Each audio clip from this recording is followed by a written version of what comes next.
to, well, for anyone tuning in live right at the beginning of the stream, which seems like very few of you probably, welcome to Saturday. Everyone else, welcome to whatever day it happens to be if you look back at this in the archives. Anyway, for me it's Saturday, which means I'm going to try to work on something fun. And in this case, I'm trying to build a kind of flying camera that can hang out with my cat during these streams. So right now I have this nice little camera that I can position around on a tripod wherever he happens to be hanging out. You can see me waving way back there. I guess Tuco noticed that too. And this little camera is pretty nice. This is, you may have seen it on a previous stream, and also fellow YouTuber Ken Keeter did a nice teardown video of this camera. It's a little, well, maybe I'll have to bring it back over here since Tuco's here.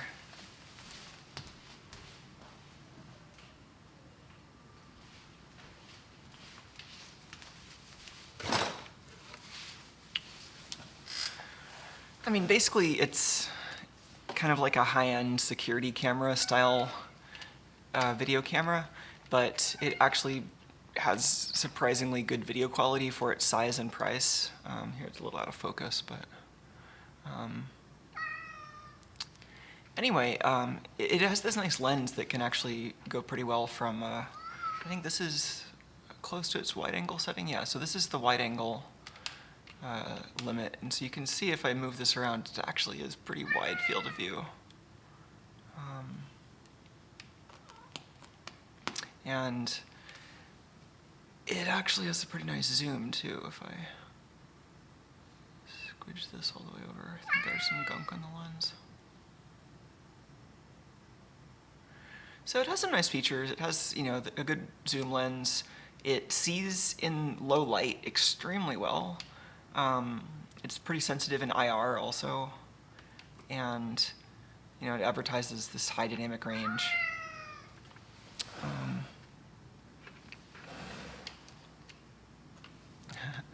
Oh yeah, there's a good question in chat. What does it look like externally? Yeah, I'm gonna get to that. So here's another one of the same cameras that I have mounted on my bench here with some tape.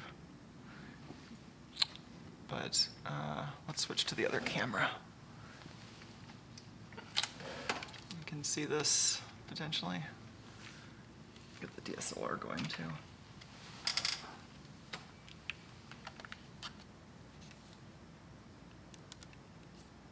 I guess I already formatted that.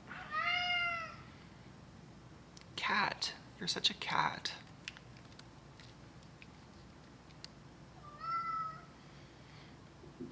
Okay.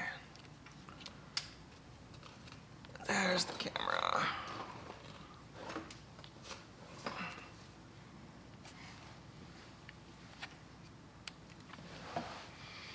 Okay, so here's the one I've been using as the current Tuco cam. So one thing that might be challenging is that it's going to be a bit front heavy with this nice lens sticking out in front. So far from my tests, it looks like that's going to be okay with this gimbal, but just barely, so it's not necessarily the most optimal situation.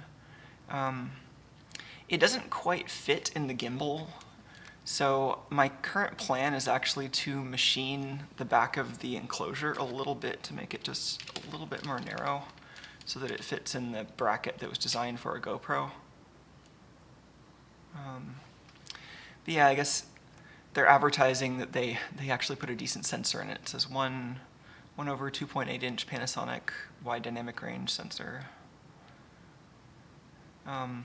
So the other thing that's convenient about these is that it's easy to stick a long wire on them, which is going to be really nice when I have this thing, you know, flying around in the air in this big warehouse. It outputs 1080p video over SDI, which you can run long distances over pretty cheap coax. But that's one of the things that I have to investigate here, because I need to figure out how to get the SDI video from the camera to the stationary part of this kind of camera robot. So basically, you know, how do I get the signal across the swivelly part of the gimbal? And it might be as simple as finding the thinnest wire that I can stand for this signal and kind of positioning it just right and kind of coiling it just right. That might be the way I have to do it. I plan to open up this gimbal to see if I can modify it to give me a little bit better signal path. Since right now it does support getting video out of the camera, but it's designed for like standard def analog video, so that has a bandwidth of maybe 6 megahertz, whereas 1080p over SDI is like a little under 1.5 gigahertz, so significant difference. So I'm going to take a look at what the signal path looks like to just see if there's anything kind of easy we can do to improve it. If not, I think the coax I might try is, I might just take apart a sacrificial VGA cable, because that'll have something in it that is, maybe not rated for, low loss at a gigahertz, but at least it has the right impedance and it's about the right, the right grade of coax that we're looking for, and to see if that will transmit the signal at least a short distance. One thing that I do have planned to try to improve the signal, I've got a little SDI reclocking amplifier, so Tuco's really getting in there. Oh, I totally messed up the framing here. Anyway, I have a little SDI reclocking amplifier, so if I can get something that is kind of weak but intelligible, but not strong enough to drive that long cable, then I could use that amplifier to help out. Oh, it's a good question in the chat. Someone asks, can you tell me how I can learn about hardware hacking? That's a really broad question, actually, but I think I do actually have a little bit of advice, which is just to find something that you can, find a question that you just really want to dig really deeply into, and then just try to figure that out. I mean, that's what's worked for me. It might not be the optimal approach for everyone, but for me, most of the things that I learn have been a result of, kind of needing to get something done or needing to kind of answer some curiosity that I have. So, I learned a lot about hardware hacking by trying to figure out how video game consoles worked, and that was just something that I found interesting and motivating, so I followed that. So, why did I just lose video? Tuco, you didn't do that, did you? I just lost video on my little monitor. Go check on that. That's supposed to be recording right now. What is wrong with you, video recorder?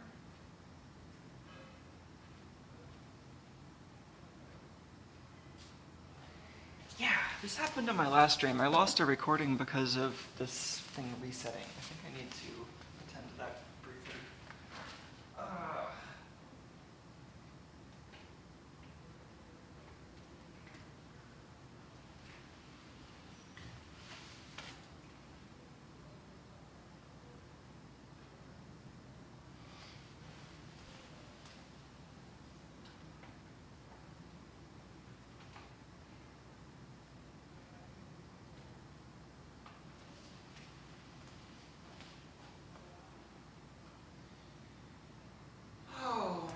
Blame this one on a bad mini USB cable? That would be convenient. Where is the line of sight there? Is that it? Hey, Tuco. No idea where this camera's pointed. It's like there.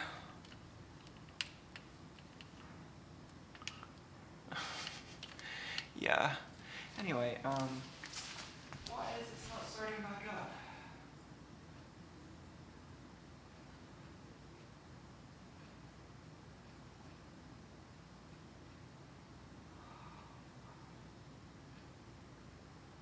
Maybe I should be running this on the other computer.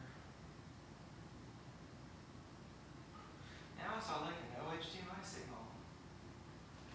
You tried. Oh, now it's coming back.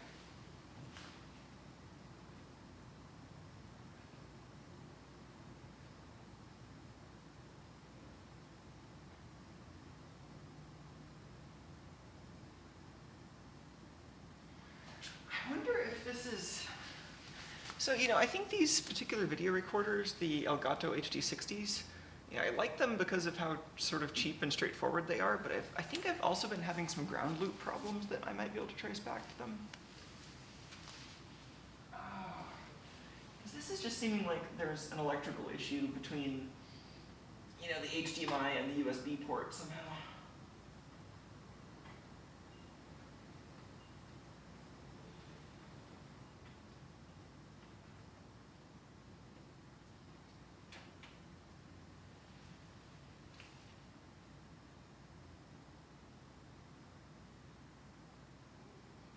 This might be a bad mini USB plug.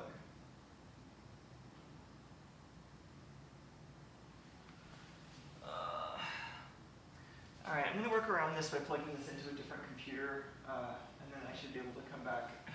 Sorry about this.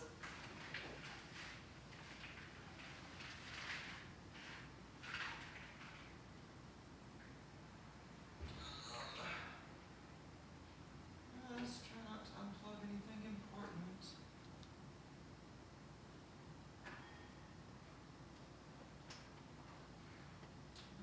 plug this there.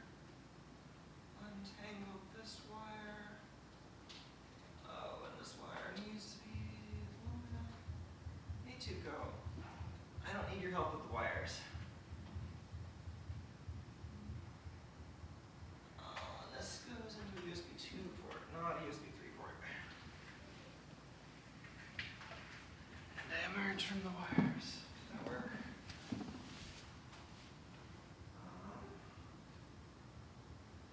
Did any of that work? Did I just crash it? Yes, there's no group.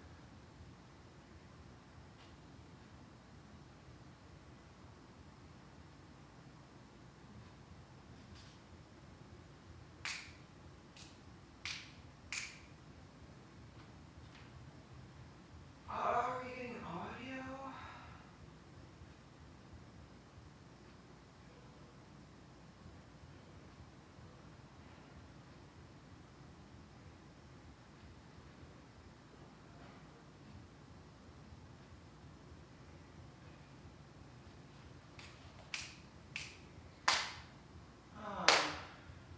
Why is that not coming through?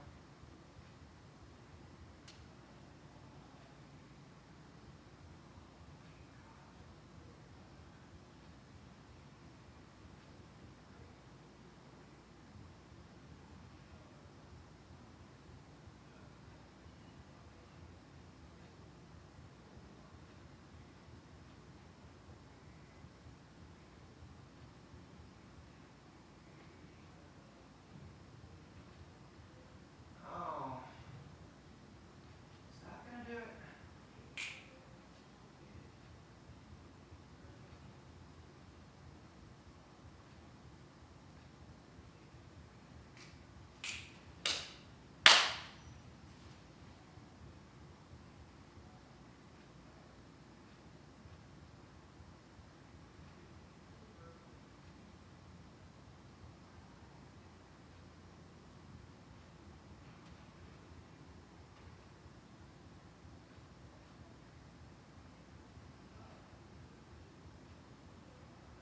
Oh, there it is. What did I even change? Will it record? Will it record?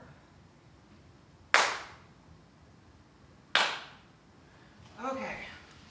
Oh, geez, that was frustrating. I'm sorry about that.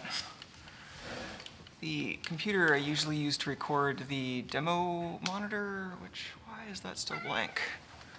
I think this time the monitor is at fault.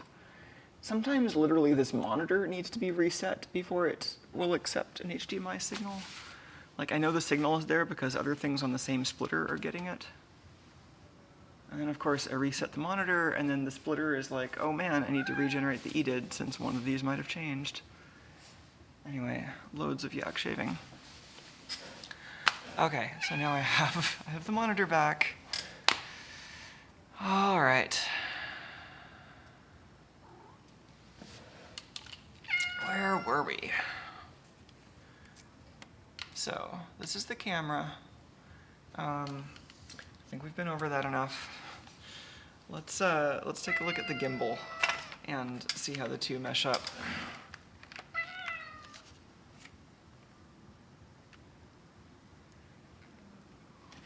Whoa, Tuco. I don't know if that's the best place for you to be hanging out right now. Oh, God. Is that okay, Tuco? So, I think right now it's off.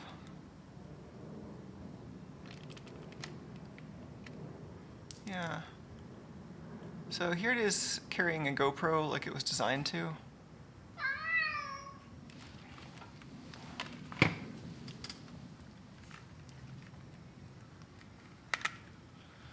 Ooh. This needs a different angle.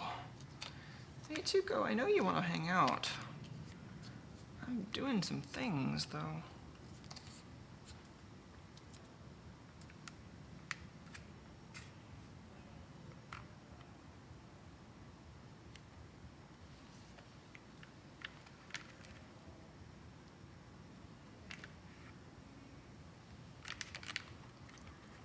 Okay, that's a nicer angle. Okay.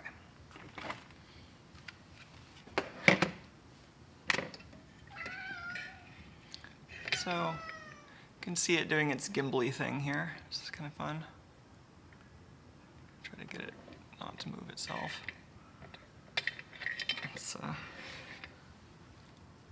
little tricky because of all the dangling wires at the moment, but this gimbal is pretty nice. It's so the brand is Feiyu Tech, and it's the Mini 3D, and it was basically the sort of simplest, cheapest gimbal I could find that seemed like it would handle this camera and that was 3-axis, since I figured I would need 3-axis stabilization.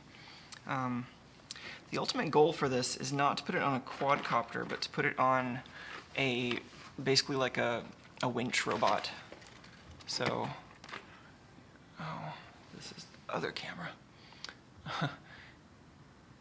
So the idea is I would have some kind of minimal robot platform built on top of this that would have some sensors, maybe a bolt thrower, but mostly it would be driven around by probably 4 wires, probably paracord coming off of it, and that would go to pulleys in the corners of the rooms, and then little motorized winch robots wherever. And then so I've been thinking about the design of those little winch robots, that's probably going to be pretty interesting because, you know, I want some closed loop feedback on this system, but I don't necessarily want to make that entirely dependent on having like location feedback on this little camera robot. I think I want to eventually have it, you know, tied in with like the HTC Vive Lighthouse system so that I get like, you know, absolute position feedback. But I think actually what I want for the control loop is something lower level and more dependable. So I'm thinking that the winch robots would each want to have sensors both for the speed that the cable is actually moving at, so not the speed that the winch drum is moving at, but to actually sense, you know, whether it's pulling or whether I'm just kind of straining the motor or whatever. And then, and I think sort of also tied into that, I want like a strain gauge, so basically sensing how much force there is on that wire. And that could be done a bunch of different ways, either via a roller that presses against the paracord and then measures the amount of like deflection on a spring there, or probably more reliable way would be to use a load cell like from a digital scale and actually mount the bearings of the winch mechanism on that, so we can just sense the force being pulled up on that winch. So I found some motors for that. Oh, I've got the motors right here.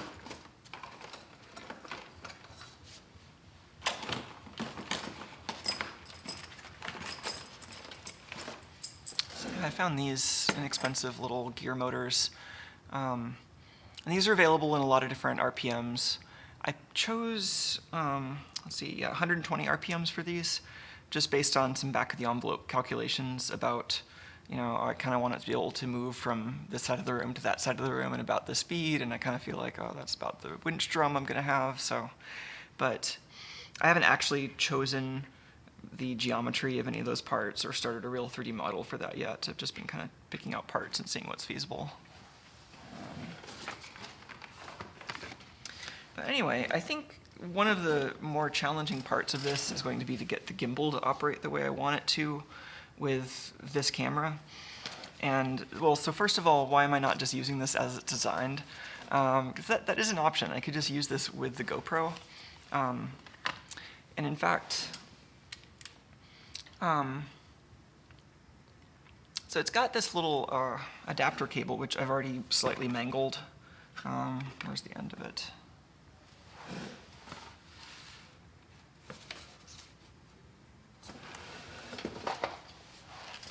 Oh yeah, so there's a few parts I'm not using even.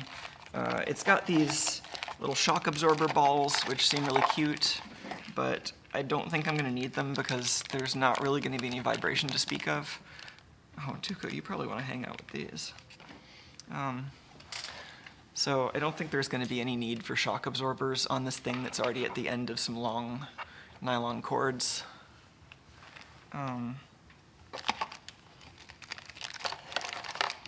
Oh yeah, to finish my thought about the control system though, I think I'm going to want the actual kind of tight control loop to be responsible for basically trying to maintain tension on the wires and a particular height of the camera platform, and maybe leveling it depending on how much that's feasible. I don't think I'm really going to care that much about leveling because that's really the gimbal's job, and I don't think I really have a lot of say in how level it is. I mean, if I have 4 winches, that's 1 additional degree of freedom beyond the 3 that you need just to define a position in 3D space. And the reason I'm going to have 4 probably is just so I can reach all 4 corners of the room and have it have like a square volume it can move around in. But yeah, it'll be pretty simple. Like, I don't really need to do much with the positioning of the platform accurately because these gimbals are really good at just stabilizing the camera. And then you can give it input via these servo leads. And these are, I'm just mapping this Xbox joystick the way that you would, the way that you would have like an RC transmitter. This is just what was handy. And also I figured instead of using radio control, as much as possible, I want this to be wired. And that's partly because there's just a lot of stuff in the spectrum around here, and Wi-Fi is not super reliable. And it's partly because, I need to run a wire anyway for power, so I might as well also have a wire for data and get better data. So I'm going to try to make that the case as much as possible. Where is the cat? I was just seeing if we could update the camera. Oh, maybe he went upstairs. Or he's hanging out in the windowsill. I don't know. Anyway, yeah, I got these pulleys to give you an idea of how big the cord's going to be. Well, the cord's over there. It's just like standard paracord. And I had this little cable, which,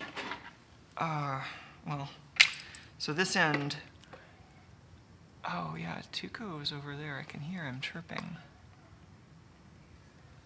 Can I get him on camera? Because I'm sure if I can, it'd be really good.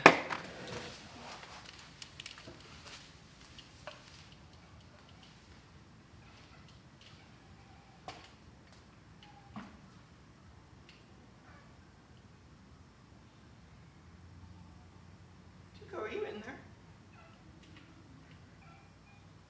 I can hear him.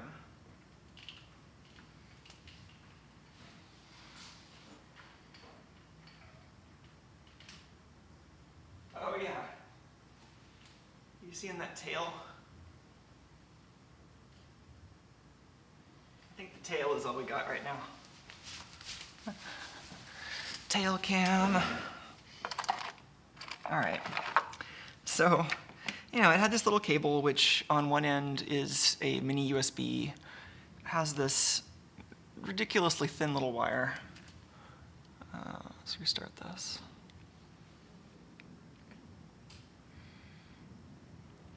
Oh yeah, Kenneth in chat asks, or it says that he'd love to see me do a fiber-based approach to this. I looked into that briefly, having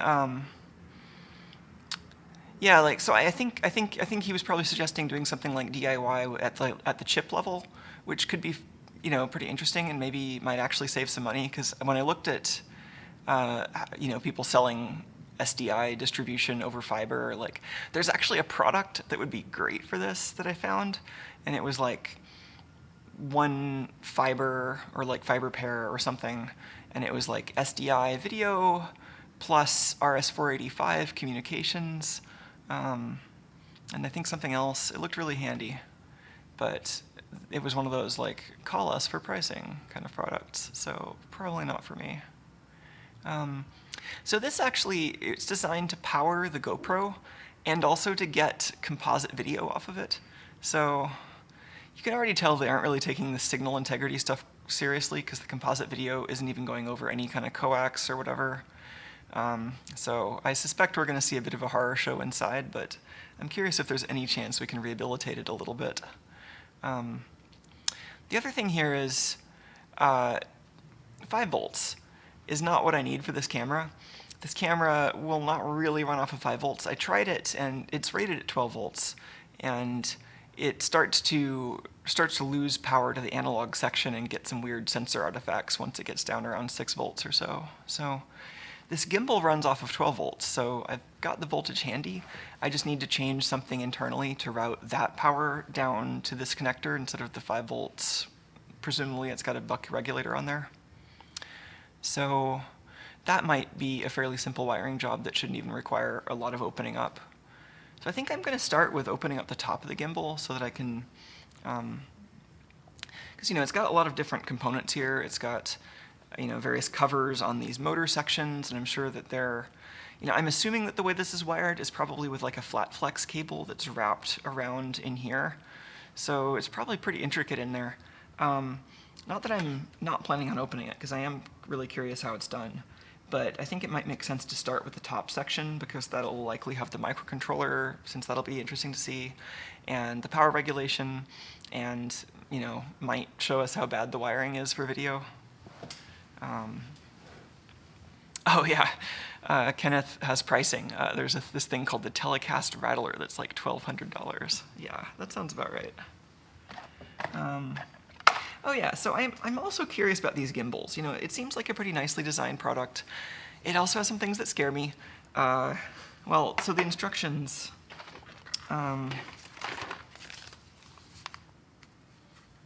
Yeah, this first warning here.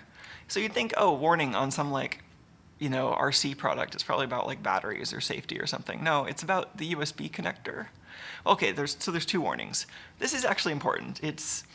And I would expect that the control loop will just rattle in this unstable way and destroy the motors if it doesn't have enough weight on the gimbal to stabilize it. So that makes sense. So it is tuned for a particular range of camera weights. But then make sure that the connection to the computer is done by the USB connector. And so it turns out, let's see if they have a photo of what they're talking about. Yeah, so I'm really curious what this is. I have a guess, but I want to find out. So, and in fact, we're going to need to do this because, so there's a firmware update procedure, which is great. Those are always something I like. I've already taken a brief look at the firmware. We should take a look at it here too. I didn't get very far because it seems to be encrypted. But there are a bunch of different firmware versions on their website to download, including 2 different variants of the latest firmware, depending on whether you want the control sticks to set the position of the gimbal or to set the movement speed. And so actually, I want to change that, because right now the control sticks are causing the gimbal to tilt, which is kind of okay if you're manually controlling it, but it makes this like impossible to automate. So at first I was trying to write a Python script that would actually maintain the camera heading and then just send the heading, and then I realized that the wrong firmware was on there. So the script that's running right now is just a really dumb thing that's forwarding the control stick over there. But yeah, there's various things that might be worth looking at with the firmware if we want to go down that route. I already tried the experiment of taking different versions of their firmware and XORing them against each other. And that reveals that, well, it shows that there's like a header structure in front of the encrypted blocks, but then after that, things are encrypted on a block level, and it looks like, it's probably done well enough that the easiest way to extract it is to get the firmware out like after it's booted, or to attack the bootloader some other way, but I don't know if I care that much. It'd be fun to program this, but I have already planned on just having this Raspberry Pi is standing in for the one that's going to be on the robot platform. So I think the way the architecture for this is going to work, this sort of robot platform, such as it is, the only moving parts on it will be things that need to be on this platform, so the gimbal itself and whatever other attachments I want. So I found another even cheaper gimbal that I thought might be enough for a laser pointer or something. So if that ever arrives, there could be a laser pointer gimbal. This one, well, yeah, and maybe even a simple bolt thrower, although I don't think it'll be able to have much of a bolt stash up there, but it'll be an interesting little robot contraption, and having a bunch of servo channels certainly gives the imagination fuel.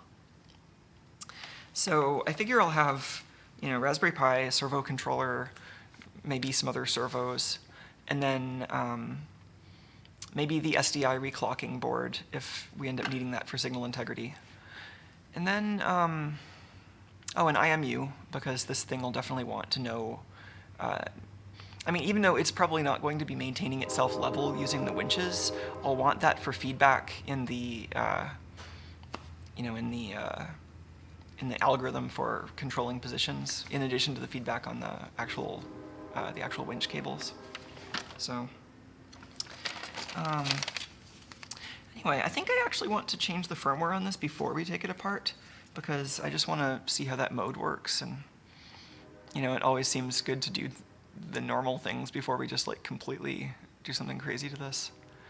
One other thing I could do is demo how this works with that camera just kind of temporarily attached. I did a proof of concept, but it's honestly not that exciting. It just kind of shows that the camera works, but it's a little bit front heavy. And the way I have it mounted is a little bit further to the front than I plan on mounting it, because I plan on machining out some slots in the camera so that I can mount it further back. And so that, I think, will be enough to make it no longer too front heavy to pitch up all the way. So anyway, I want to update the firmware, but before I plug this thing into my computer, I really want to know what's in it. My guess is that this is actually a USB to serial adapter, and that this is a serial port in USB port's clothing. But, it's a very strange object. So let's unplug the power on the gimbal. It goes limp. And let's first tear down this thing's crazy little accessory. Oh, geez, that wasn't good. I just took this thing apart. Yeah, maybe it is time to replace this camera arm.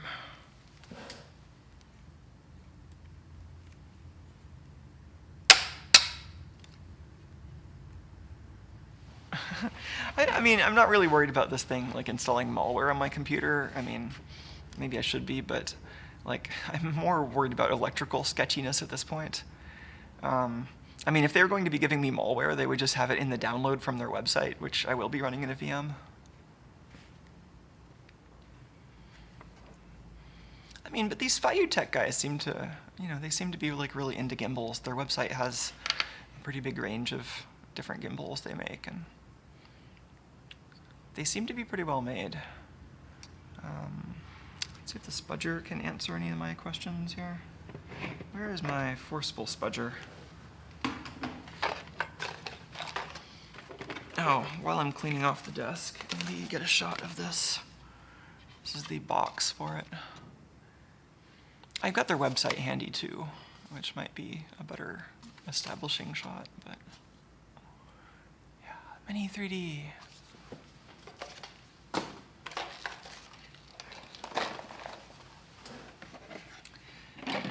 Oh, Spudger Town, where is Budger Town?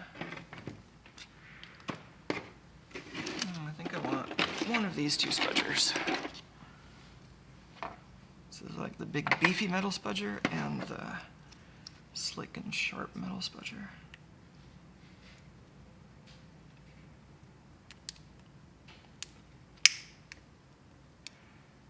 I think I'm going to mar the finish on this beautiful plastic. I probably won't put it back in the case. I'll probably put it back in heat shrink, but I don't know, it depends on what this is. Yeah, this is a USB serial adapter. It's a Scilab CP2102. So, guys, why did you use a USB connector for that? I mean, I guess it's something you won't, I don't know. It like makes for a small connector on the board that's actually flying if they care about that, which I'm sure they do. This is not lit very well.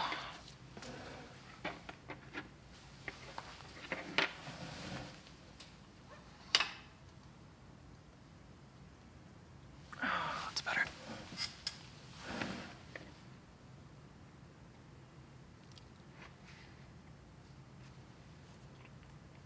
It's really hard to make that number stand out.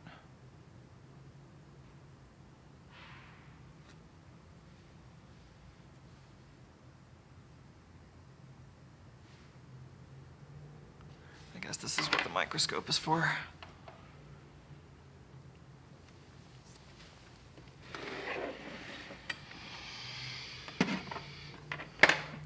Of course, the thing that usually records the microscope has been recording the computer this time, so whatever. Let's just switch this to get a clean shot.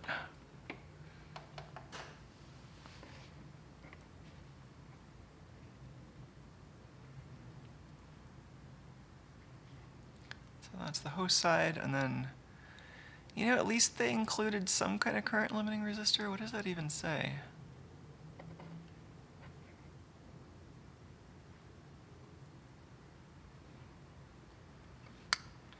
Anyway, that's fine. It's just a serial port. Oh yeah, so one thing. Oh yeah, so I had some references here. Yeah, so yeah, you can see that like this is a fairly popular camera for being a cheapie. Yeah, I got mine on Amazon, but I guess wherever they were sourcing this from is out of stock now, but you can still get this other places for about the same price.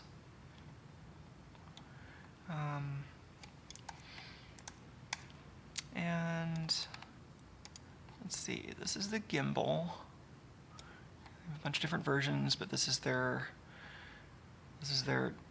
basic 3-axis version. And they've got a shiny website where all the text is the wrong size because it was probably hastily localized. A lot of different gimbals. Another one that might be interesting for projects like this is they've got, where did it go? Yeah, this one looked interesting. This one has a 1/4-20 tripod mount, and it's really tiny and self-contained and holds the little square GoPros. So also could be useful, but you know, this would make all the problems I'm trying to solve in this project even worse, so not good for this application. So yeah, the one I've got here is the Mini 3D. And they were trying with this website. Oh yeah, they say right there, magnetic encoders. Anyway, that's just marketing copy. And then when you get into their support site, you can download stuff. They've got the manual, which is basically just that leaflet that we just looked at with the warnings. Bunch of different firmwares, the update software, and some setting software, which could be interesting too. And then I think this is just a serial port driver. So let's get an unraring all those things to take a look at them. Oh, Kenneth in chat points out that that first review is from him. Small world. Yeah, well, he is the person who brought this camera to my attention, so maybe it's all his fault. All right.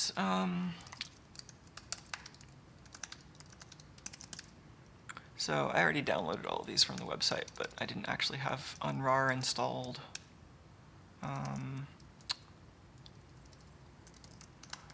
Oh man, RAR files. How do I tell it to extract? Not like that. Oh, fine. E. Yeah, or do I want X?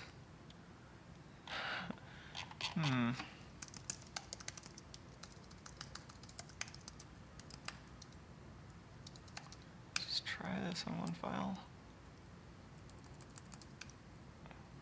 Oh yeah, that's what I want to do. For I in star.rar.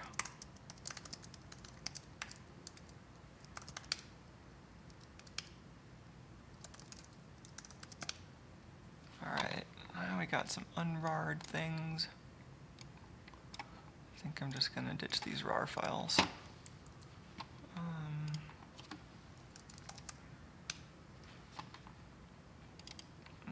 New USB data cable manual. Oh, okay. They did switch to something better. Okay. I'm glad they don't use a serial USB thing anymore. But that's not the version I've got. So Windows version of the CP21 driver. Let's briefly look at the firmware.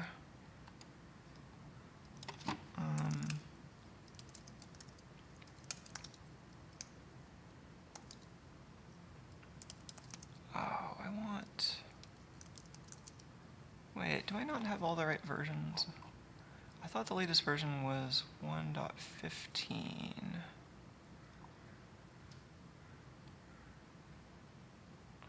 Oh, they just have really inconsistent naming. Yeah, all the capitalization is different. Why? That window was momentarily stuck. Yeah, the capitalization is on 4 is different. Is this steganography? Are they hiding their encryption keys in the capitalization of the firmware file name? I haven't actually looked at this explanation yet. Oh, this is like their release notes. So I don't know what this new IMU module is. I guess that must be some kind of expansion bus, or maybe that's all internal. And it just detects what's attached to the bus when the processor boots up. So you can see they give you 2 different images. I was curious whether, so they advertised this as just being a configuration difference. So one of these, the inputs are position, and one of the inputs are speed. And I was assuming that that might be a really small difference, but it seems like they are just like recompiled versions of the firmware with different compile time options. So there are just kind of sporadic differences all over the place. Okay, this is annoying. Let's just copy these files into the same directory. Well, I don't really want to mess up the directory structure right here.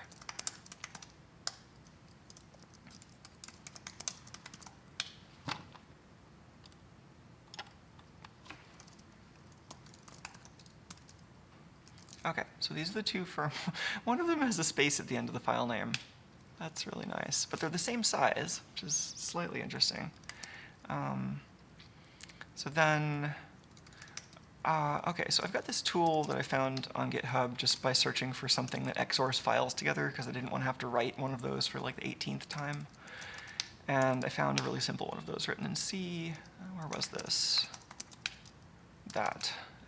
XOR pipe. So basically, something that XORs files together. And using that, I'm just going to take these two firmwares and generate a difference. Now let's just look at all three of those. So just looking at one of these, it doesn't really show anything recognizable. Like, it looks pretty random, and in fact, if we open it up in our old friend BinViz, I think it's going to look pretty random in there too.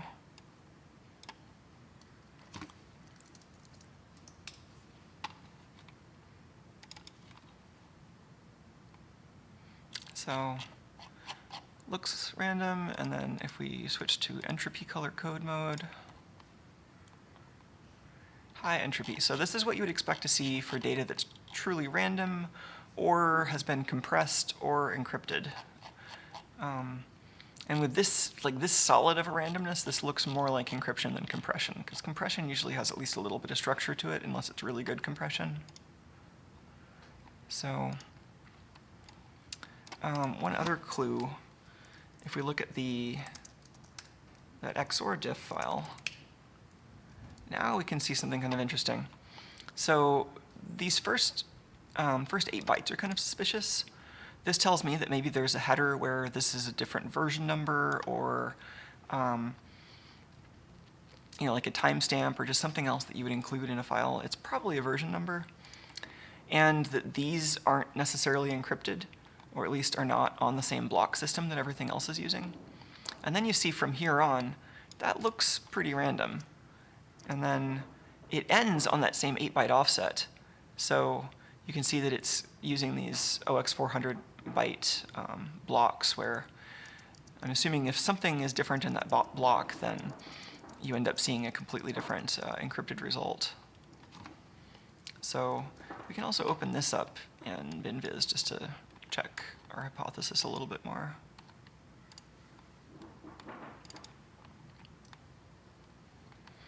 So this looks like kind of randomish blobs, but in kind of isolated islands.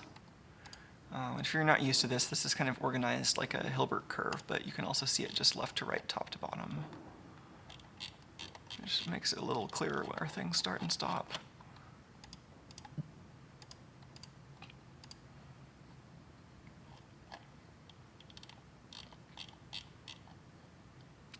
It's not completely solid, but it's pretty high.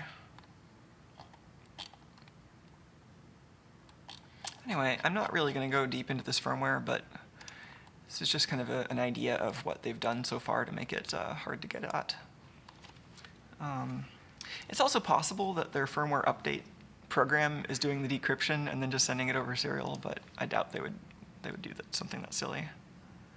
I guess I inadvertently pushed the button. These cameras also have like an on-screen menu, which I'm probably going to end up having to remove the controls for, but you know, if I really need it, maybe I can add some kind of lightweight wire that gives me a serial interface to it, or something like that. So let's get that USB drive attached to a VM. Let's find a VM to do this on. Windows 7? Sure. Let's just take a new... I didn't want to boot that. I wanted to take a snapshot.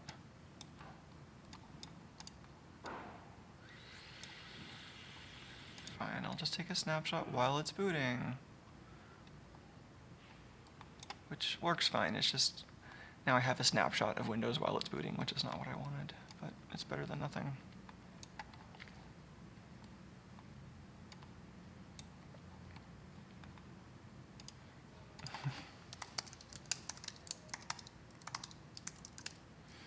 Alright, so I've got this manual.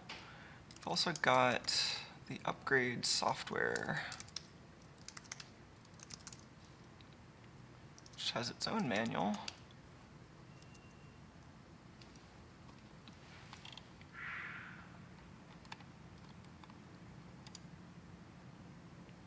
Yeah, this would also have told me what was in that adapter.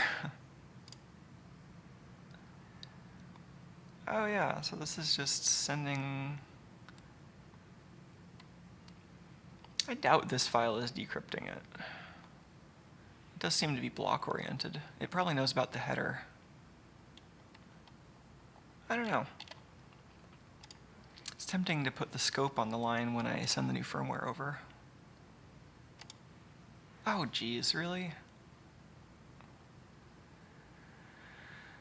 Okay, maybe I take another snapshot?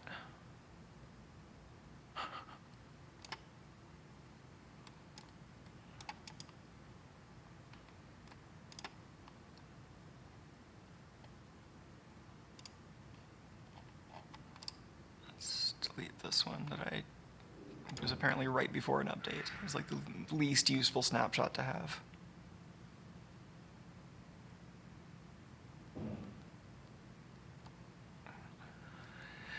Oh man, I have no patience for people complaining about operating systems anymore. Like, every operating system is just so bad in its own very specific ways that it all just amounts to tribalism. Like, you know, there are particular things that particular programs are well suited for, which shouldn't really be news to anybody.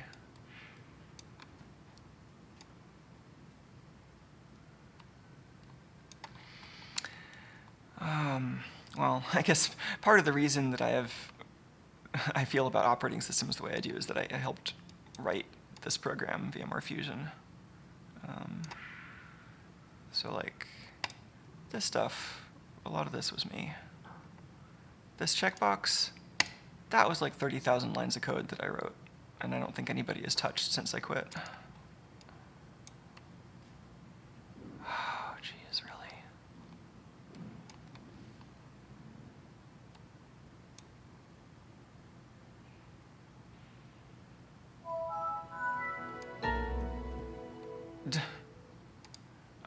Yeah, cool story, Windows. Okay. I just want a clean snapshot before I install the sketchy software, which probably isn't that sketchy, but it seems like a good thing to do. Fine, I'll just take this while it's powered on. Command S, huh?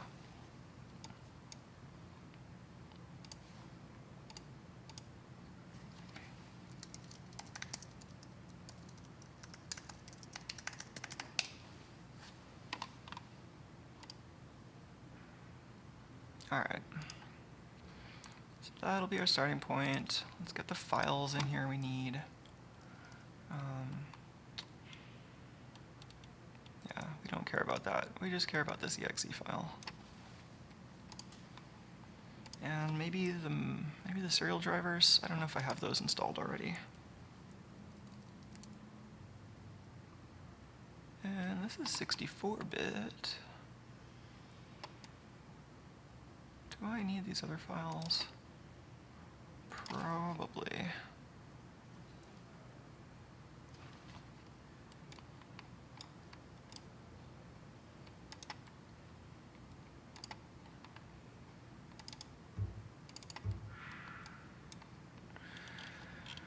Oh man, there's actually a bunch of junk on this VM already.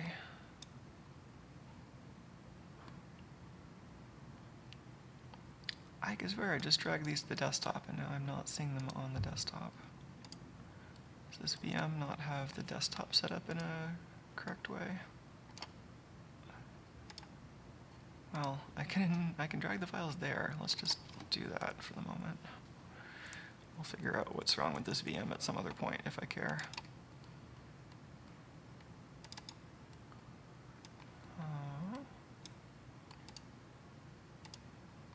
Alright, let's install this first.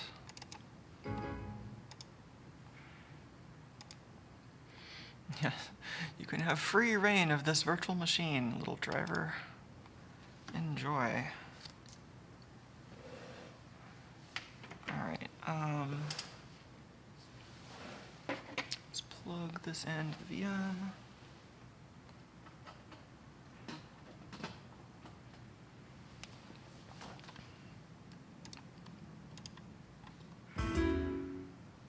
Yup.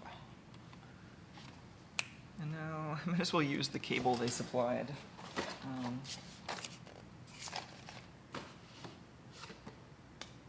Famous last words. I might as well use the cable they supplied. I mean, I might as well use their power brick. No, kids, don't use their power brick. That's a bad idea. So many things I've ordered really cheap have terrible power bricks that I would never want to plug in, but then the product itself is actually all right. And it's like, well, maybe you should just sell that without the power brick, and that's actually what I wanted to buy. I think I need a USB extension for this still.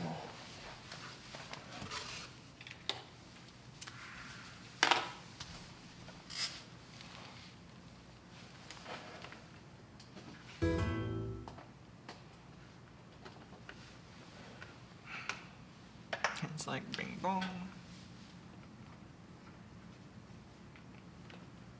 Oh, this is a thick cable. Okay, maybe I will put this back in its little enclosure. It doesn't really probably want to stay. Oh, was that glued? I can't even tell what was holding this together originally. I think it was a very, very small amount of glue. Okay, that's not gonna stay.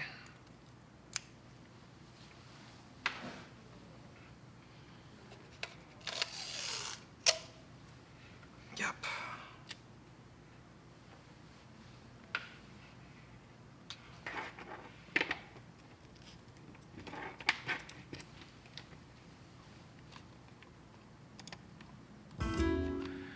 Now, is this program an installer or the actual thing? That looks like the actual thing. Kind of curious. I might just open this up in IDA. Do I want the 64-bit IDA? I'm sure this is not a 64-bit app.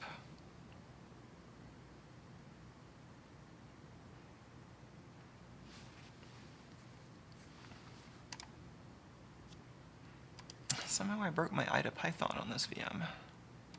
This is not my usual disassembly VM.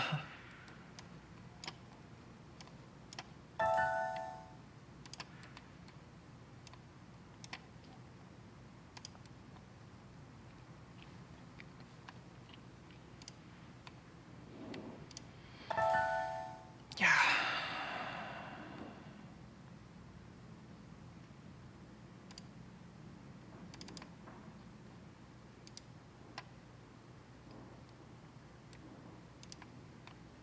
Is Tuco still back there?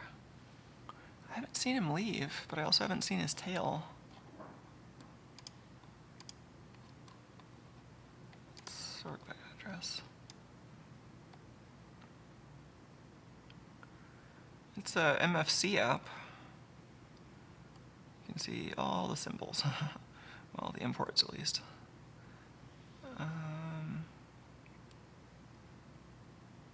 Any of those messages we saw in the GUI, all of those might be stored separately because localization.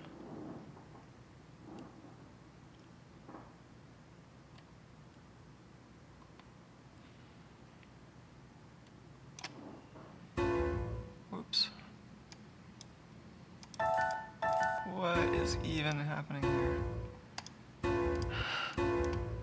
I think this, either there's something wrong with this copy of IDA, or there's, is my users directory on a network share in this VM? It shouldn't be. Oh, jeez. Thanks for all the sound effects. I think these are the default Windows sound effects. I don't remember changing them. Yeah, I got it. I got it. We're exiting.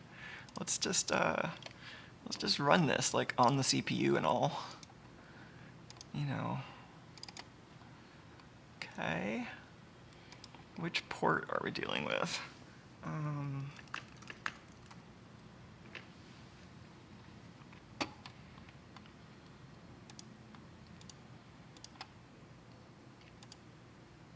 Oh, let's try replugging that.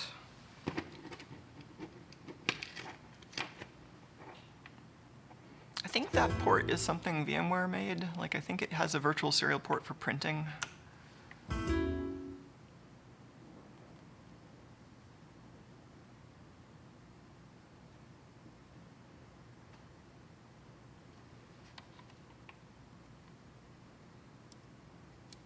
that any better?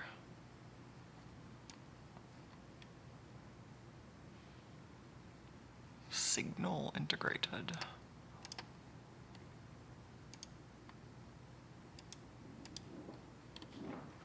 This does not seem to be working super well.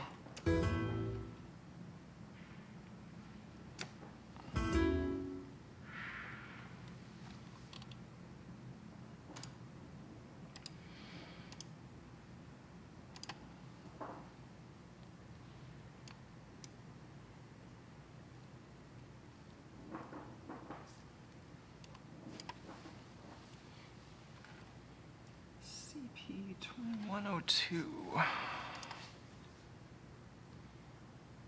Just download my own CP2102 driver.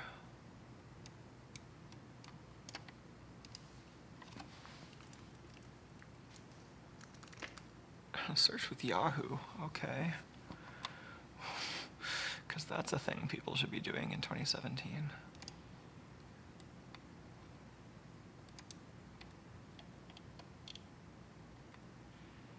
Like, I don't even know what Windows version that driver was for. It might have not been actually compatible with Windows 7.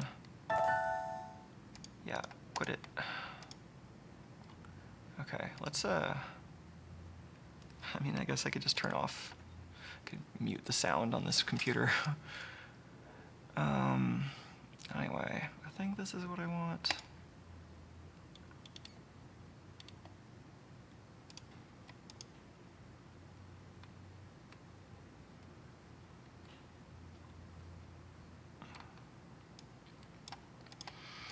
Stop updating. Will it stop if I unplug this? I guess that didn't help. Oh, I think it's telling me I don't have volume control on this output. Fine. Oh, Windows. Let's see if I can just ignore that window and install anyway. Oh.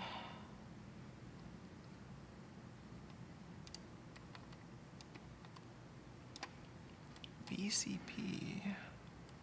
Where did you put that file, Firefox? Failed.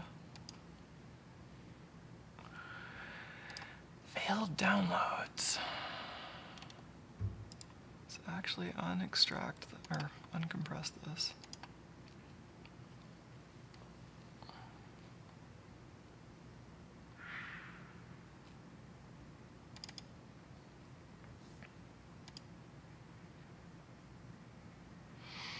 Man, serial ports.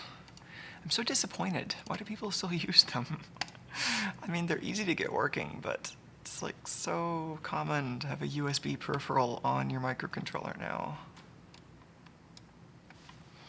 Like, they're handy in the lab, but like on a product that you're actually shipping.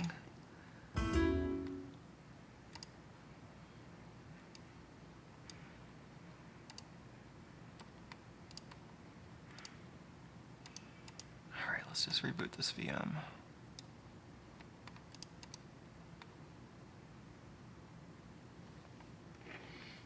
I think it will boot with the correct driver.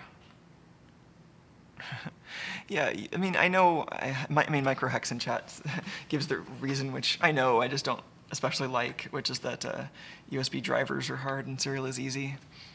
I've often wanted to try to improve that situation. I kind of have dreamt of a like a variant of the Arduino IDE that would let you kind of easily build USB devices with their own descriptors, and then, you know, take advantage of standard drivers when you want, and then use libUSB to talk to devices that you make yourself. Yeah, I've been doing USB for a long time, so I probably have some bias toward using USB whenever I can. Yeah, a while ago, you might be able to see I guess it's not on camera right now, but it was a couple of streams ago I was taking apart this thing that I built with this old USB microcontroller, PIC16C745, and that was what taught me USB. learning USB 1.1 on a really buggy implementation and having to figure that stuff out on my own.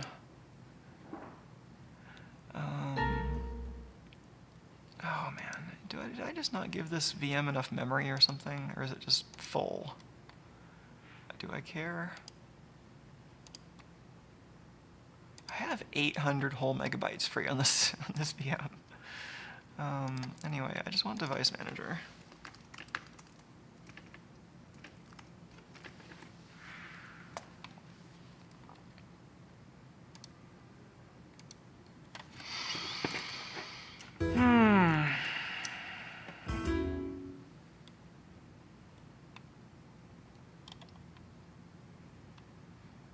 Wasn't it this USB composite device?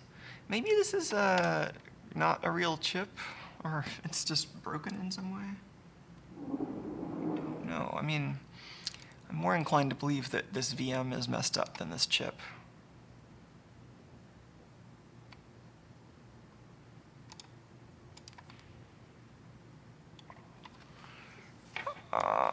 Well...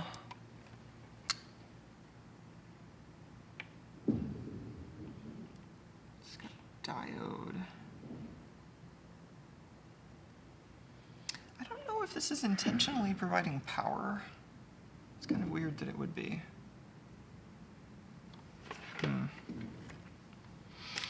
I mean, I was just basically evaluating what it would take to make, to just not use this and use my own serial adapter, and not much, but I would like to at least know if this is actually the problem.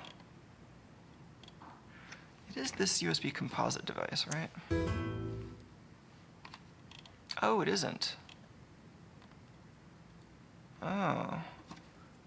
What device is it? Because this is definitely rescanning.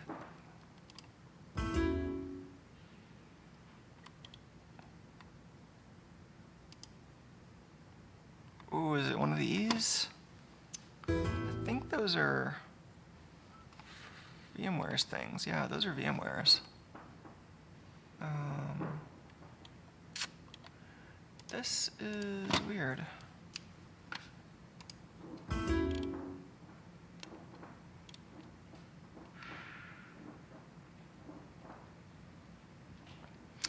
just wanted to know what serial port it is, and apparently it isn't a serial port. I mean, it isn't this one, right? This is like a legacy serial port.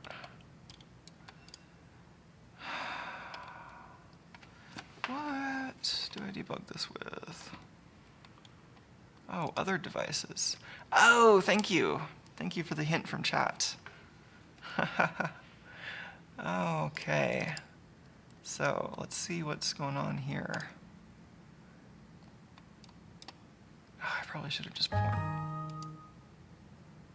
What? Are you still... I think I'm just having problems with this VM related to the hard disk being full. Why is the hard disk even full? Because I have too much junk installed?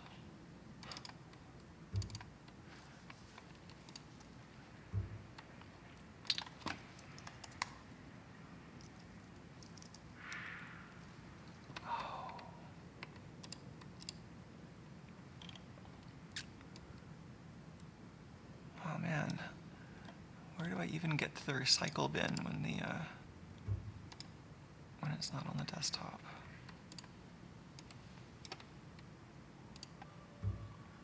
Anyway, can I just delete this compiler I don't want?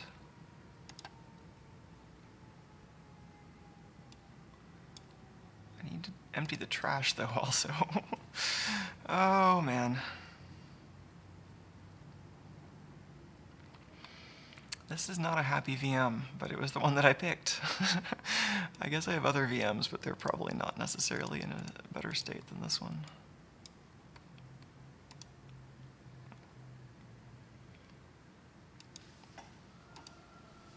Oh man, I thought I could just type recycle bin. Oh, I can. Why wasn't that working before?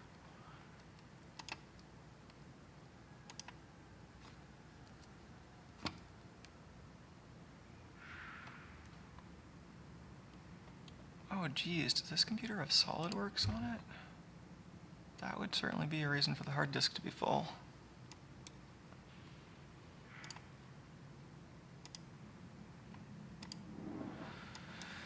Yay, solving the hard problems here. Man, maybe while this computer is deleting things, I'll put the other camera on this gimbal.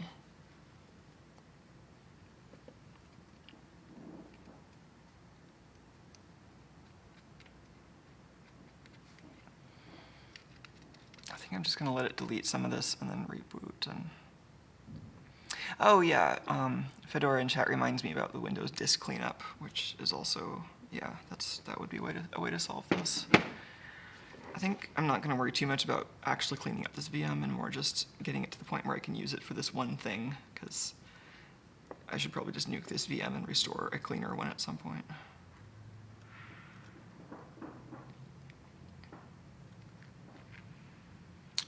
In fact, I'm wondering if that other snapshot I had is actually cleaner for this kind of thing, but this is almost done.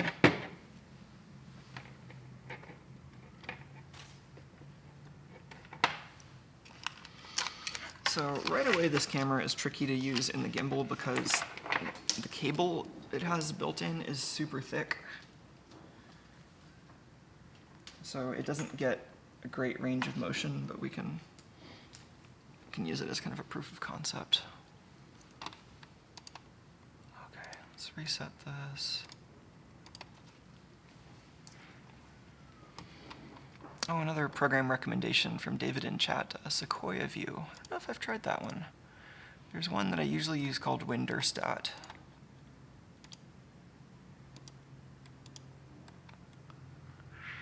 Again, I don't actually know what's installed on this VM.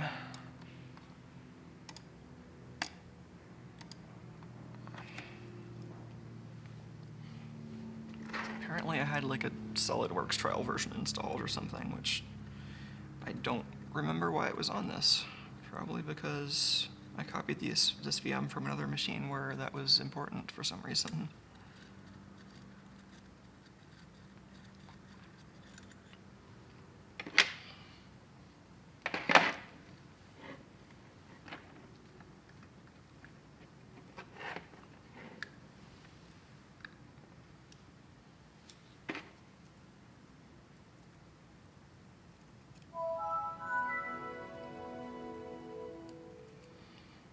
Yeah, I guess folks in chat are telling me this isn't the default sound scheme, which I believe. I just don't remember changing it, so I guess something else about this VM. I mean, this is a Windows 7 VM. I don't think when I installed it, Windows 7 was super old.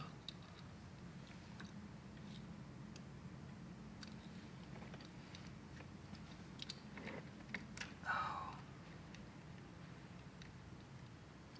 Okay, I can put that on later. I was fussing with bolts when I could be fussing with software. Which, fussing with bolts is fine, I just didn't have the camera set up for it. Oh, that's not the control panel I want.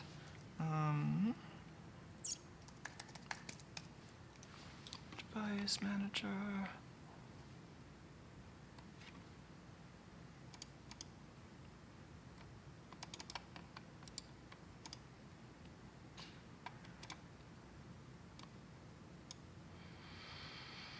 Is Windows going to work better when it has more than like 800 megs of disks free and no swap file? Oh, I guess Windows found one on Windows Update.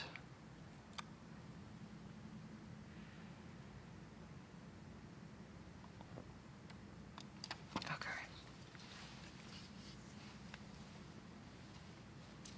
I guess I'll just turn that on.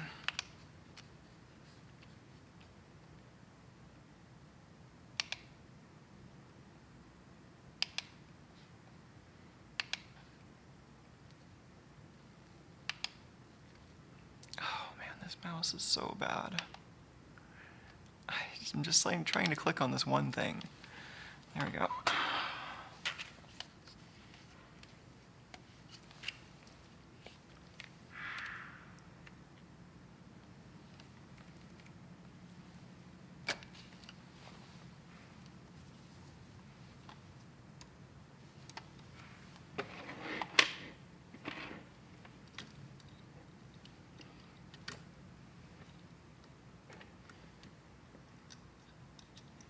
camera really doesn't quite fit, but it'll be enough for a demonstration.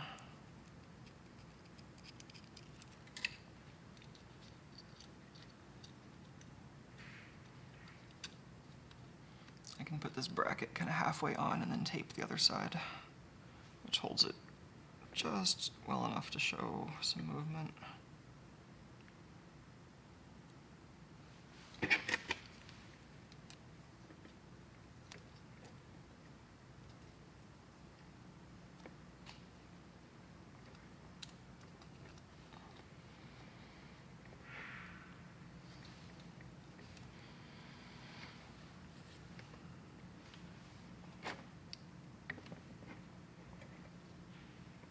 Oh, I put this on upside down. Which will make the wire a little hard to get out. Alright. I'll flip this over. Oh, Windows, do I believe you? What are you doing, Windows?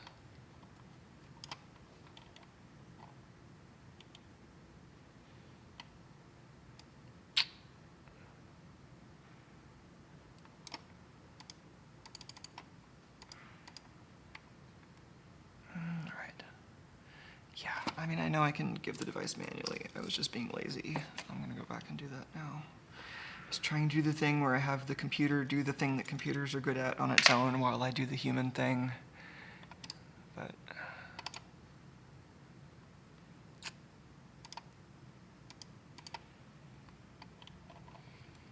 oh, where did you download these?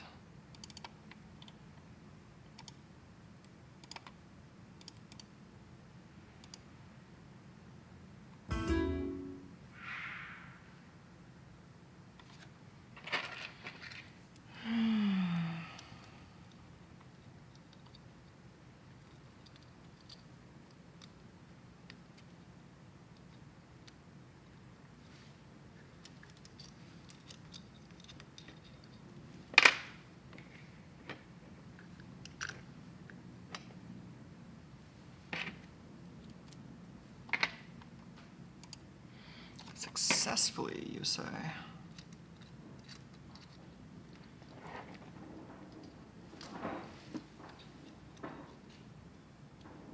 Tiny bolts.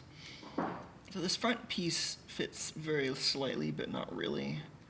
I think my plan for that is going to be to keep these bolts, but to replace the metal bracket with a 3D printed piece that tries to fit this camera snugly.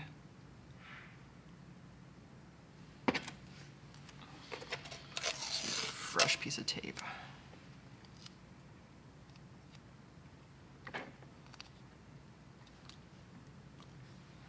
And tape this down so it doesn't rattle.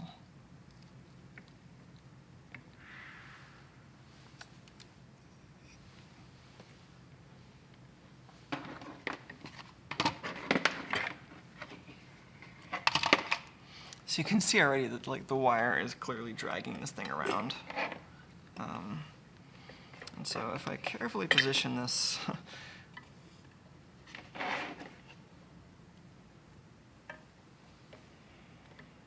kind of about where I want the wire to come out, once the gimbal powers up, you can see though that even just getting it around that motor is super annoying. So experiment with this slightly, but it's not going to work amazingly well.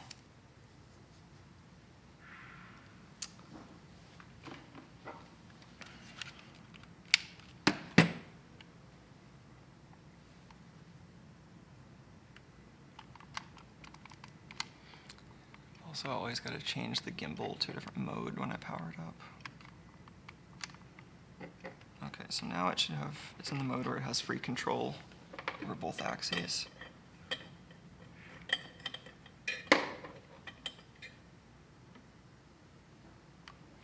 So you can see it eventually, like it kind of locks into position, and then I can control it, but yeah, it will not actually overpower the cable stalling against that motor, so I have to kind of maneuver around that. And then if I want to lift it, let's get that around the motor. And then you can see it's actually kind of having trouble with the weight of the lens. Let's take the lens cap off.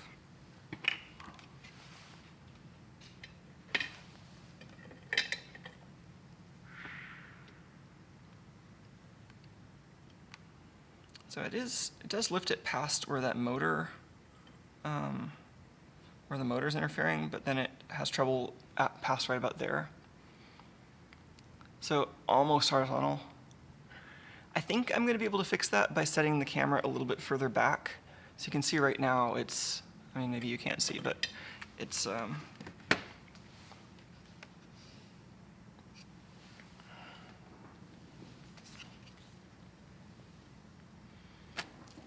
so I have it kind of loosely sit into this bracket that the camera usually fits snugly into. And so the camera itself is easily like 4 or 5 millimeters further forward than it would be after I do the modification that I'm planning.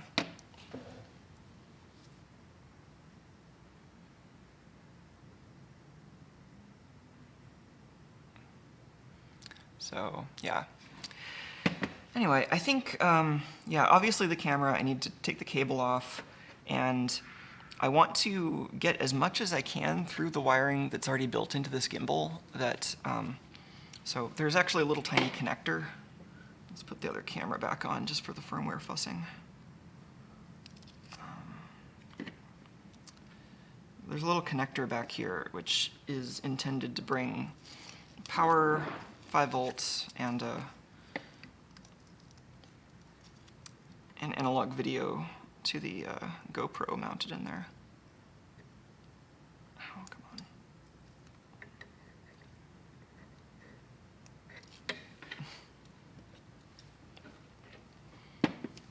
So that comes out. You can see it back here. There's kind of a little foam cover. I think the foam is just to keep it aerodynamic or something when you're not using the cable, but right now the foam is just totally in the way. And so like under there, I just removed that.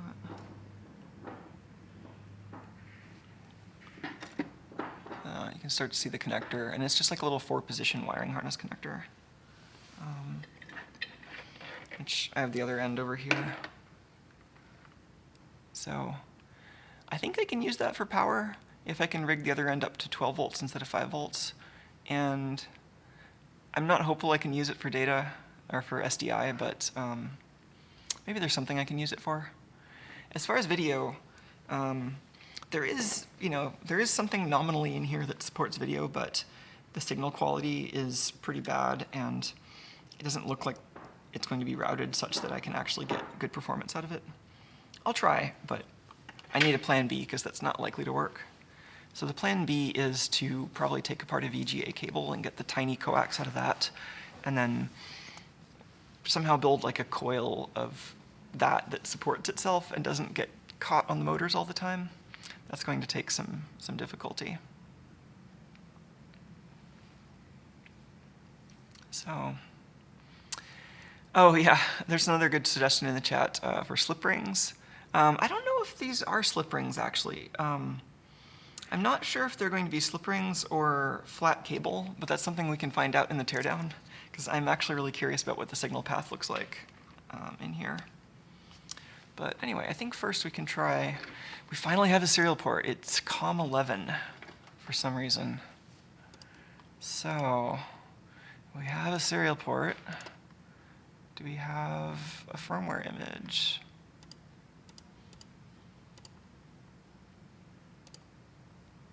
Okay, there's a setting program. I think we also need to actually get a copy of the image in that VM. And I want to try the position mode.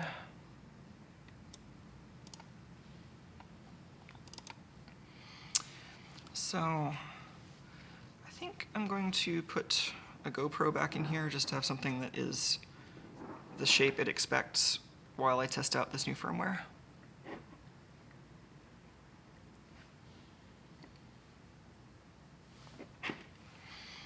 Yeah, it would be nice to customize the firmware, but I mean, we'll take a look. I think there's like a settings customizing tool. I don't know.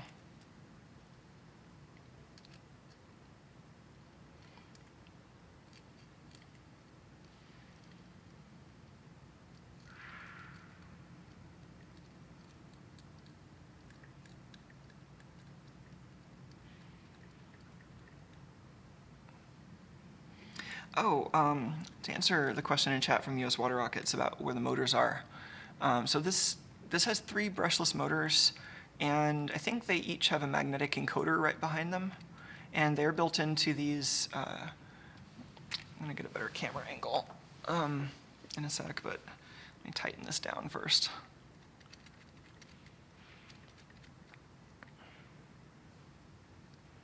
Oh yeah, so there's the settings program has an attitude correction and a mode. It's interesting. That's separate from the firmware program. Let's keep the 12 volts and the logic away from each other.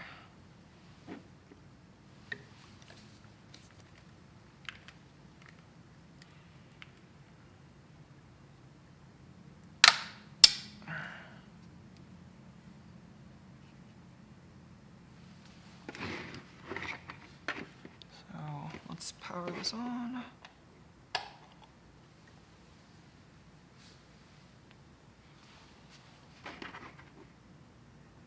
So in the power on mode, you can only control vertical. But then I've got the right trigger mapped to the 3rd channel, which is a mode select. So if you hold that briefly, then it switches modes. Now it's locked.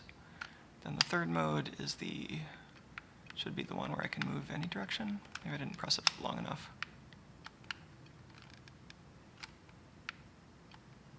Yeah, so now I can move both directions. And so left and right end up kind of moving it, and then it holds that position. But the vertical, like I can go down, I can go up, but it kind of has this soft return that kind of springs it back to looking slightly down, which is what you'd want for a quadcopter or something. But in my case, I'd rather just give it a position that it can hold.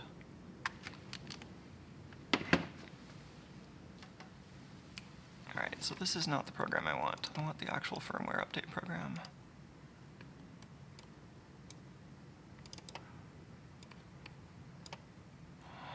Really?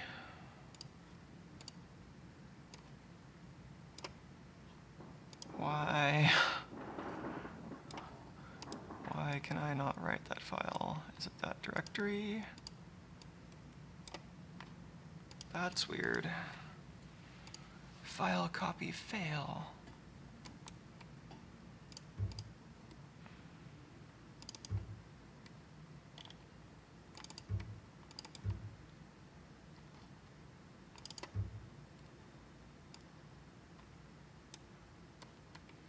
Yeah, I guess that is not working. That's annoying.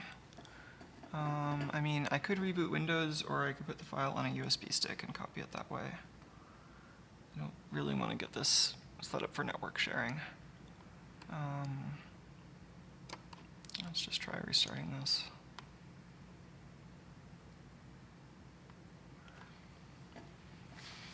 Oh yeah, so a good question about the GoPro. And so the way they have this designed is to support a use case basically where you want to get analog video out in real time for first-person flying, and then you also want to be saving high-quality video to the SD card for later. So in that use case, you just need power and kind of a low-quality analog video out. But that's not what I want.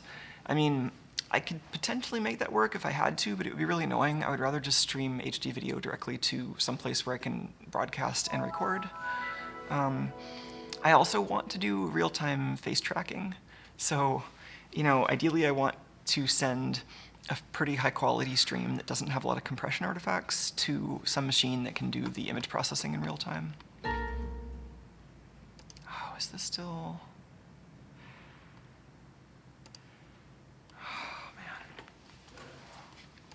Much. Is this why my file copy was failing? looks like it didn't fail that time.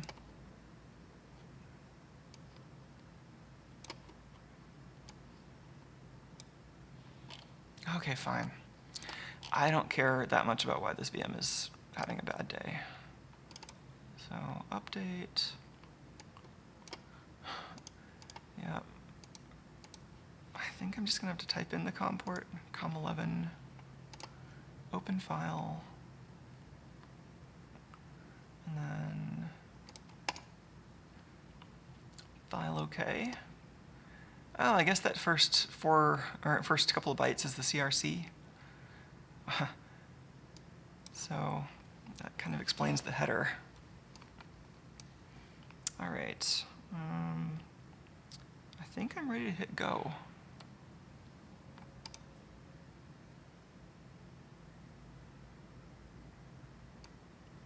I'm not sure if I'm going to have to put this into a special upgrade mode. Did I read this already?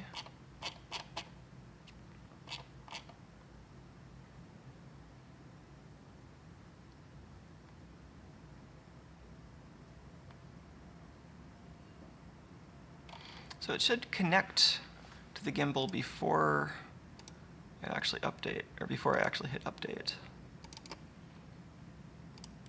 Oh, I didn't open the serial port, did I? Open.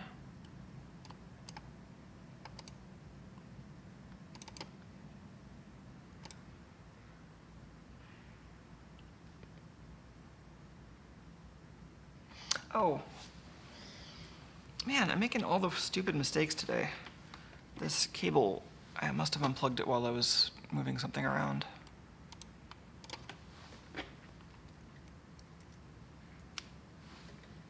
So, open port, update.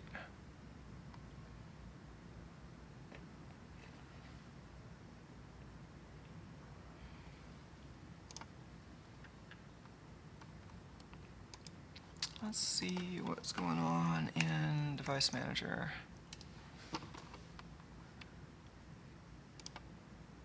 Still on that port. It's really tempting to hook this up to the O-scope and see what it's sending.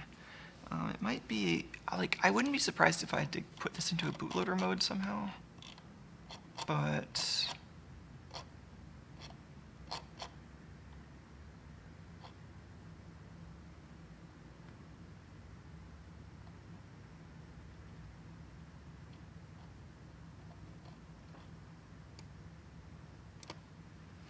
oh, it's saying to, let's restart this. So, instructions say to not press enter, because I guess that just closes it, but open the serial port, then plug this in.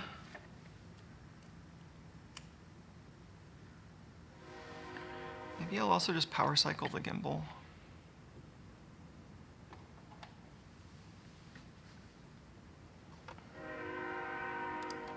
Open file.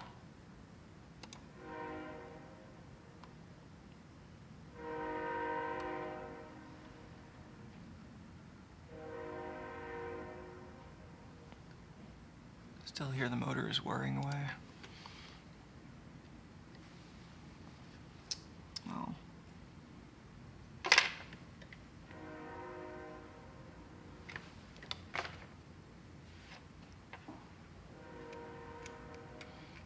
Kind of want to just stick the scope probes on RX and TX and see what's going on.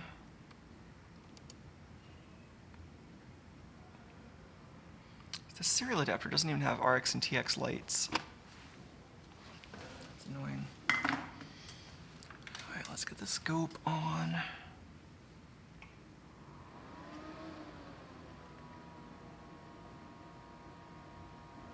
think I'm going to solder a header to this board to make it a little easier to work with. Yeah.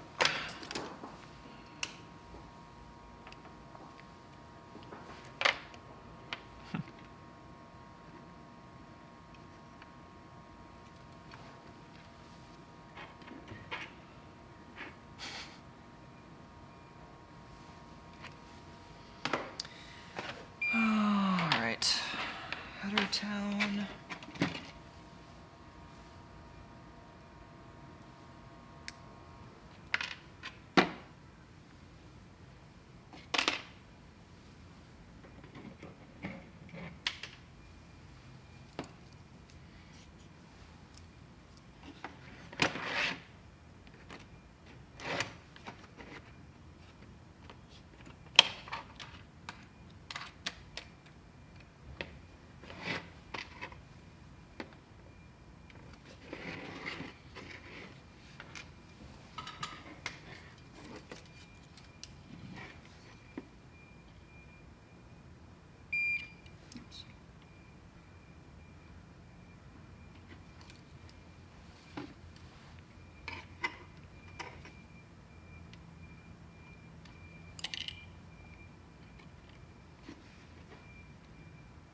Oh, doesn't make it easy to do a loopback test.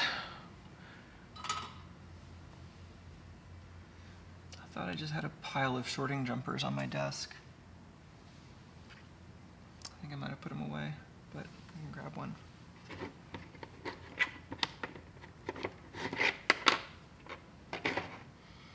Oh, let's go ahead and keep this in the vise.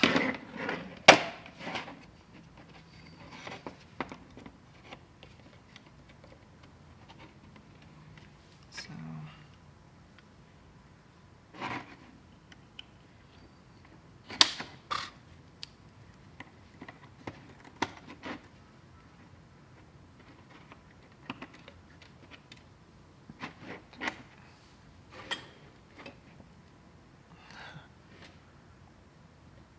feels alive when I move it, and it responds to keep its heading. All right, let's just put this on the O-scope.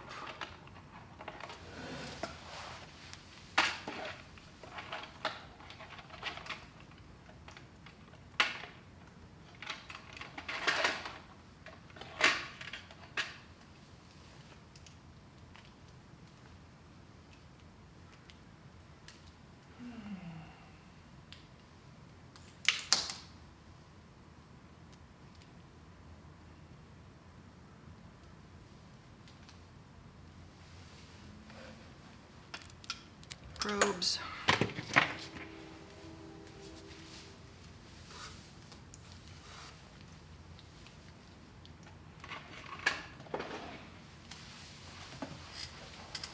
So at least tell us whether it shows signs of some kind of bootloader message, or, that would be interesting. Also confirm what voltage it's working at.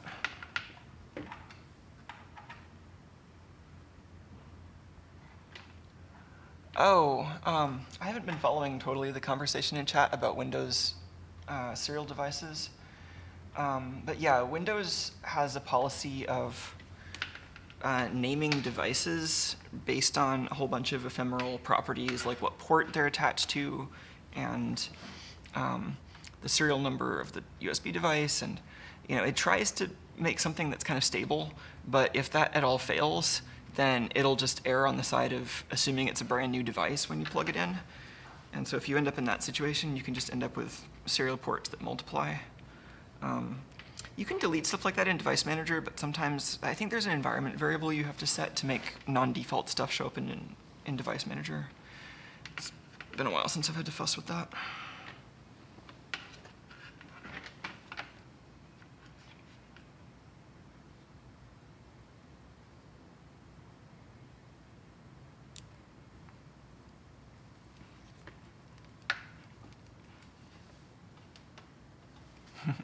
Sand fail. Scope time. Is Tuco still behind there? Man, this cat doesn't feel the same without cat cam.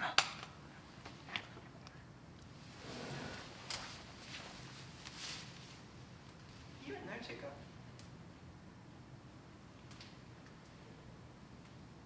Oh yeah. He's in there. Cat cam is still accurate. He's just hiding.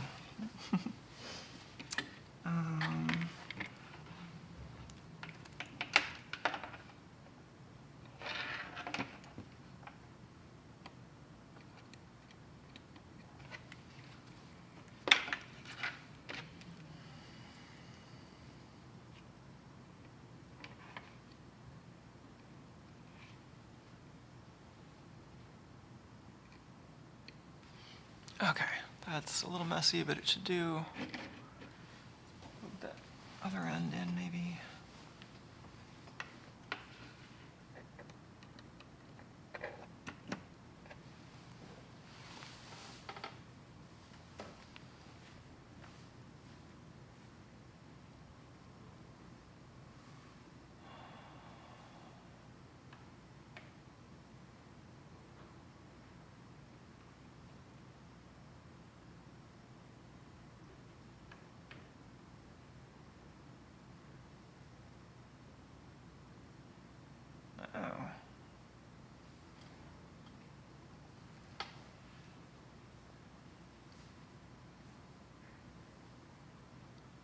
expect there to be traffic already.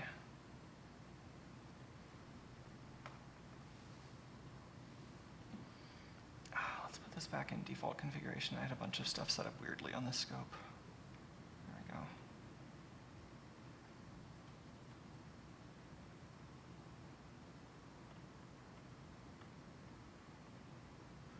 Huh. So it's transmitting continuously.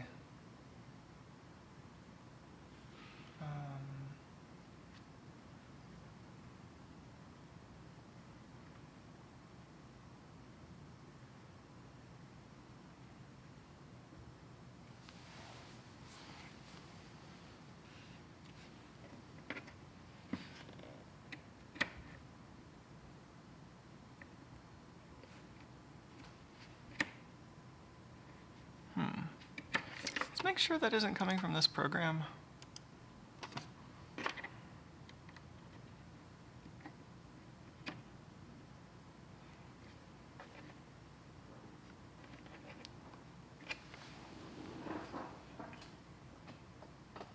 Yeah, that's definitely coming from the gimbal.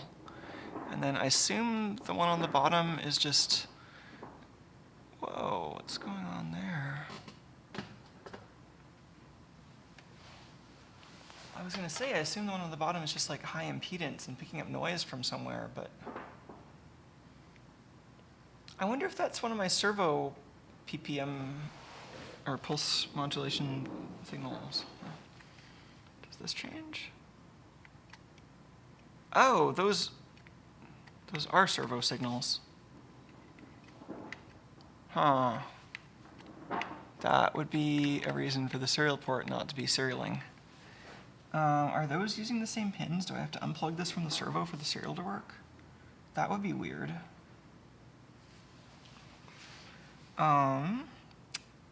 Okay.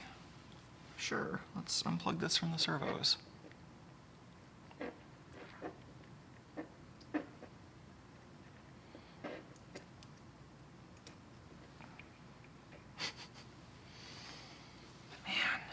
I don't know if that's intentional. It's a little weird. So now they're both writing at kind of a middling voltage level again. I'm going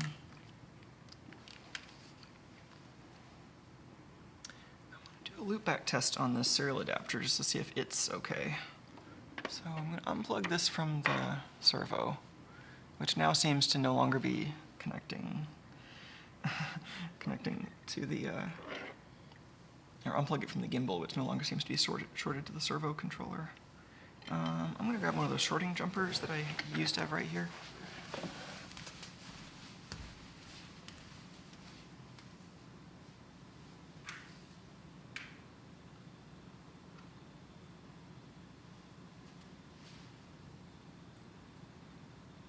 Oh, headers.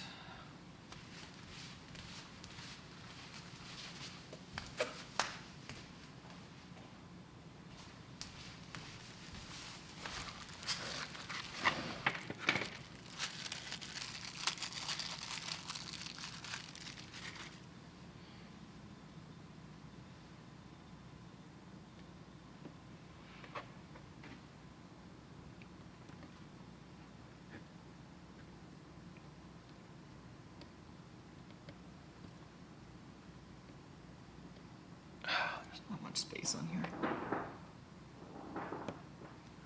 I think that's making contact though. So I think I have at least a few serial terminals on this machine. Let's use this one. Really?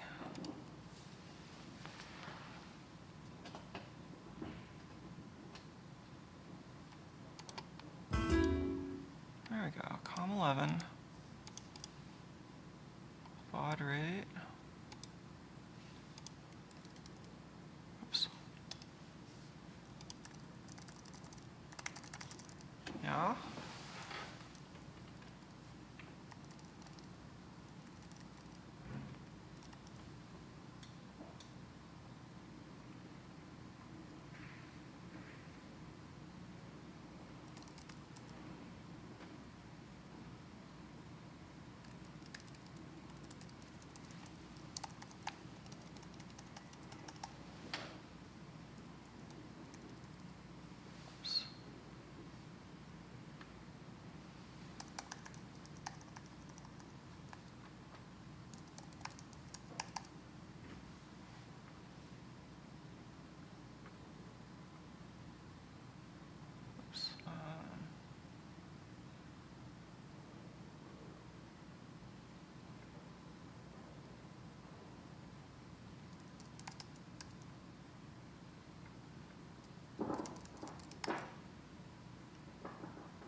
not decoded yet.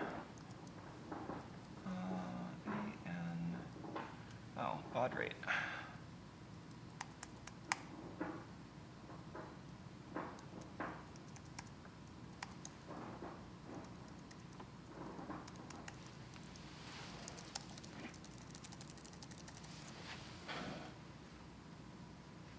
Is that the right baud rate?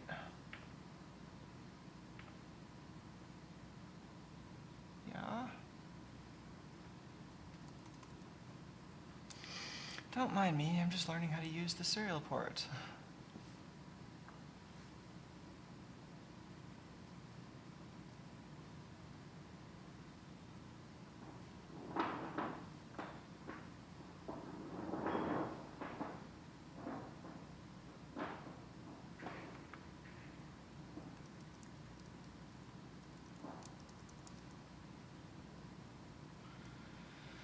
Maybe this has the bus polarity wrong. Oh yeah, that's it. Yay, that's what I wanted. What?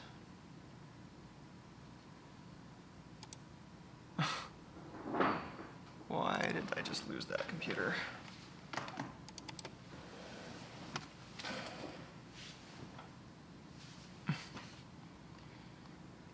I guess it's back. Okay. Well, maybe now that I'm presumably not,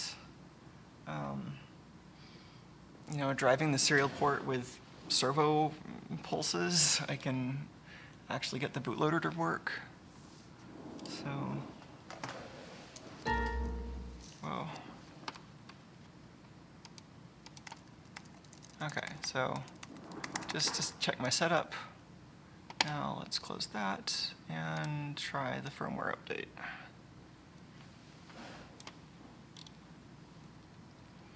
So I'll try to follow their instructions and run the program before plugging in the serial port. So type in COM11, open it, and plug this in. I would take off my shorting jumper because I don't want to loop back. And plug this in.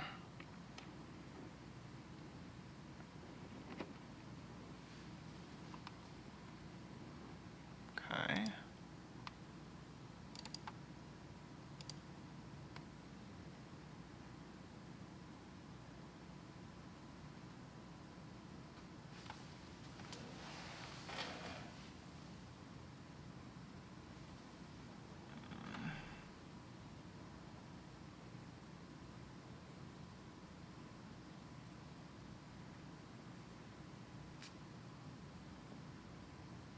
Yeah, horizontal.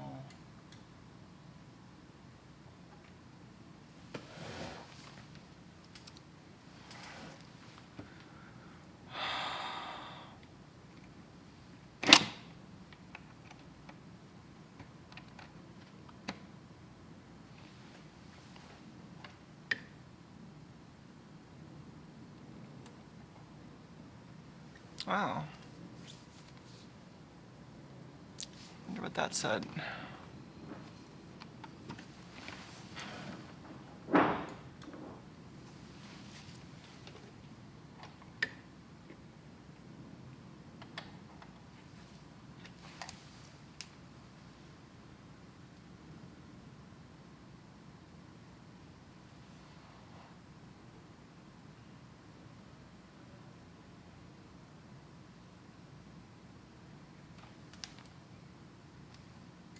Oops.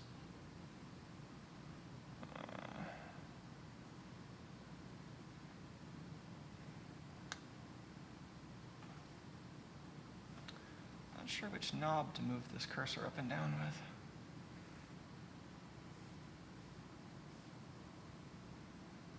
Maybe no knob. Maybe this is touchscreen only.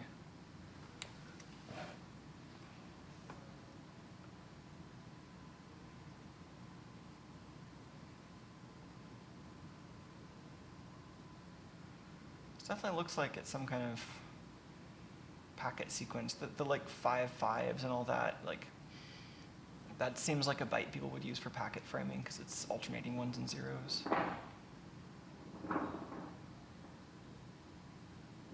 So it's definitely spewing out a bunch of info just right when you plug it in. Maybe that's what this program is looking for.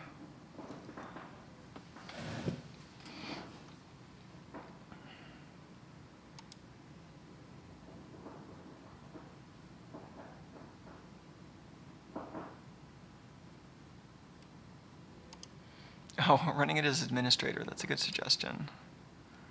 I don't know if that's going to be necessary, but let's at least have this auto.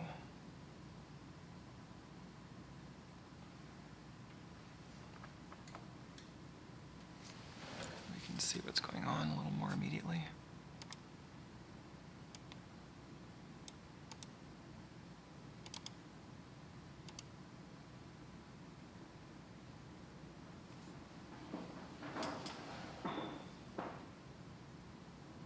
I'm wondering if it's expecting to be powered off of this 5 volts on the serial port. It didn't seem like it was doing so, but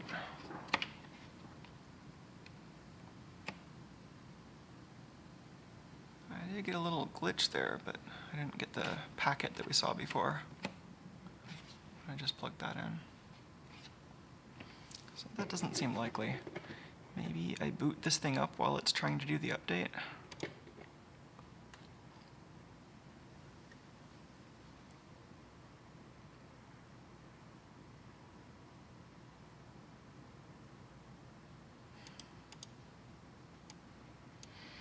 Did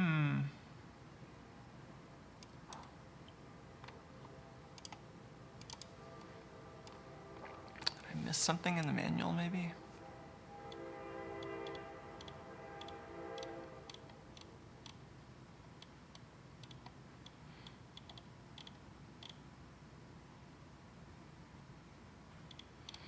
I don't know what they mean by this. Only supports the Windows operating system provisionally. Like, if it works, good for you.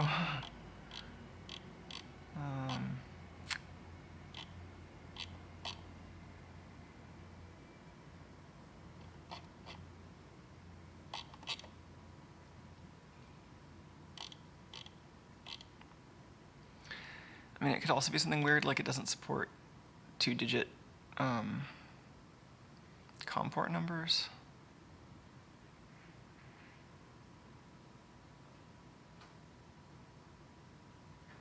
I guess it's looking for that initialization sequence after I open the port, so it should be decoding this version number out of that packet we were just looking at on the scope. Let's see if we can get that working. So just this, and then COM11.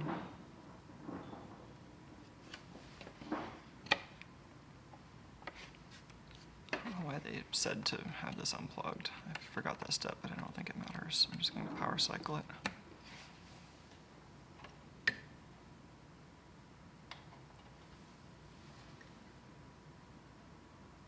No link OK message. This is seeming like a Windows driver issue or something.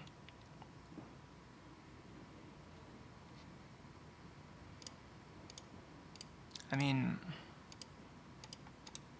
yeah, what happens if I give it a bad COM port? That's a good suggestion.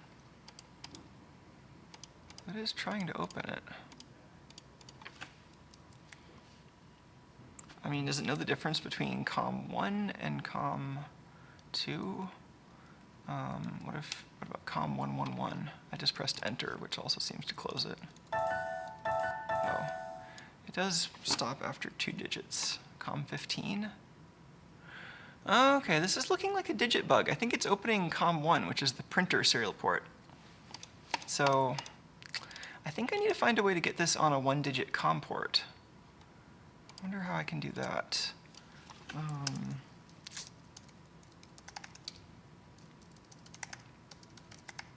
Web browser.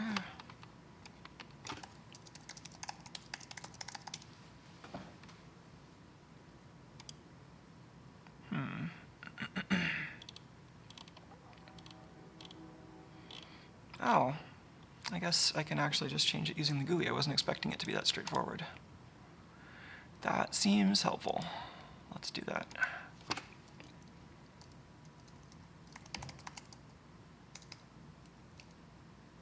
No, I wanted device manager.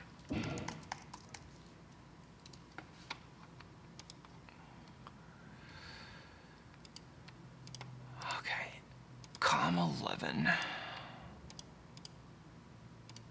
Oh man, I can just choose. Whoa, okay. I guess I just have a bunch of these in use that I need to clean out, so let's make that happen. Ooh, where did these even come from?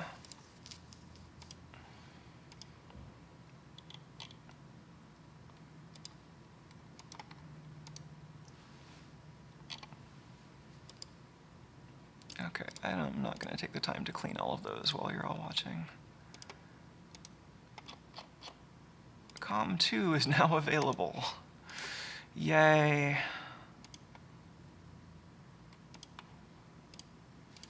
So, it's weird that they let you type in two, I mean, it's not weird, it's just an annoying bug that they let you type in 2 digits, but then their code only checks for the first character. COM2, oh, open fail. I have to start this again.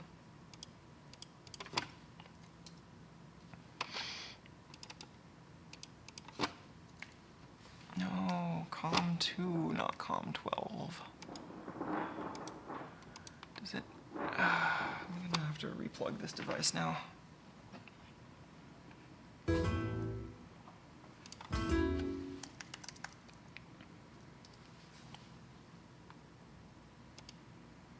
Well, it's still COM2.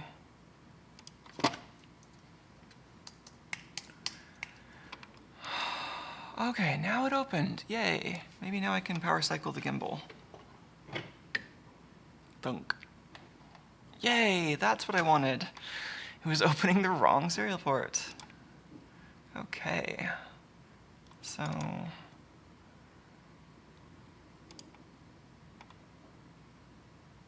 that's more like it.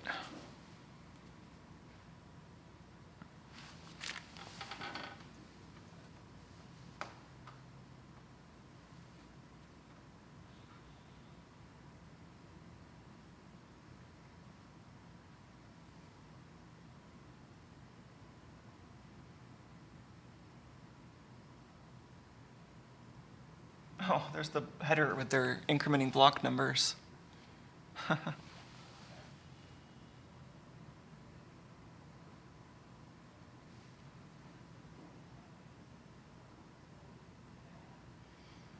guessing that's still encrypted.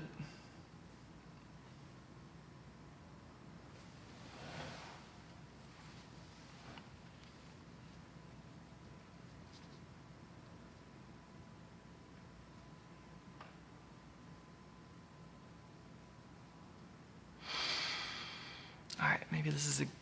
oh, I was gonna say a good time to take a restroom break or something, but I can do that later. Cool. Well, let's hope that firmware is good. Let's just have this open so I can see that startup message, and then I'll try power cycling the gimbal.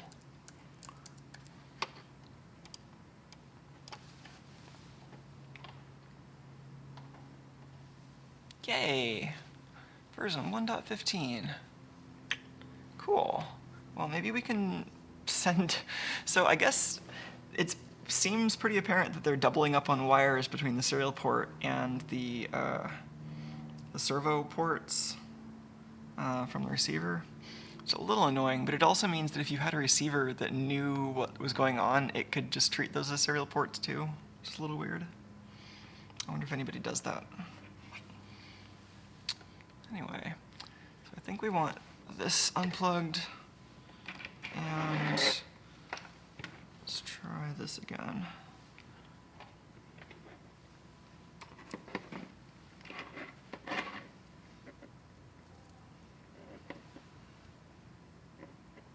I hope I didn't just brick my gimbal.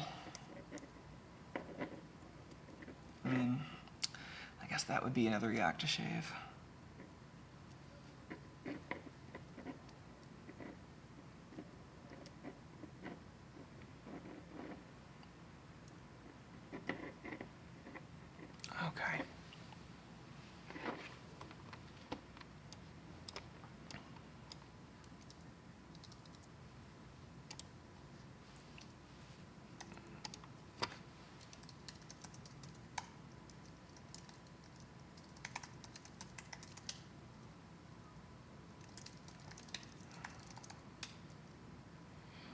Oh, I've got that running in a different terminal, I guess.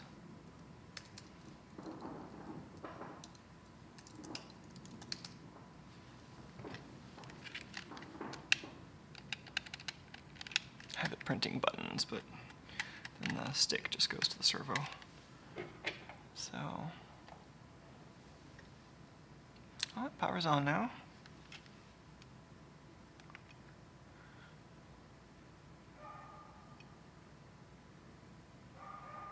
Oh, it looks like in the vertical axis it's doing what I want. It seems to be matching the position of my stick. Kind of hard to tell though. Let's try the other modes.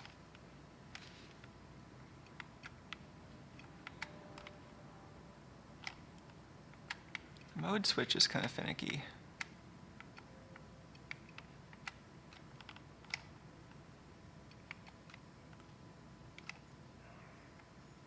Okay.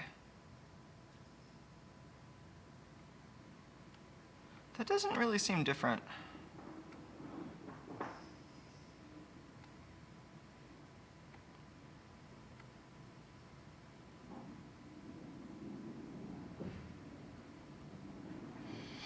Well, let's see if that setting program has any effect. It's weird that this firmware doesn't seem to do the right thing.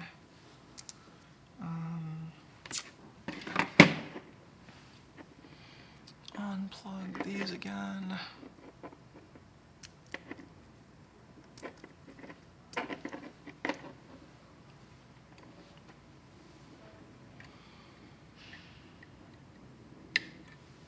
Alright, serial port time.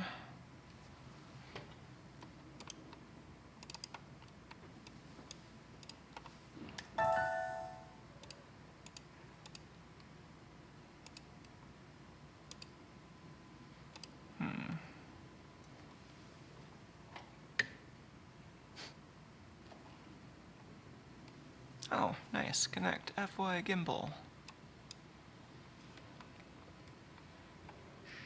I don't know what start is going to do. Oh. Oh, neat. This actually turns the gimbal controller on and off. So, that seems useful. Heading, following mode, fast, normal, slow. That's also not really what I want.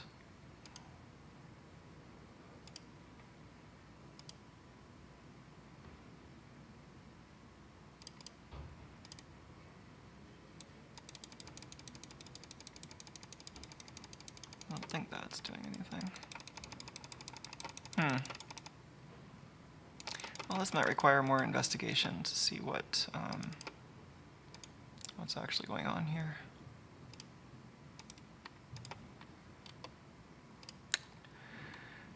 I mean, maybe I'm just misunderstanding these two firmwares. There's a rocker position mode firmware, which I thought would change the input strategy. And then this rocker speed mode, which I thought was what I was using before. But, I mean, I was also using an earlier version.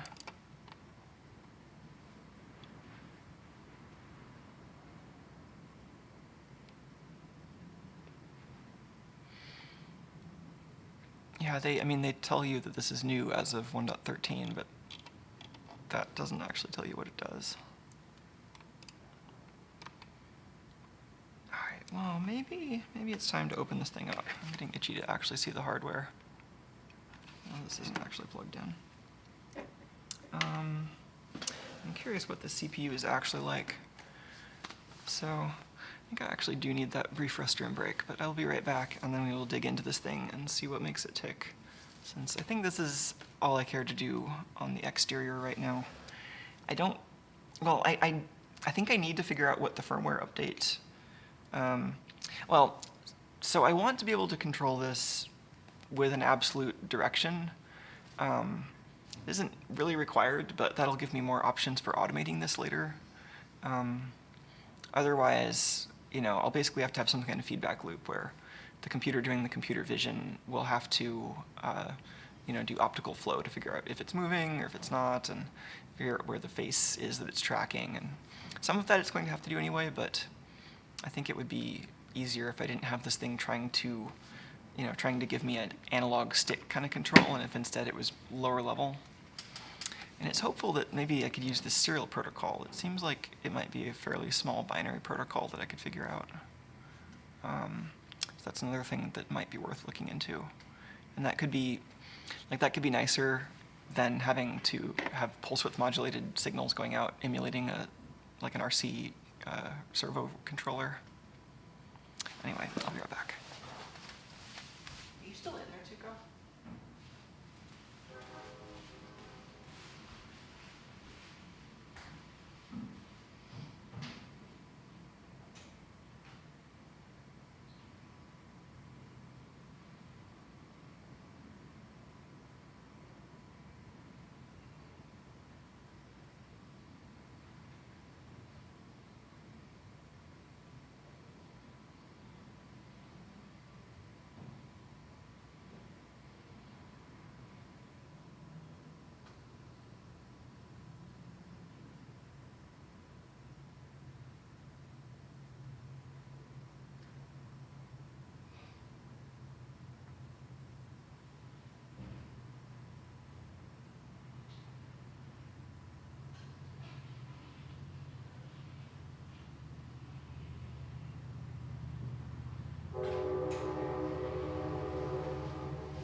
Oh yeah, Kenneth is placing bets already, 20 bucks on an STM32.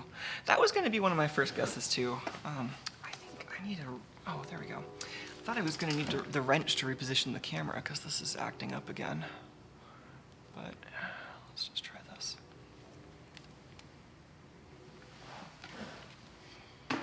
All right, power off. Let's put the lens cap on this guy.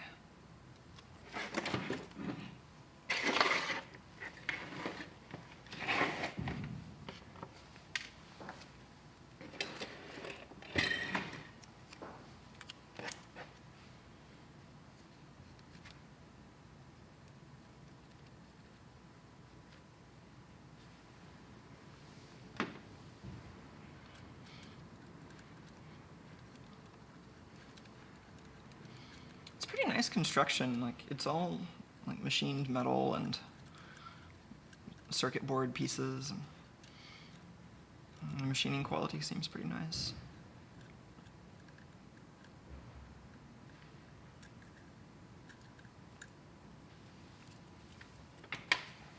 All right. So a place to put the screws.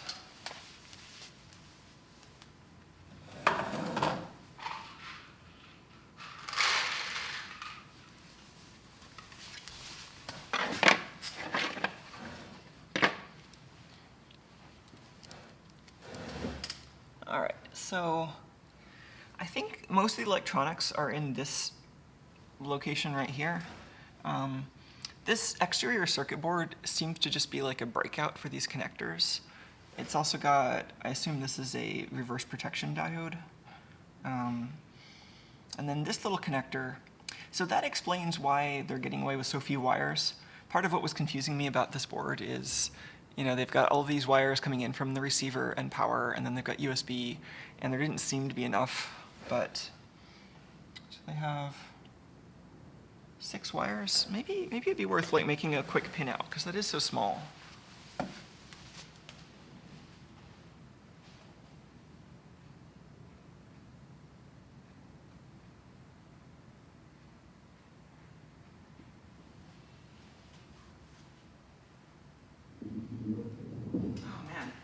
That video recorder is still having problems. I don't think I need it for much more on this stream, but I thought it was the computer. It might be the recorder itself, or it might be the cable. That's annoying. I'll have to take a look at that. So, yeah, 6 pins.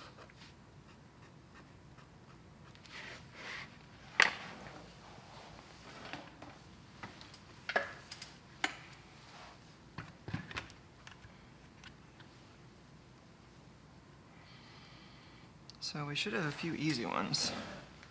So all of these on the connector here are labeled pretty conveniently too. So we have ground, just triple checking that this is all unplugged. Oh, there's also a couple of duplicate grounds on this connector too, so that looks bigger than it is. Okay, third from the bottom is ground.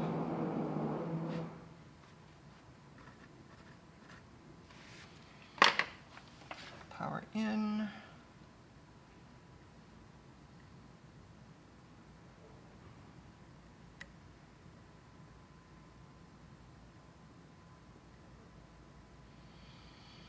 Oh, that's going through this diode. So this isn't like a crowbar clamping diode, it's in series. So that might actually get kind of warm. That might be why they mounted it externally.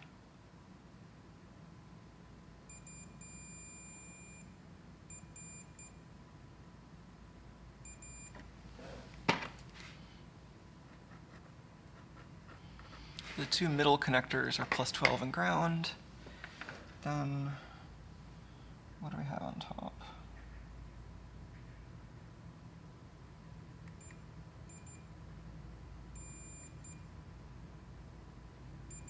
Top one is video,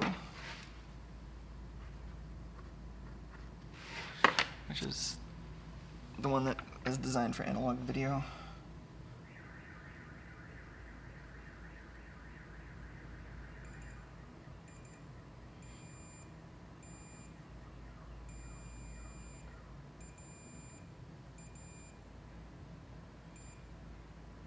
Interesting, this one is showing continuity to both the yaw and the mode switch input.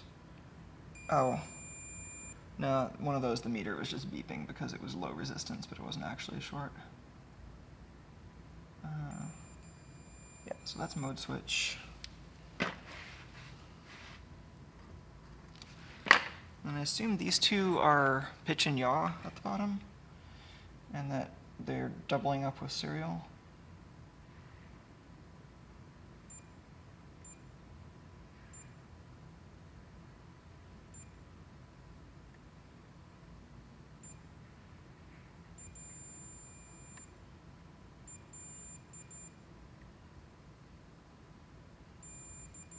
Yeah, it's hard to get a good connection, but yeah, that is just pitch and then yaw.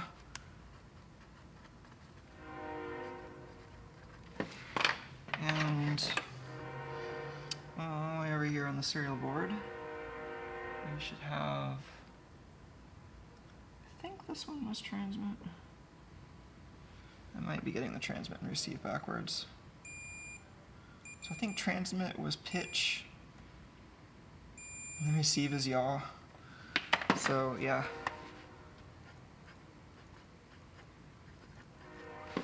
So that's our serial pinout, or that's our pinout for this middle module that this is acting as a breakout for.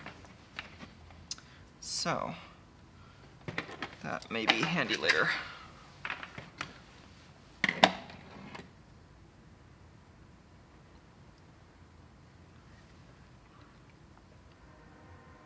Does this have a latch? I don't think so.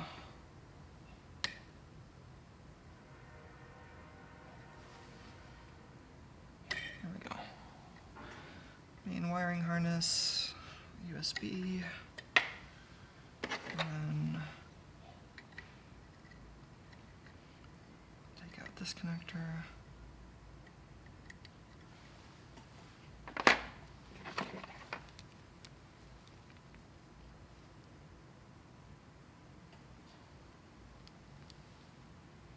So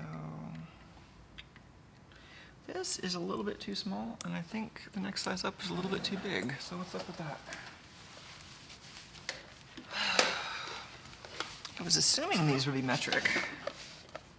Are they not metric?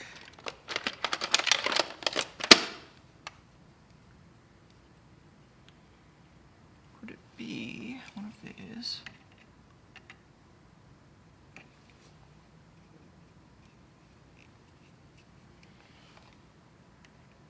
No, I think maybe this screwdriver set is just not a good tolerance screwdriver set.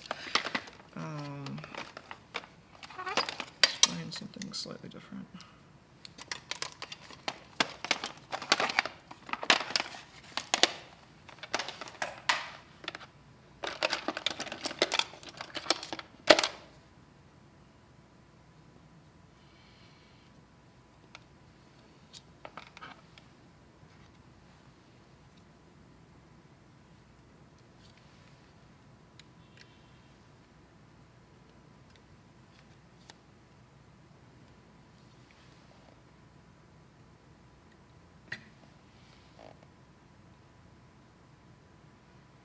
Oh, is that it?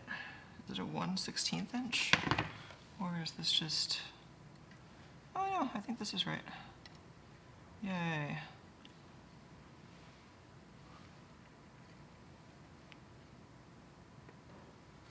So these are going into threaded pieces in this aluminum chassis.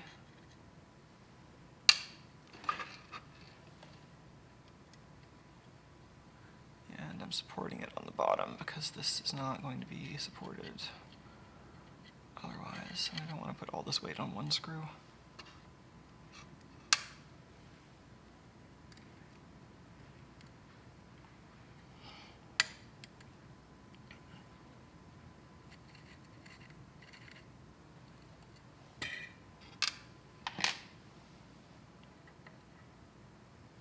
Cool. That's pretty nice. There's a decent amount of cable there. In fact, there's a separate little connector. So, let's put this aside.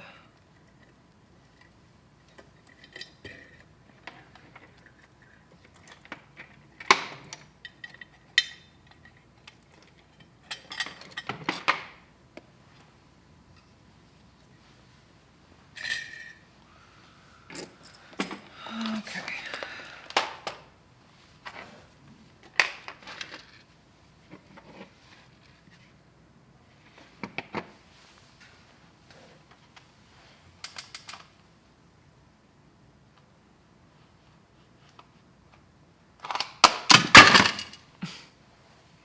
Thanks, keyboard.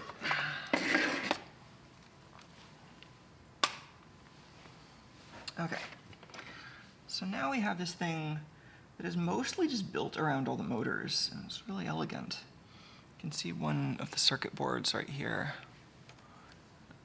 where we took off that connector. And then another circuit board up here. I assume this is the main circuit board.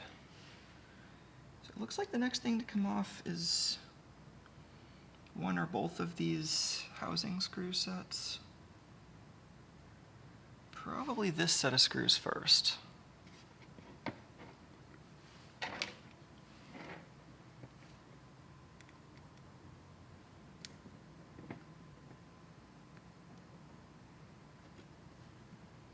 Oh, is this a different size, or is this just my tool not being the right size still? Oh no, there we go. Ooh, these are long.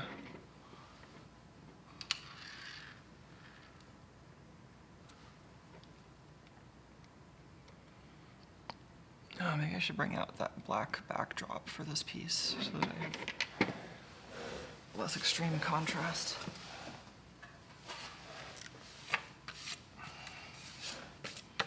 Of course it's covered in cat hair.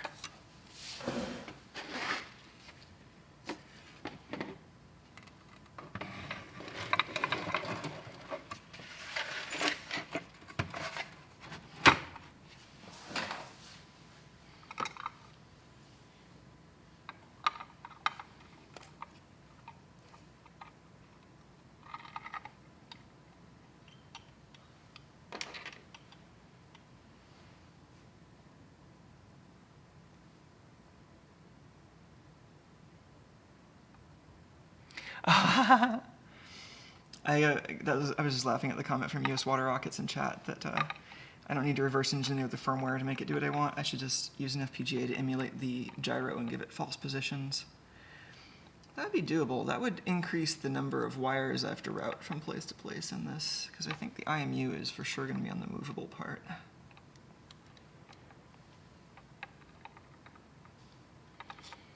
I'm expecting one of the big limitations to be just how much I can route between the camera and the stationary environment without it bogging everything down.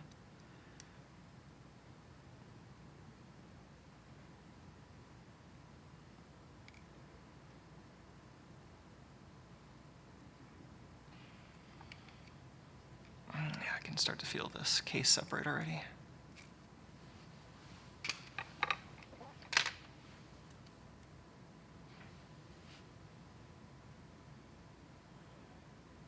Oh, that is coming off of the motor. Like, it feels like there's another little wiring harness in there. Oh, it's a connector. And a wiring harness. Oh, that is the cutest. It's also glued. Crap. Let's see what we can do without ungluing that.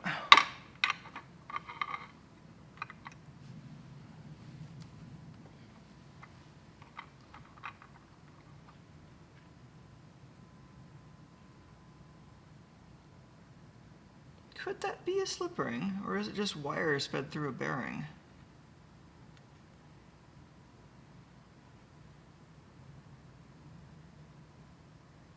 Is that glue or lubricant?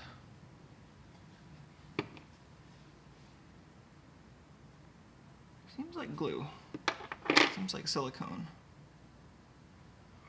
Yeah. That might be the wires passing through the hub of the motor. Because this actually powers the motor, those 3 pins. And those might be the next section of the circuit. And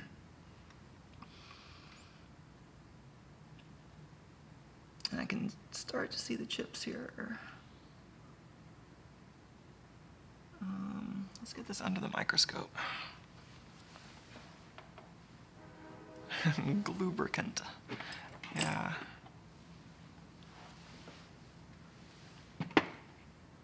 It certainly could be a tiny slip ring. I would be impressed if it's a slip ring. So that's more than I was expecting for something like this. So that doesn't look like a slip ring. That looks like it's just going through the bearing.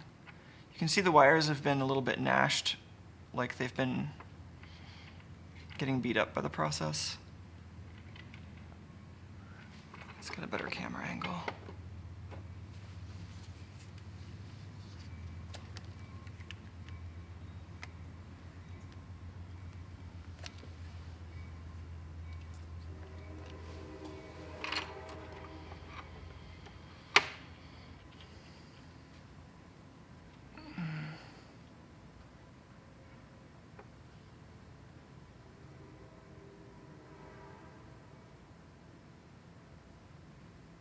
Man, what are we looking at?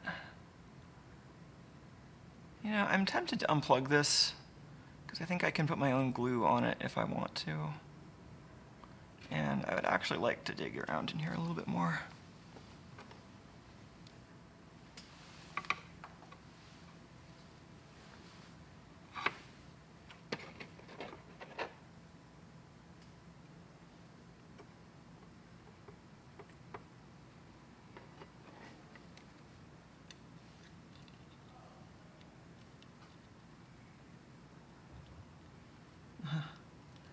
It's like a little scoop of silicone. It's definitely silicone. I mean, if there isn't anything special going on, like a slip ring, and this is just going straight through, maybe I can have some coax join these wires, if I can find some coax that's thin enough. That would be kind of neat.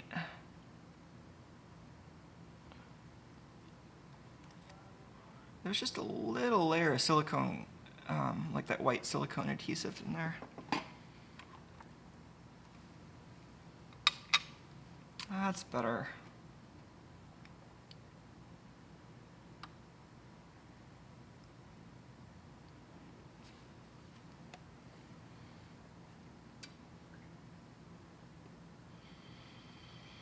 So here's the, I mean, I don't even know which part you call the stator and which part you call the rotor in this point, but normally this would be the stator, the piece that I'm rotating. That has electromagnet coils, and if I can get any of this in focus.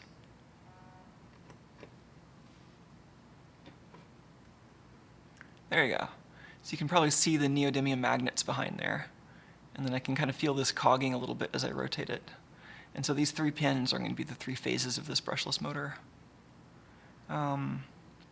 This also mentions magnetic encoders, so I assume that's somewhere in here. I don't know whether it would be on this side potentially, and then wired back through the middle, or whether that would be potentially on this board. We'll take a look at the board that I just took off in a sec.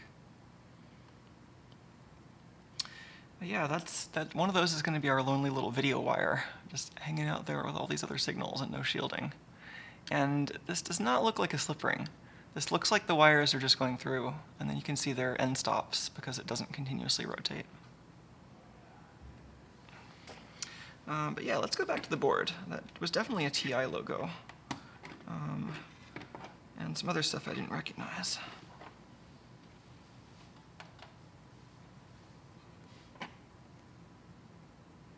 Oh, what's that label?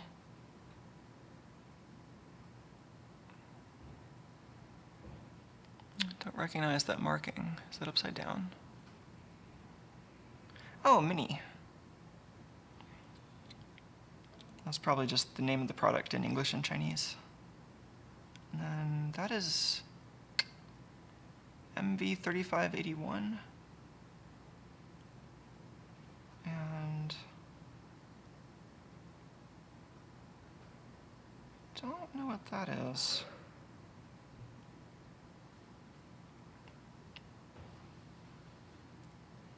B1 or O12B1000, 28U. Let's see how some of these things are connected. So these are the output drivers for the 3 phases of the motor, going straight to the motor. Well, I think the 5-volt power supply that I want to bypass is somewhere else in here, but I'm also probably going to want to make sure, because like this is probably going to have some electronics distributed around it, especially for the magnetic sensors, and like if those are taking power from the same 5-volt rail that they're sending to the camera, then I've got a problem and I need to run something separate. So,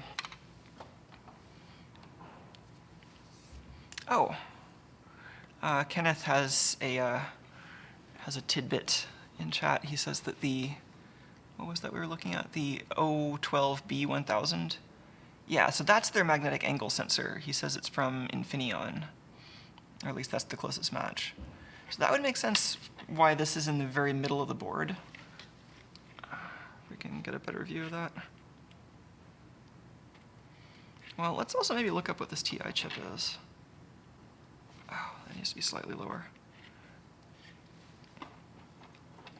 Yeah, the microcontroller, I'm assuming, is on the other side, because I don't even see a micro yet.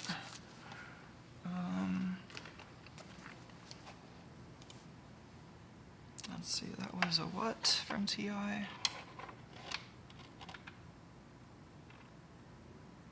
MV3581?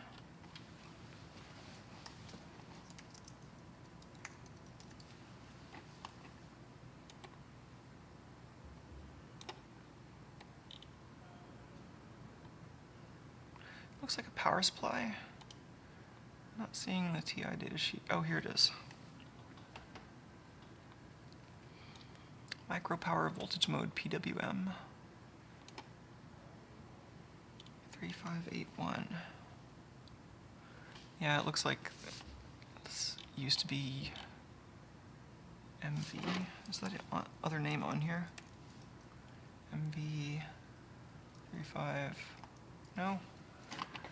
I don't know why this came up in the search query, but that's not what we're looking for.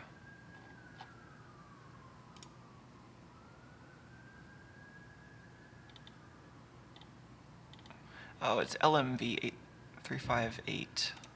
That sounds like a amplifier. Yeah. Op amp. What are you op amping?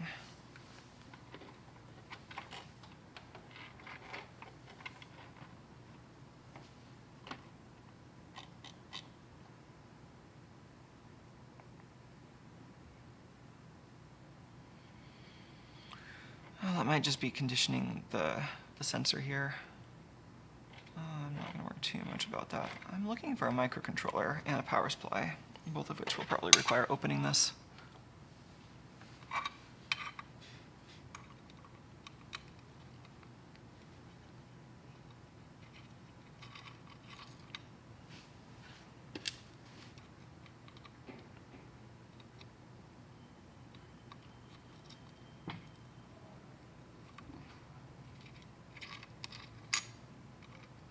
Oh, it's so nice how all these parts are metal. It's really good. And the screws are all very different lengths, which should help. Wow, this is really cute. And then there's one screw just holding the circuit board down to the metal chassis, which seems to also be grounding it.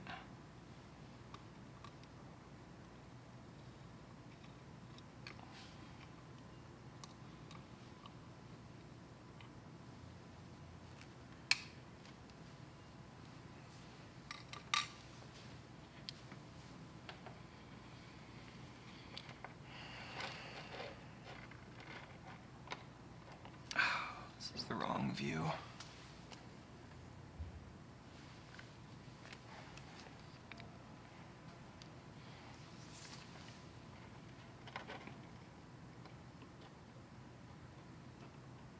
STM32, we have a winner.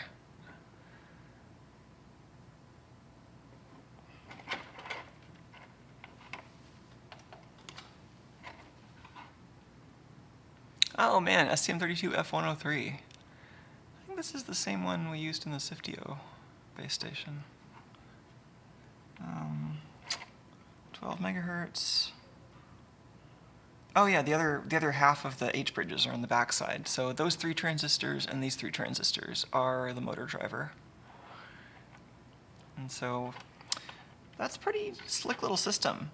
So magnetic sensor, op amp, motor drivers over here, 3-terminal regulator, I assume, and a buck converter. I'm assuming this would be 5 volts and then 3.3 volts, but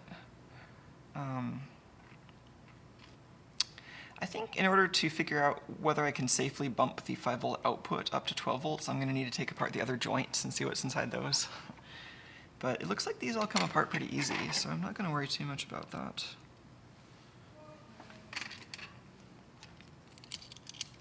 Okay, so there's the root joint. Let's see what is next. Oops. So these components, maybe we should take off the, like I kind of want to see what's on the other end, like on this board. I guess that requires taking,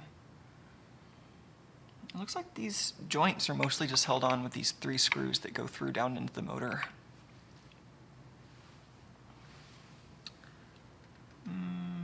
Where's that wrench? Right here on top of the thing it blends in with.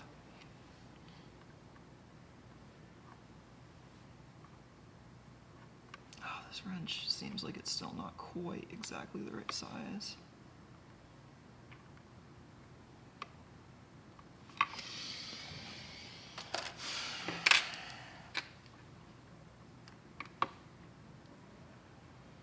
Oh, maybe this fits.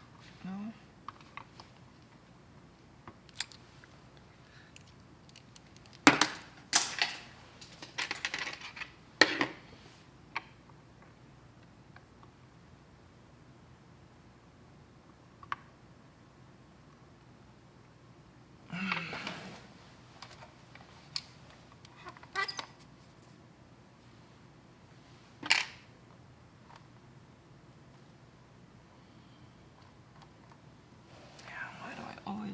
wrong size screws.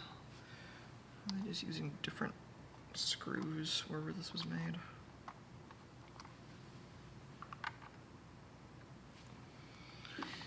I mean, I think this and all my screwdrivers were all made in China, so that couldn't be the sole cause.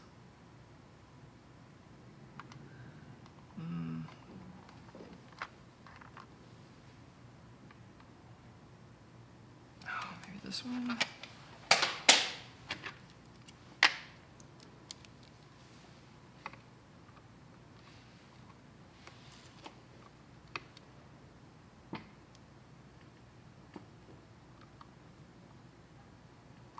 Ah, that's better.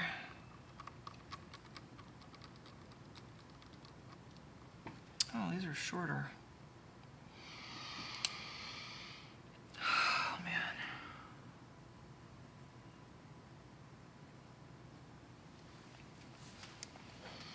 Well, these screws are going to be annoying to keep separate.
Maybe that is not the first thing that has to come off.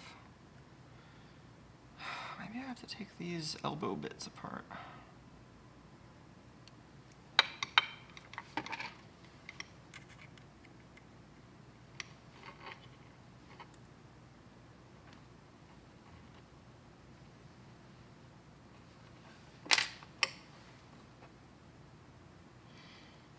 Kylan, or US Water Rockets in chat, says, I wonder if each joint has a microcontroller. I was wondering the same thing.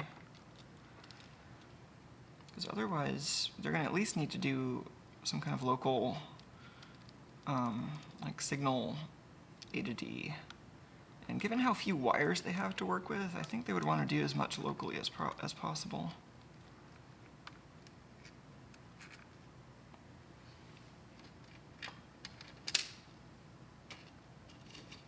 At least the screws on each joint seem to be pretty consistent. These big long ones go through the back cover.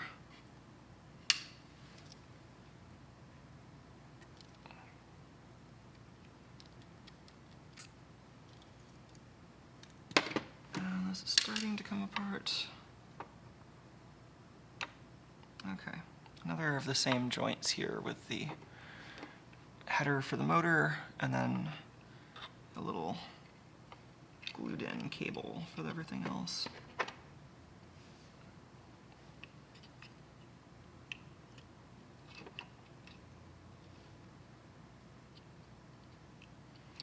This board looks very similar.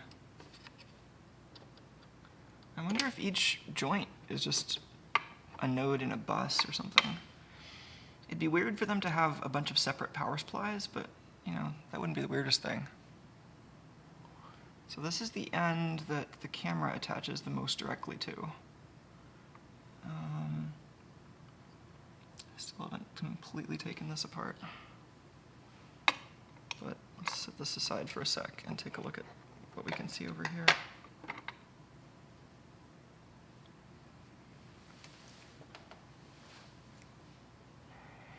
This is the last joint.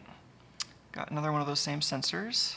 It looks like the same board logo and everything. That's pretty cool.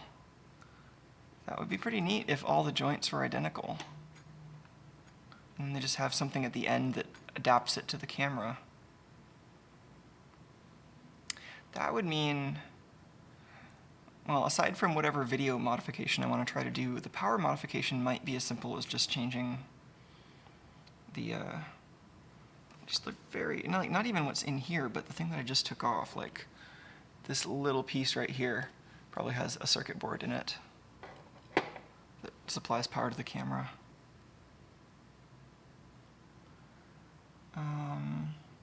Wow, that's neat. So, I don't know if I want to take,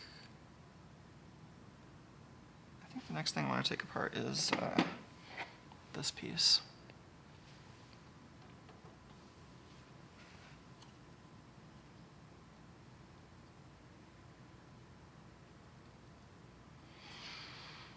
So we've got some of this in the way.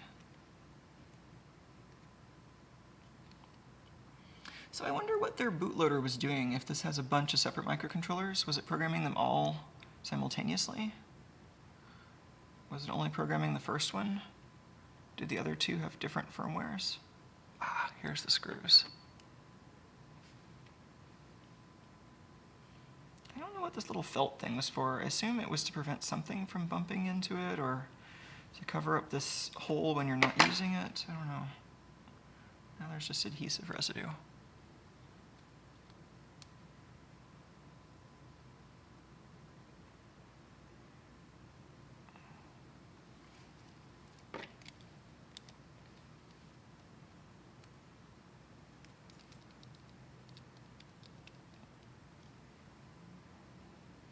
Are these the same size as the back cover? No, they're smaller. Why are these different? Fine.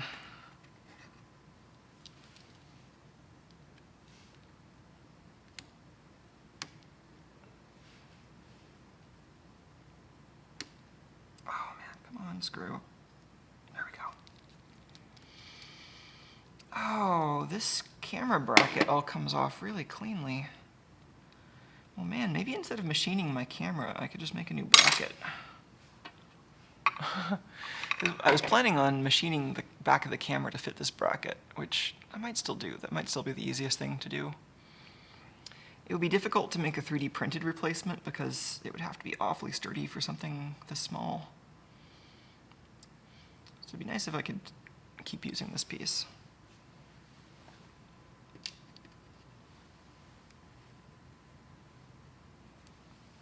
Alright, this piece that just rolled away. So this little cap has a circuit board under it that I care about. So this looks like all the other joints. It has restricted range. So this connector also serves to kind of line up the motor during manufacture, which is probably useful. So I've already taken off these 3 screws, which seems like what would be holding it together. Oh, there we go. This cover is loose. Oh geez, is that another microcontroller?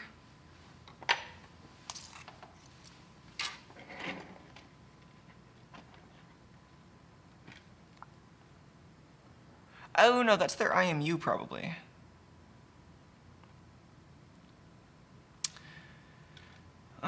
So is this just an IMU or is it also a buck converter? So that's the connector that goes off to the camera. Power, is that big thick trace for video? That's interesting. So we've got ground, we've got one that just goes to this little surface mount component. I'm assuming that's like a detection pull down or something. And then those 2 are probably power. Let's look at the other side of this board. Oh, this one's gooped up also.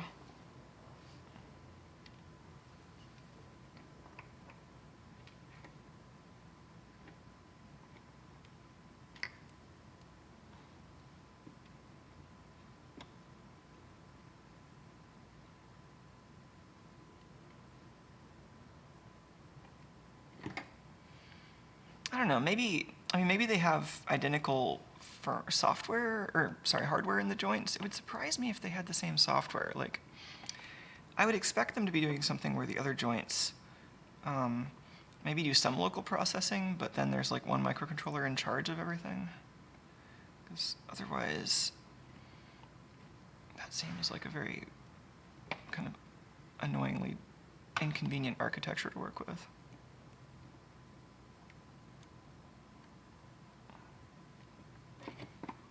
This feels like hot glue.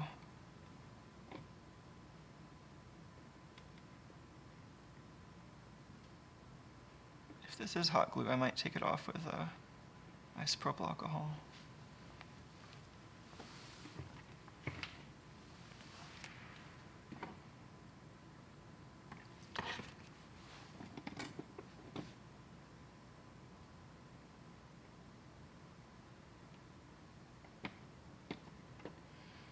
Don't know.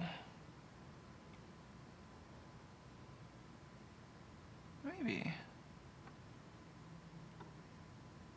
Also a name under there. Mini IMU. Great. Ooh, there's a version. 3.0. Cool.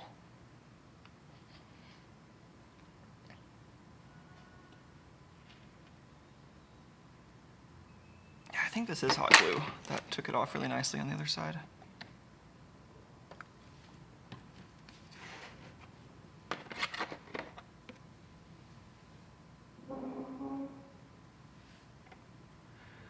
Oh, nice. US Water Rockets mentions that they noticed when the firmware was loading, it started over at block 0 multiple times. And that didn't make much sense at the time, but now it certainly does. Yeah, that's interesting. I imagine the serial protocol is some kind of like daisy chain bus where there's commands that the first processor passes along to the second one, but then also commands that it issues on its own. So like maybe they put the first processor in a pass-through mode and then get into the next processor's bootloader. I mean, that's kind of the straightforward way of doing something like this. You just almost see me knocking that capacitor right off the board.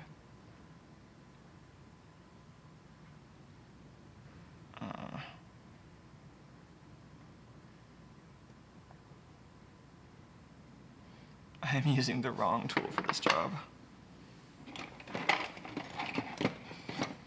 Using a spudger to tweeze. What a silly thing. Not as bad as using a tweezer to spudge. That's the quickest way to destroy your tweezers. Alright, anyway. So, yeah. We can see that there's nothing really special going on with these wires. Maybe there's some lubricant in there, it's hard to tell. Yeah, I think there might be some lubricating gel in that hole where the wires are. But it does look like it's just a little cable that goes through the center of the motor.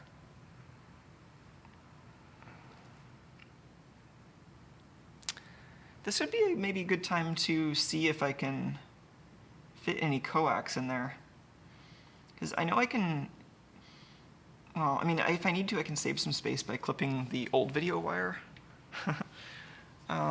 Maybe let's see how big the coax is in some VGA cables. I've got some sacrificial VGA cables here.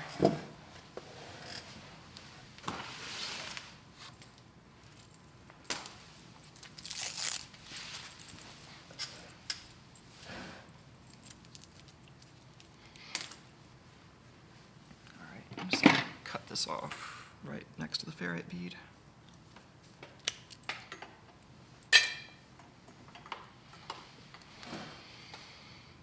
Alright, so you can already see the coax just in the cut end of the VGA cable.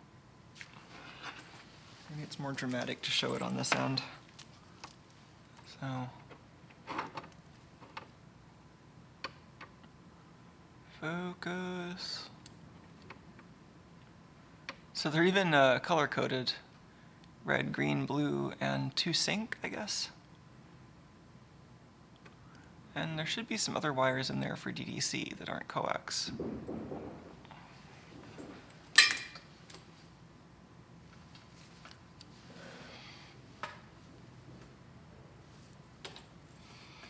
Try to very carefully strip the insulation without nicking this. Actually, maybe I'll try to rip it open this way.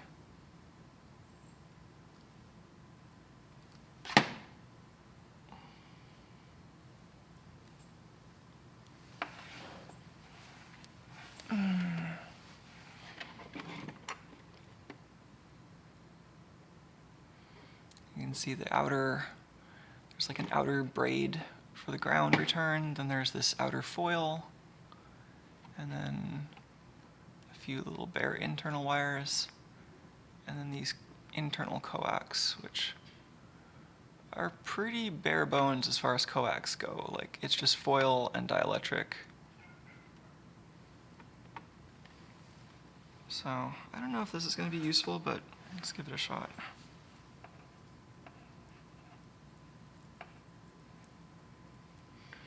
I'm going to try to do the thing where I can just rip the insulation off of this cable all in one go without having to cut away at anything and risk nicking the wire.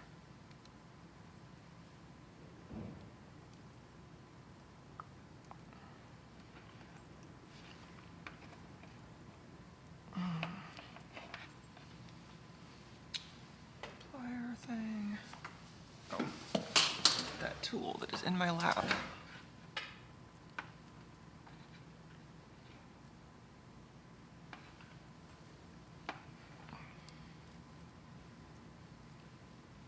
Oh, neat.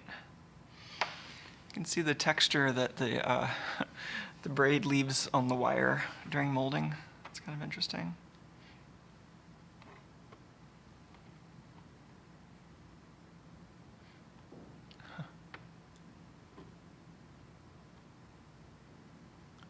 Yeah, interesting.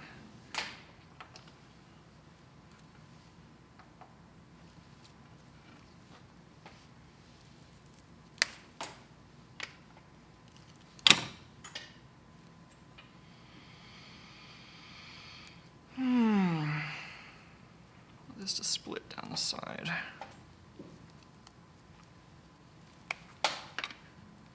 Well, that'll be a start.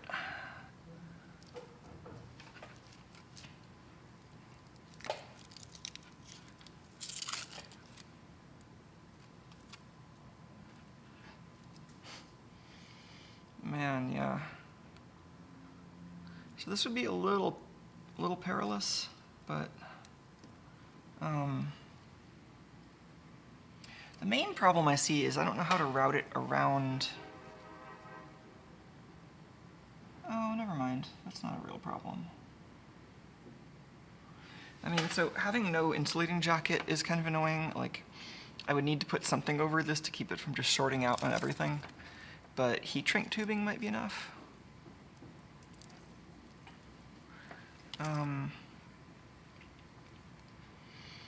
There's a suggestion for earbud coax. I don't think that would work. I mean, that's probably worse than what's already in there. I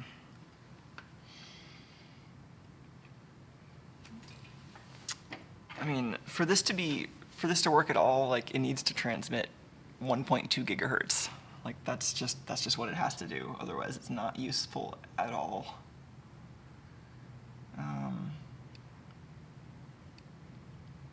Well, so I'm also curious about power. Does this thing pass 5 volts all the way down? It seems likely that's what's going on. And it might be that the camera is on exactly the same 5-volt rail as everything else on here, which would not be fun. So there's the connector going between modules, 5 pins. 5 pins, huh? What did we see on this other one?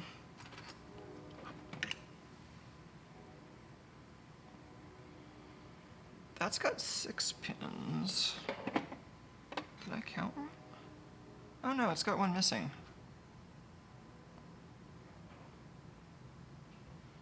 So the connector is probably the same pinout everywhere. And maybe it's even similar to this everywhere. Curious about that.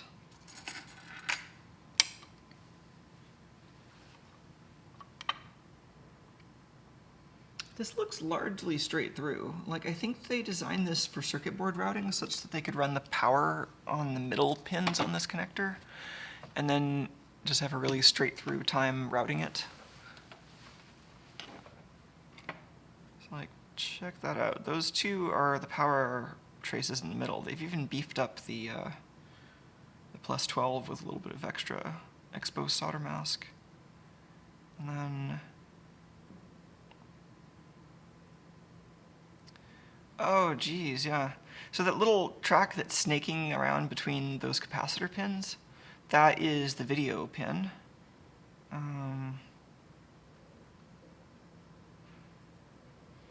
And that's interesting. It looks like, so the next one is usually mode switch, but it looks like that's unconnected on the right side. And it might be that, like that's got a unpopulated capacitor pad there. I'm expecting that that would be, oh, is that another serial port? Maybe that's debug. Anyway, I would expect that, yeah, that it then kind of reuses that wire for something else for the downstream port. And we've got series resistors for the two multi-purpose inputs. And then, interesting. It also might be that they populate these boards differently on the other joints.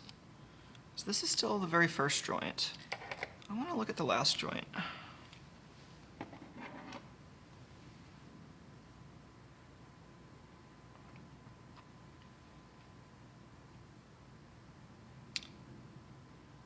Yeah, that's this board. I think I just need to undo these two screws. This is the circuit board that drives this motor, which is the last one before the camera.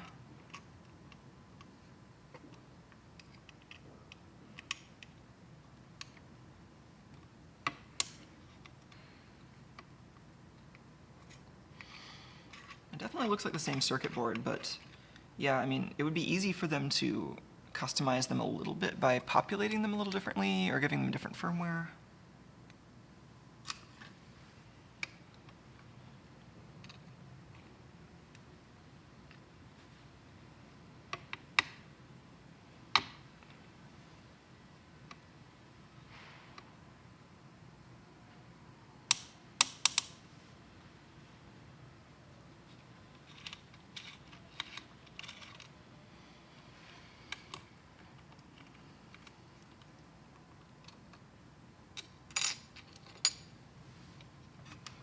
Wow, it looks familiar.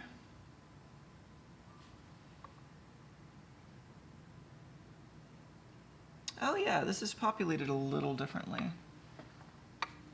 I mean, at least I'm already seeing a 0 ohm resistor right where we were just looking.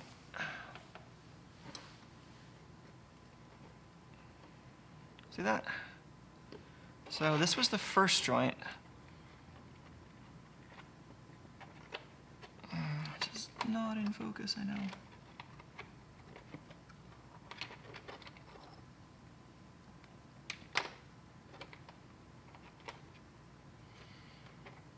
I mean, STM32s are pretty cheap. So I haven't done a video on this, but I took apart one of those hoverboard scooters, and it's got way more processors than I would expect. Like, I would have thought maybe, like one processor, and then like maybe some motor driver controllers separately, but it has like one processor on, how did they do it? I think it was one central STM32 that actually does like the stabilization algorithm and drives both of the motors. And then they have two separate STM32s that all they do is read an IMU. So I don't know why they designed it that way. That seems really weird. But it meant that like any changes to that main microcontroller firmware means you're making changes to a fairly high-powered motor driver. So that requires a bit of caution.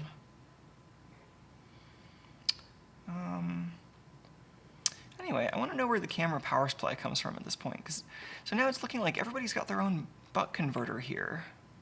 Okay, so which one of these powers the camera, or is it something different?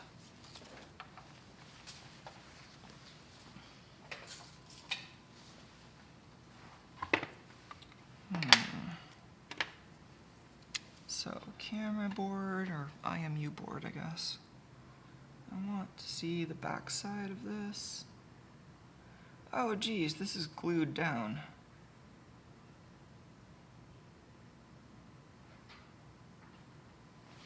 At least I think this is glued.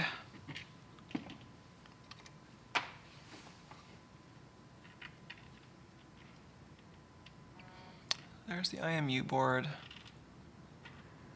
And yeah, so I guess we can assume there's nothing on the back, because this is just glued straight to the motor housing. I mean, it's also held in by these screws, which go through to the cap that sits on top of this, but I guess that was the easiest way to make sure the IMU doesn't vibrate. Alright, well, let's just buzz this out.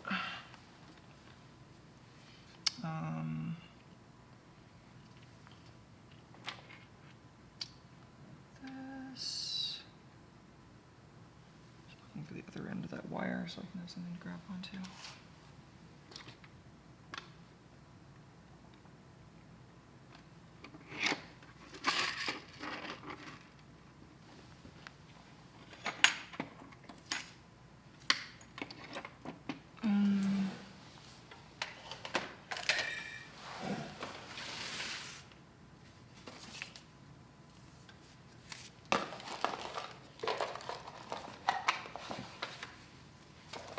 Looking for the other end of this cable.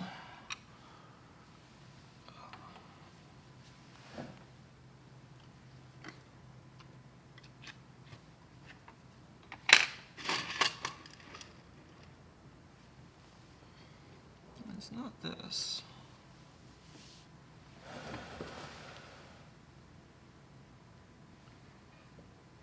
Oh, there it is. Blends in.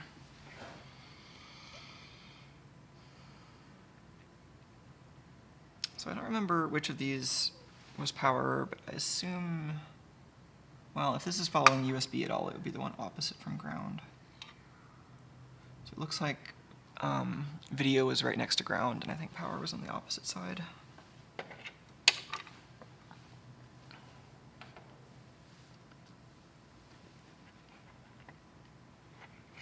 Let's raise this up a little.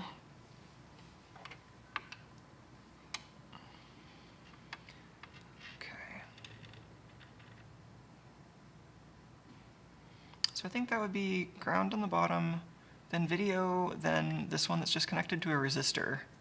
So that's probably some USB data line that you have to pull down to get video out of the GoPro. This thick trace here is power. And it definitely seems like the same power is going to the camera and to this little, what I assume is like a 5 volt to 3.3 volt step-down regulator. So that's annoying.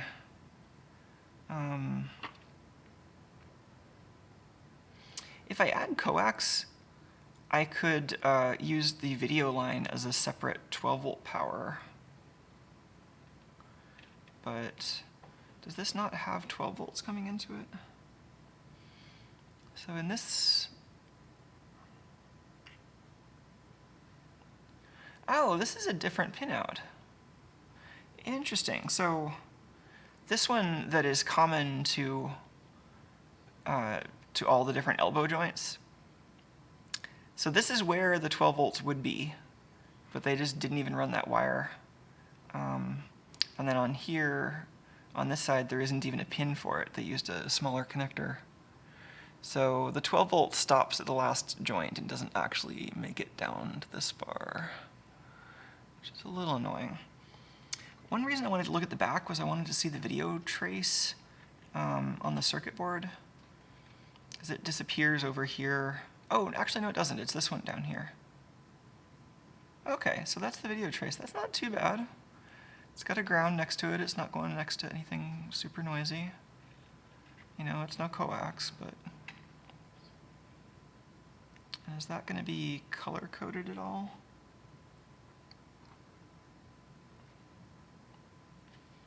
I think the white pin is video here. They use yellow for video elsewhere, but...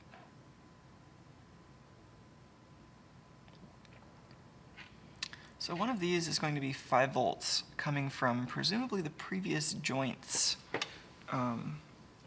local buck converter. But this is weird. Like, I don't know where they would be getting the 5 volts from this from.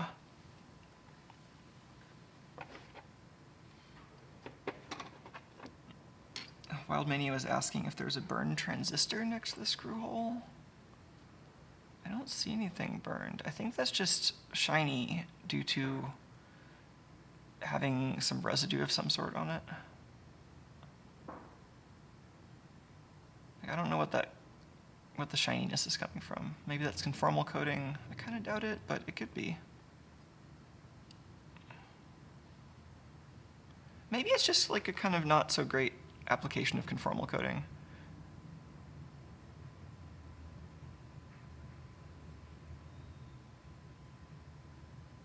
Yeah, I don't see anything out of the ordinary.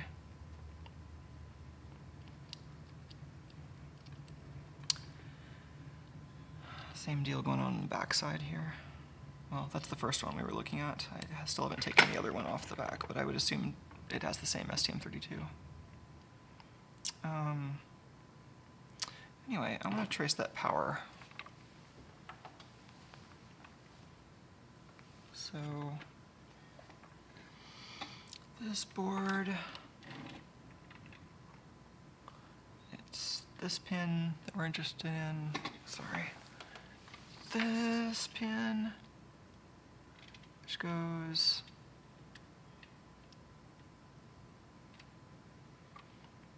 looks like it's going to the second one from the right here, the one that is the blue wire.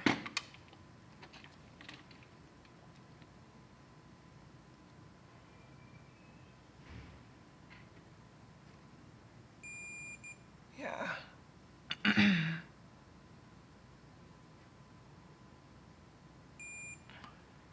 Okay, blue wire. And then over here, blue wire is second from the top.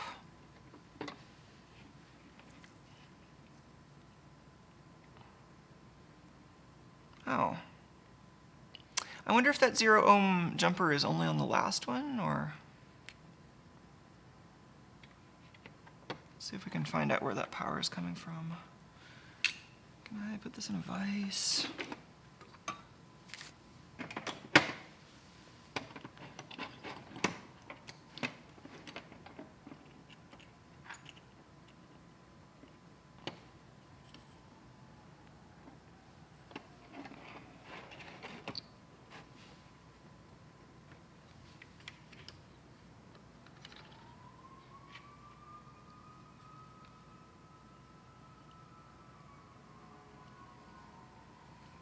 All right. Let's poke around a little.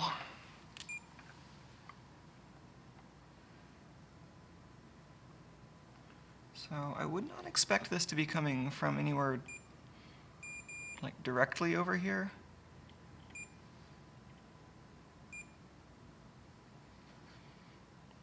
Yeah, that was just some capacitance.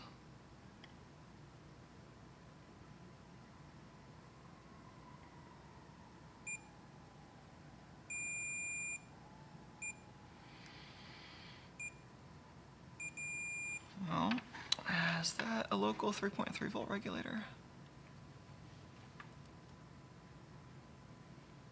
362K.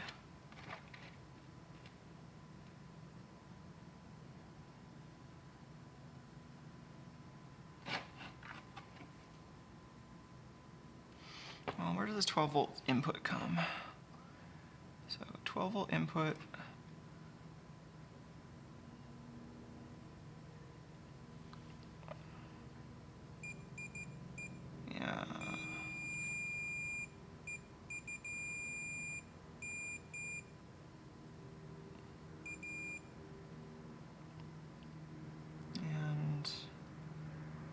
would be going through here.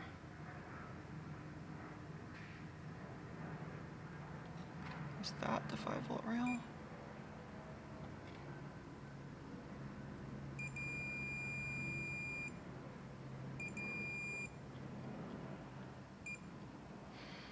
Yeah, I mean, I'm not totally sure at this point, but I think this is just a 12 to 5 buck converter, and this is the 5-volt to 3.3 volt linear regulator.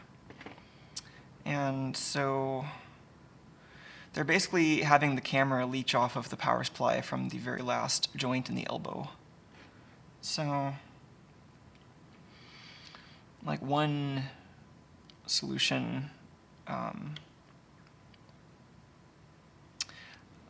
like since well, yeah, maybe one solution to this is I take out the yellow video wire from most of these joints to make a little bit of room, and then run the coax, and then all the joints would have the same number of wires at that point, since this last one is missing a wire anyway. And on the last one, I keep the video wire, but I reroute it so that it's actually 12 volts instead, and that's what's powering the camera. And then the video return I run through a separate coax.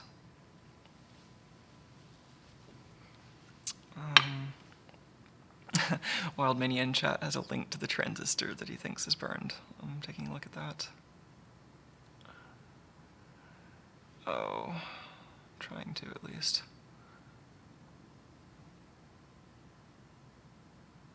I think it just broke the chat window.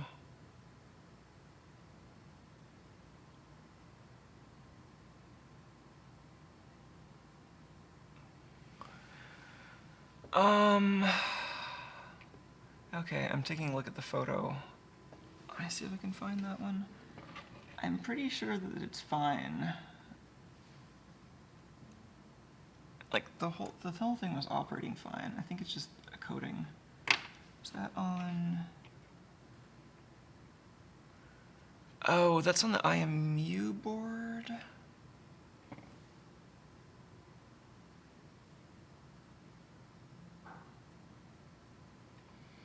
That is part of the glue, I think, that they're...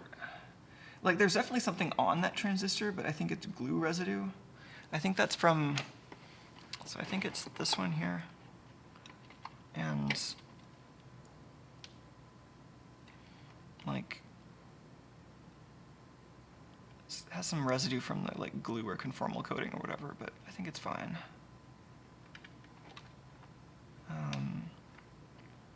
Alright, well I have a plan for getting the power in. So that would make this... So this board right here doesn't have any 12-volt power on it. This is all 5 volts and 3.3 volts. So we would be getting 12 volts here by reusing this bottom right wire, which normally carries video. And then I think everything else is just down to whether I can fit... There's this 5 wires plus some kind of coax through these center holes.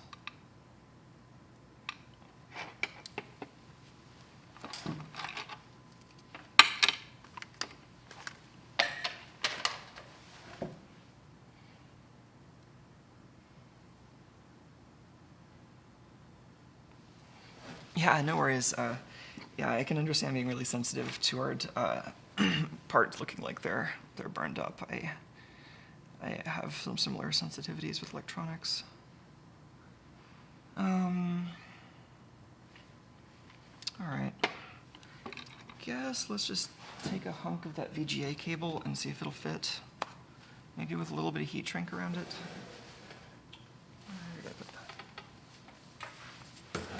I kind of want a longer piece though.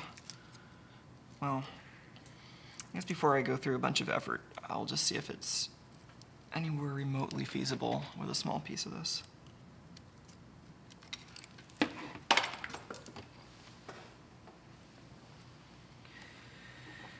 Alright, so this should be the easiest one. This one only has 5 wires. You can see they've got like grease or something. I haven't been wanting to touch it because it looks gross, but this does not look good.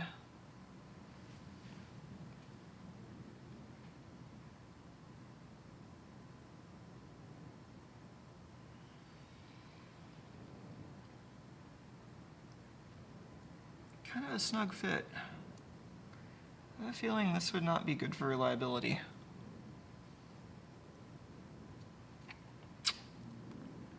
Well,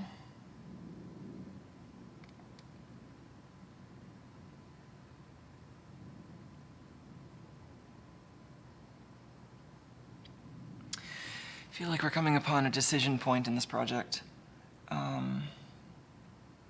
Because at this point, I know what I would have to do the 12-volt mod. Without the video, I could put it back together, use some external coax, and that would be fine. I don't entirely know how I'm going to make the external coax work out, because that itself is a little bit of a bulky contraption, but you know, it seems doable. This coax is not amazing. Also, the foil is just going to come off unless I put something else over it. And oh, there's a little ground wire inside the foil. That's good.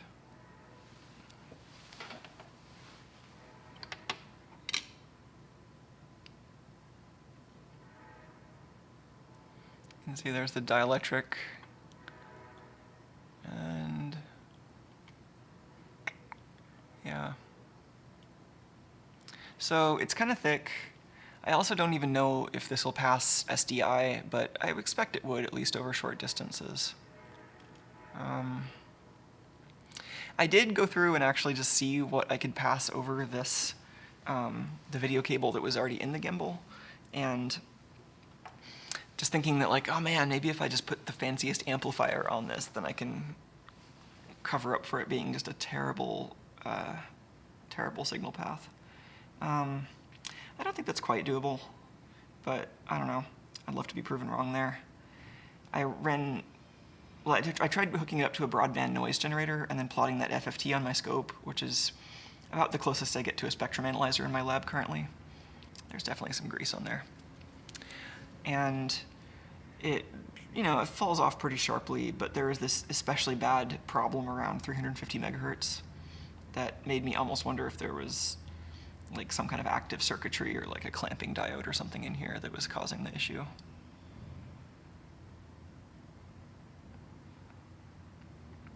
Oh, good question or suggestion from Kenneth in chat to try snaking some coax from like an SMA cable. Yeah, I might try that. I don't have any 75 ohm. What is that, like RG168 or something? I was looking at coax cable recently because of exactly this. And yeah, I think the stuff I have right now is all 50 ohms, but I could just see if it, because I think it's actually a little thicker than the VGA cable, but I could just try sticking some in to see how it compares.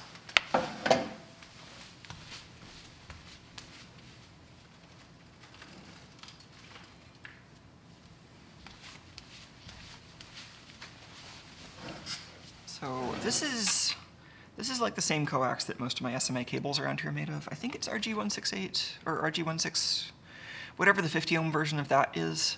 It's the one that you usually find, you know, inside of kind of everyday equipment that doesn't need something really bulky. Just comparing this against, where did I even put that piece?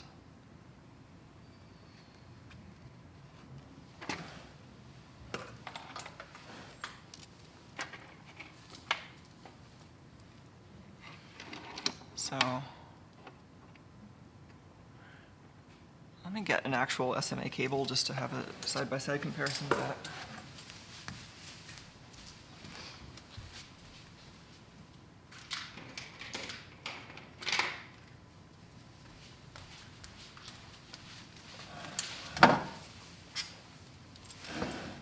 Well, maybe these are a little bit smaller. I don't know. Let's see.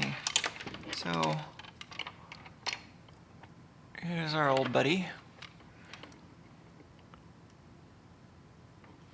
And so it's got a nice clear jacket and then braid underneath that. This is like a good cable for this purpose. I think these are supposed to be the same. I think these are just different brands but made to the same standard. And here's another SMA cable. I think these are all the same. They're all 50 ohms.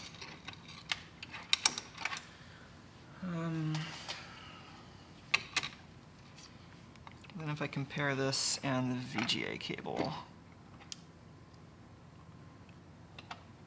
So that's the VGA with its husk. A little bit smaller. A few more strands in the center conductor. Well, actually no, the strands are, I guess they both got the same pattern roughly, just larger strands over there. But I don't think this is going to work.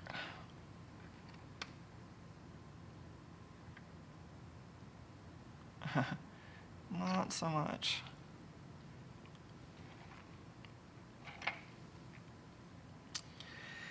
Yeah, I mean, I'm also worried about the stiffness in there.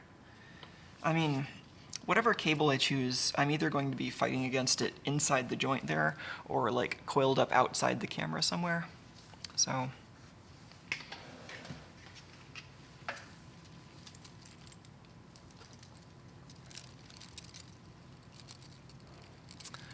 I was just catching up in chat a little bit. Yeah, for anyone who is curious about the frequencies, this is HD SDI video. I think the bit rate is 1.25 gigabits. So it does require a decent cable to go any distance at all. And these, man, yeah, even without the shielding. So as far as existing wires, I'm going to assume that all of these are necessary. I mean, we've got ground, video, 5 volts, then 2 pins, which I'm assuming are going to be the serial bus going to the MPU. Let's see if we can confirm that. Just so that all the wires are accounted for. So there's the wire socket again. And so we know that we have video on the right, then plus 5 and ground, and these two. Are those going on to the back side? Ooh, Tuco's coming out. He's going the back way, so he's off camera. I assume we're going to see them in those resistors, so let's just buzz that out with the meter.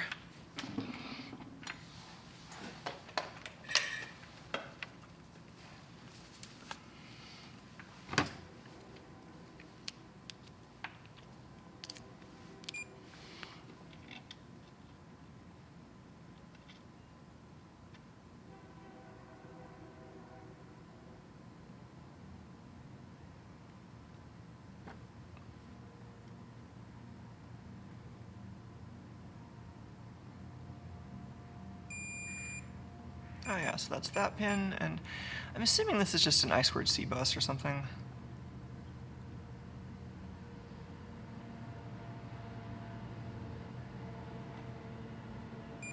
Yeah, slightly bad connection, but yeah. Alright, well, you know, I'm also curious about the coax cable that they're using in the little, ow. These are nice and sharp. Yeah, I had not very sharp meter probes, the ones that came with the meter, and then somebody sent me these as a gift, and I appreciate them, but every once in a while I stab myself, which is fine. Okay, so we've got I2C, power, and one spare thing that we could turn into additional power. Yeah, there's some more suggestions for like Wi-Fi access point coax. I think that is similar to,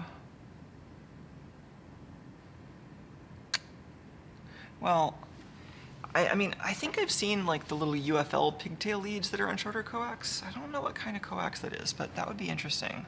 If I can get that in 75 ohm, then that would be nice.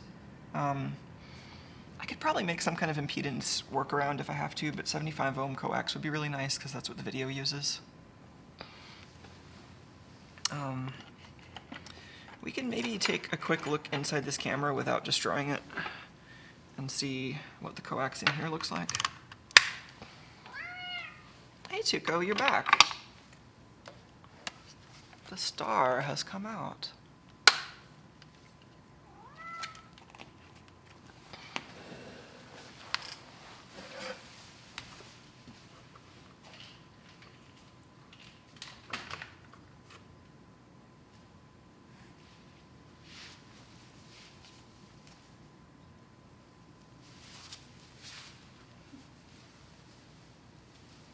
He's a good cat. All right.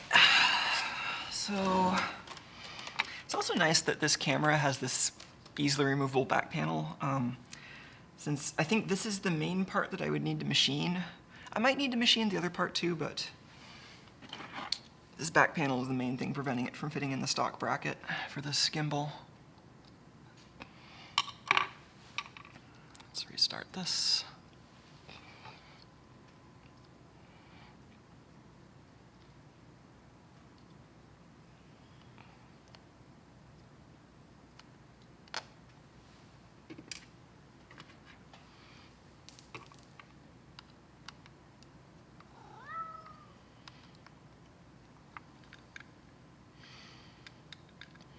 Getting some good hints from Wildmania about impedance matching at a particular frequency using coax. I think I came across that trick once. I've never had to use it myself.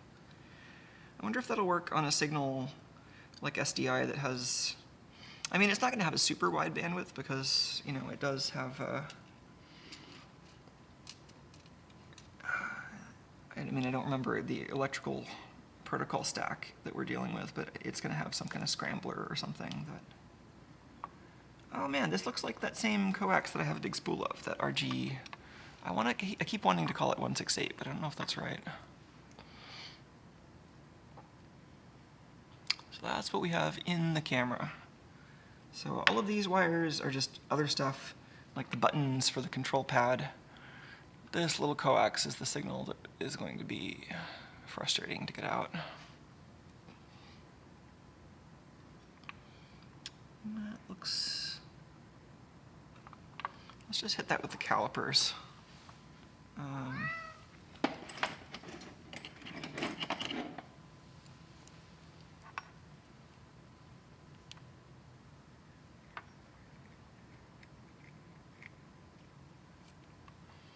2.56 millimeters diameter. So we had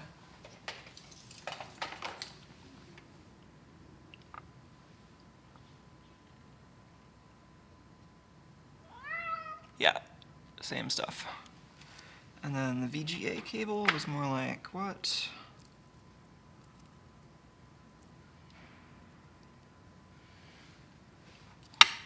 It's not perfect because it would need more additional insulation, but more like that, like 1.4. And that was a tight fit without additional insulation, so it's not so good. Ooh, Kyle is offering a spectrum analyzer. That would be super useful. I don't have like a real spectrum analyzer here. I just have O-scopes with FFT. And US Water Rockets mentions that they've never seen a UFL coax, which is the little tiny ones you see in Wi-Fi cards that isn't 50 ohms. So, but using a 50 ohm cable might not be the end of the world here.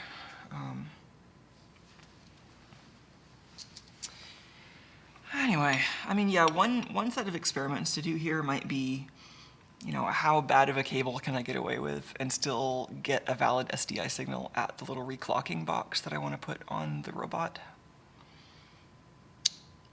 So, another other thing to do maybe would be to modify this camera so that it runs off of 5 volts instead of 12 volts. But that seems probably less good than just wiring the camera up to get 12 volts from the gimbal. Since, you know, I'm assuming it just has a need for 5 volts locally to do something, and it's got a regulator with some amount of minimum headroom. But that seems annoying. I'd rather not have to fuss with that if I don't have to. Yeah, this cable is serious. Oh, there's also another hole up here. Behind that NTSC sticker, there's a hole that looks like it is designed for like a panel mount SMA jack or something. Interesting. Well, so there's a few ways forward at this point. There's power modification, there's how do we even get video out of this? There's modifying the bracket so that this will all fit. Modifying the bracket is going to require me to basically cut this cable off, since I can't get this cable through the hole in this. And I need to have this back panel a separate piece that I can just stick in the mill.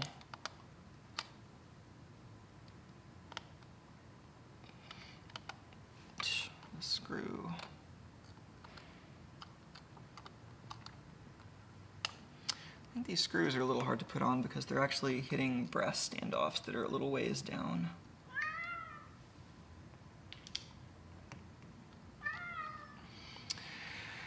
Also, if I end up having to machine the case, I might end up having to machine the front part too. Let me try to illustrate what I was going to do here. So this sits on the back, basically like that.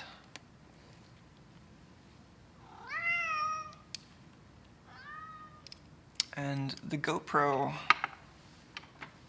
over here sits nicely into that little U-shaped sleeve. And ideally, I would want something similar for this camera.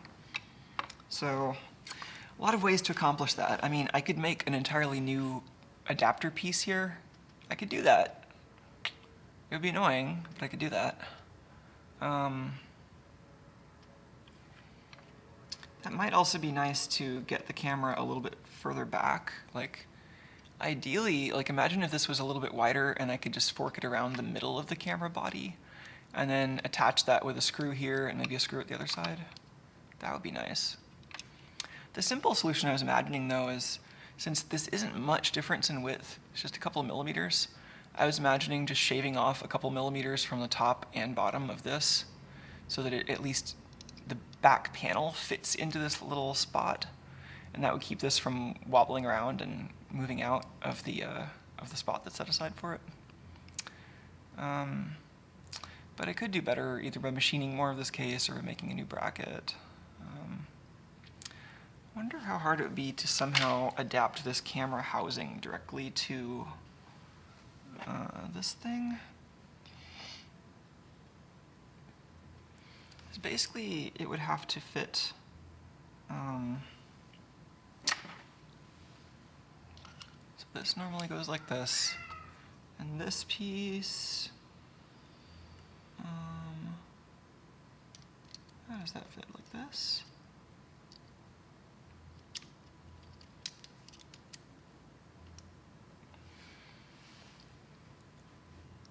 I think that was how it went.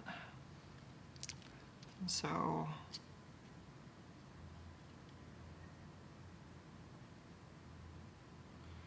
yeah, that would be nice. I mean, I could imagine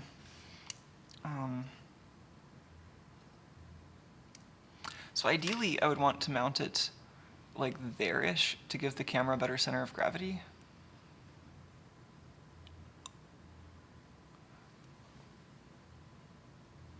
Man, I wonder if I could just put some screws in there.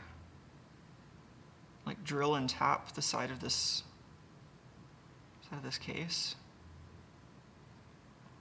That would be a way to do it, you know? I mean, so realistically, like I need access to these screws still. So, like one way to do this might be to make my own back panel that's a little bit wider and has a way to attach to this piece.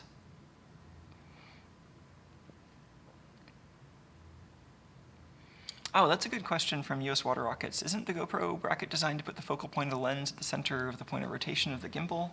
And wouldn't I need to make the same accommodation with the new camera? And I don't think so. I think actually the center of rotation is actually quite far from the optical center of the camera with the GoPro. I I think they were optimizing it mostly for the center of gravity rather than the optical center. And with that, I want to keep it pretty close to centered because that reduces the load on the motors, but I have a little bit of wiggle room. And that was part of what I was trying to determine by like taping this onto the gimbal earlier was, how much do the motors strain and trying to just keep this in position with the balance that it has. I mean, it's also still possible to just use the GoPro with this gimbal, but I don't think I have a good way of getting the video out of the GoPro, because the SD analog video is not really worth bothering with. I don't want that. It has HDMI out, but that's even harder to deal with than SDI. Like, part of the reason I like that camera is that SDI, you just need one coax, whereas here, you need several twisted pair. And then, yeah, Wi-Fi sometimes works, often doesn't, often has severe frame rate and lag problems, so I don't think that's reliable enough for what I want, and that wouldn't nearly be, like if I did that approach, I would probably still need the analog standard def video for the face recognition.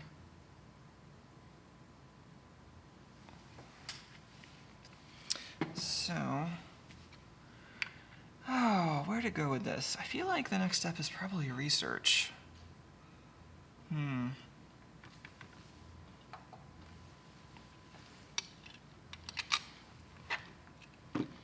I mean, there's manufacturing the bracket, there's power mod, and there's coax. I really need to find a good source of tiny 75 ohm coax. I mean, I guess we could go back to the experiment of just like how bad of a channel can I get this signal to go over. Let's maybe do that a little bit.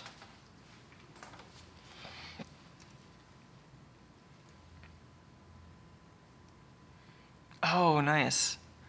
Dr. Toon mentions an undocumented USB mode in the GoPro that does H.264 over USB. That could be really fun. I'll keep that in my back pocket, because if I have too much trouble with this camera, then it might be kind of nice to use the GoPro, and then, because getting a single USB twisted pair through this is probably easier than a coax. So that might be fun. I'm also curious if I can run SDI over short distances over a twisted pair. Let's get something set up for that. So we want the camera.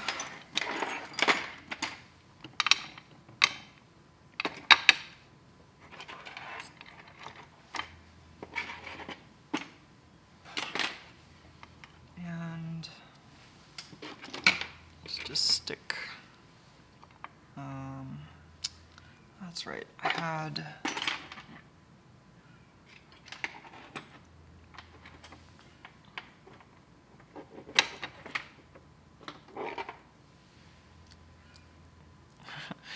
just like some stripped ends of coax here.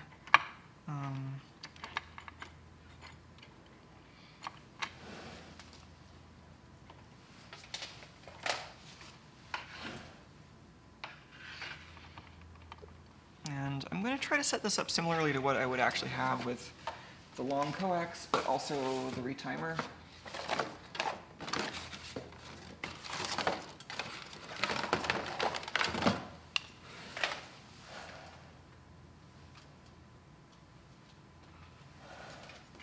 Alright, so computer. Tuco, you're back.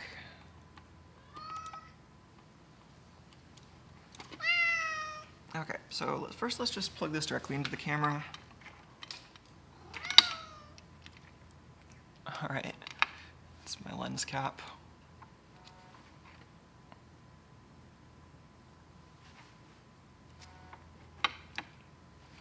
Alright, keep the lens cap on, why not?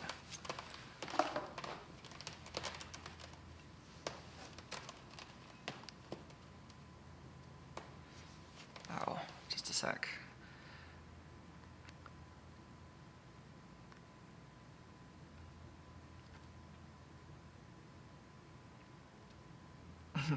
Last minute Saturday plans.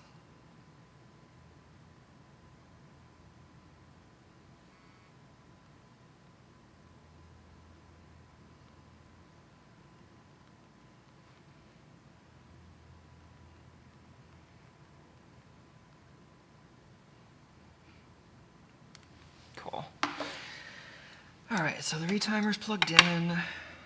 Let's connect its output to the computer.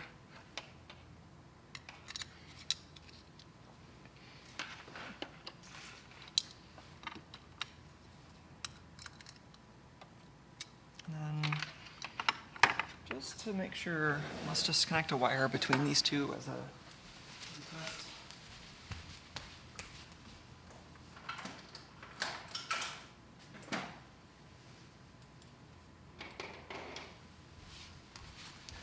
Alright, let's try a few things. Here is, so my control is going to be some, like, actually good 75 ohm video cable.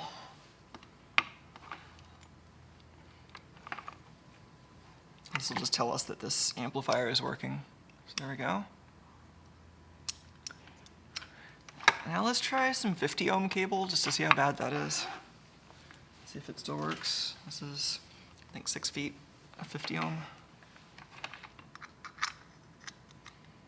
Just make sure this is what I think it is. RG58.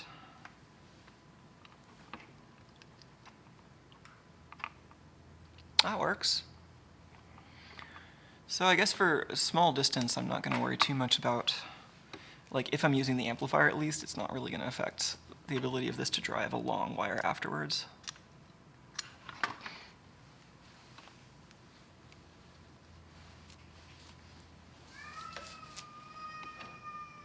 Tuco wants to go outside.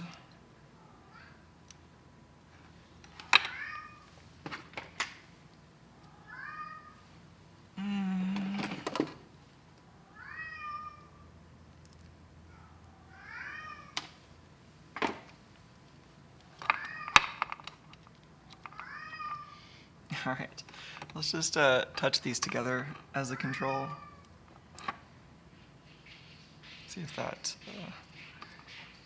how much of this actually works. Is that not working?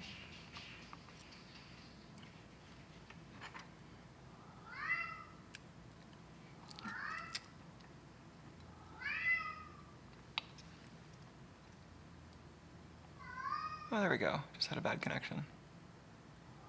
Okay. Let's try maybe some, you know, actually, maybe just some silicone wire twisted together. Oh, is US Water Rockets asking what the sound is about Tuco? Tuco is trying to get outside. I think he wants to play in the hallway.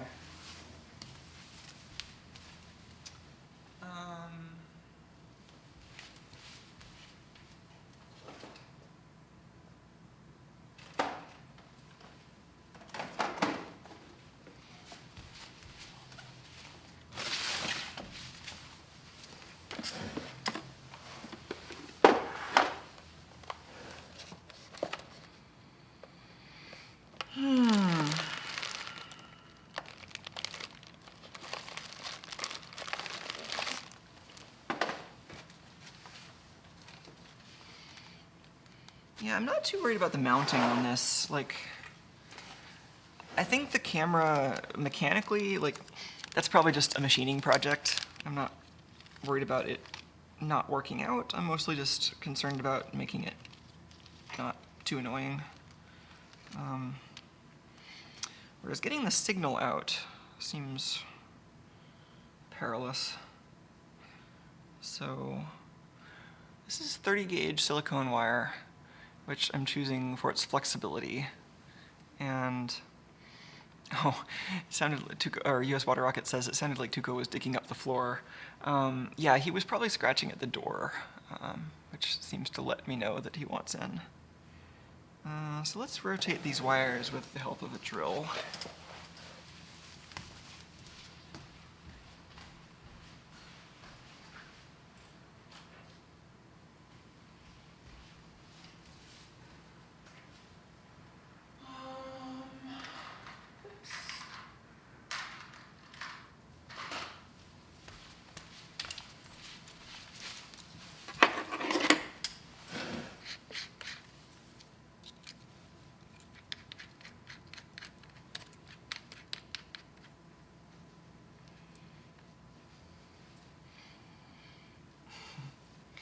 I mean, so far the only test I've done for just like how bad of a signal path can I give this SDI and have it still work was running it through the wire that was already in the gimbal. But I mean, that one, like, you can tell they were not routing it as any kind of a controlled signal. They were just kind of snaking it wherever, and it didn't have its own ground.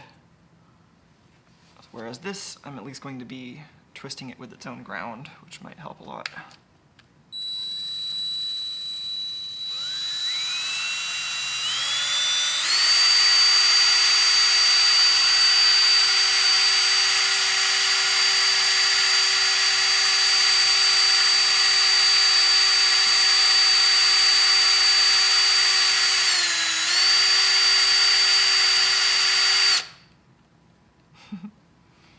So the twist is probably not going to help it go through the, through the motors if that's what ends up happening, but right now I just want to see if this will even work. And if necessary, I could partially untwist it as it goes through the little holes in the motors.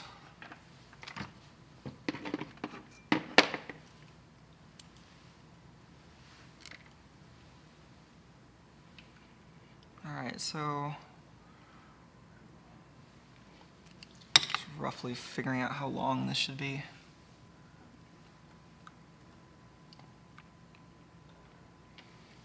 Seems like that's about as much as this needs to make it just a little longer.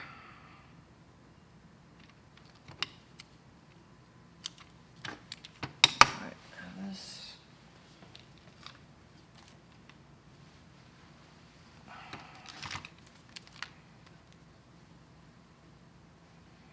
Put this one away for later.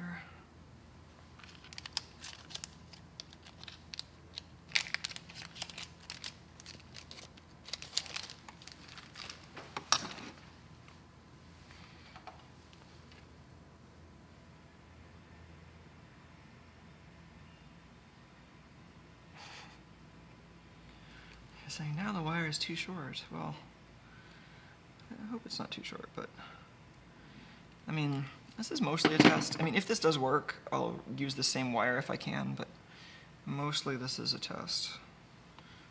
To add a little tape at the ends to keep it from unraveling any more than it needs to.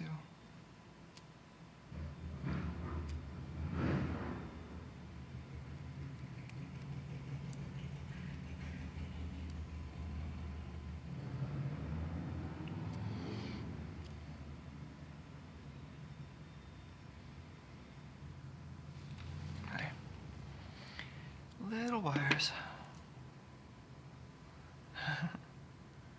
Tuco is definitely part dog. Like, as far as cats go, Tuco is extremely dog.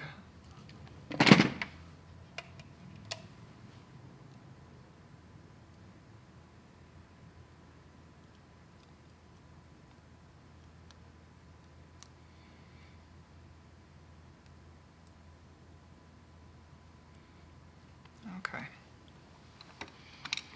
Now I'm just going to solder these to these two little coax pigtails. Trying to get the polarity right.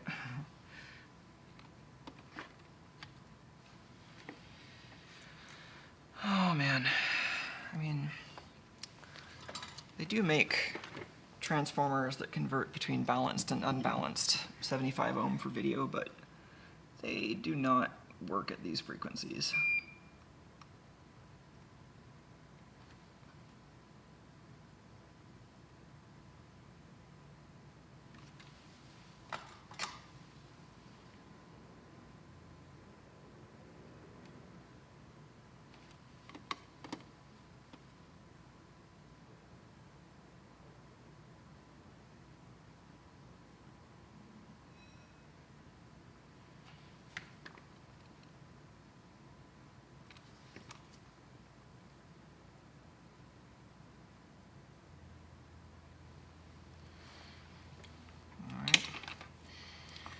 Transition between controlled and uncontrolled impedance land.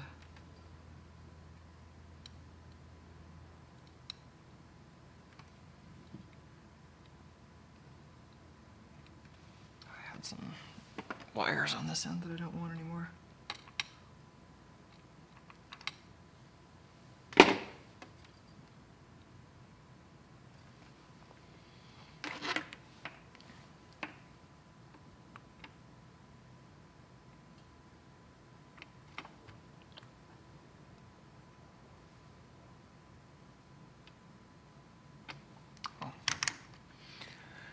If I turned it on, the story of my life.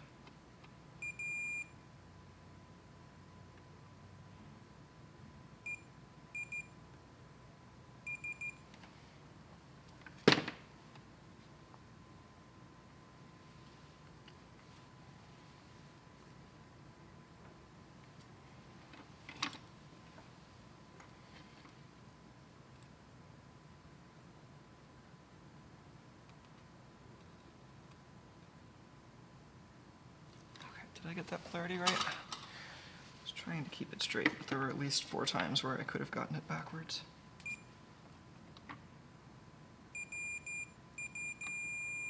Yeah.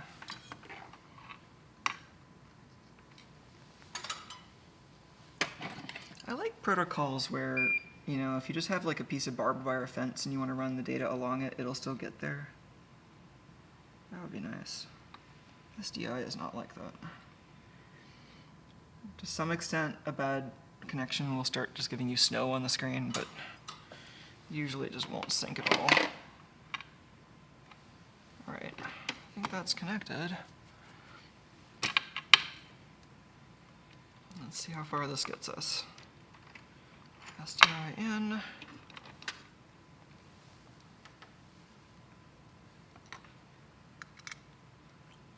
The link light came on the amplifier.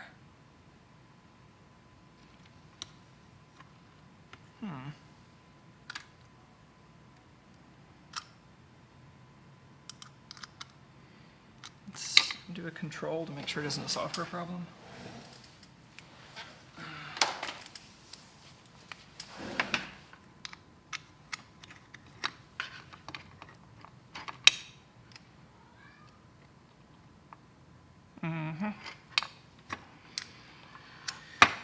Oh, maybe we can take a look at this on the scope and see how bad it is.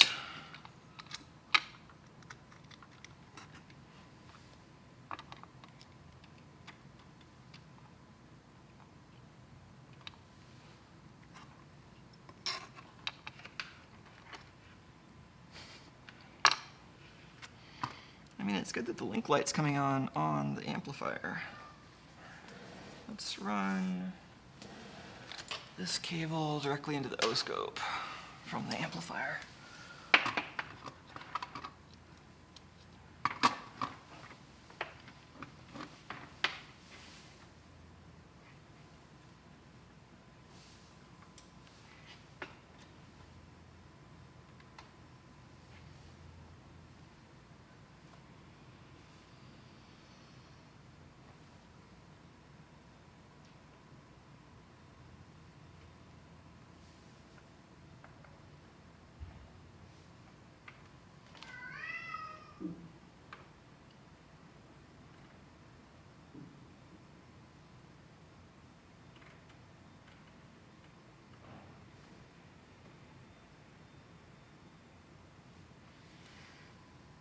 It's not as bad as it could be. I mean, that is at the output of the amplifier, but let's get some more probes, maybe on this cable.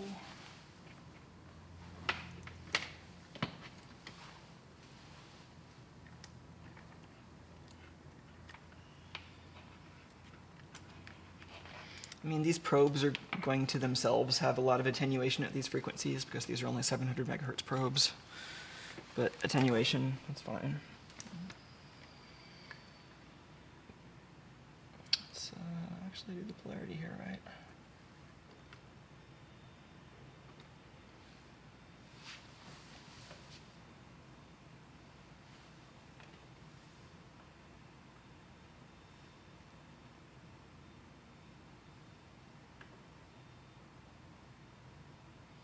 Is that for real? Because that's pretty bad.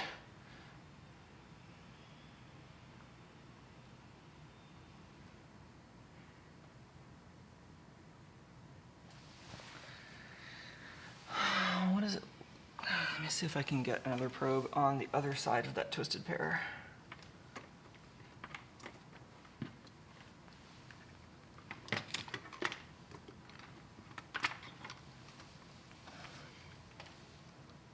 Could just be that this amplifier is really tenacious about locking onto garbage.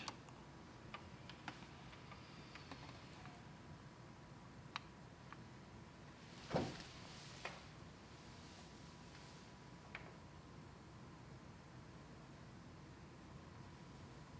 seeing something similar on either end of the cable, but that doesn't mean it's not the cable's fault.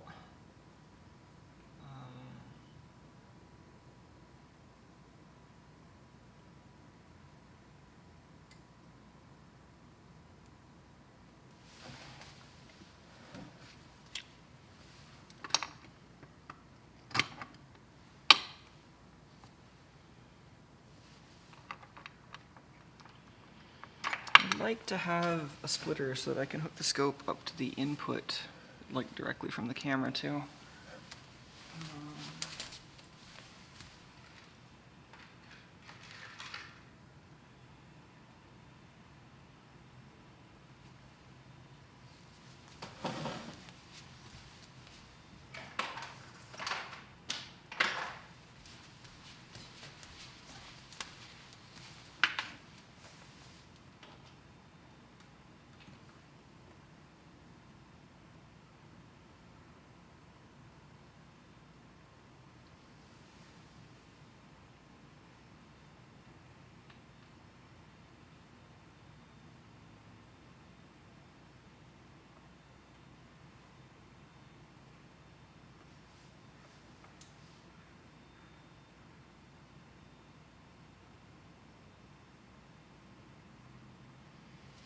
All right.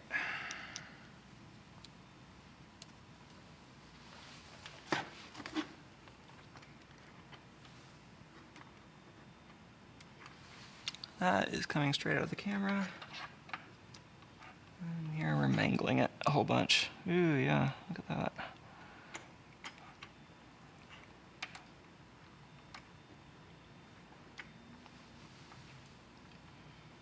And blue. Why do we not have blue? And then here's the other end plugged in.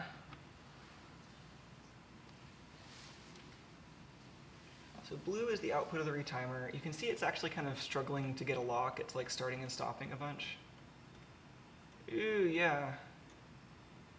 That looks pretty bad. But I mean, the yellow signal is close to what it's seeing, so that's understandably pretty terrible.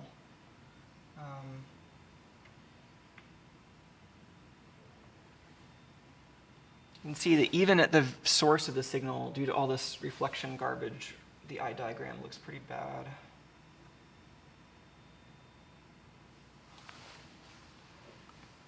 If I unplug this, that's what the eye diagram should look like. So, and this cabling is way better than what's already in the gimbal. Like this is twisted pair that isn't being routed all through terribleness on their circuit board. So I'm going to have to look into alternate solutions for this. So probably some kind of, well, let me see if I have any of that little tiny UFL coax, because it seems like the 50 ohm issue is not so bad. Let's see if I have any of that in my hackable parts bins.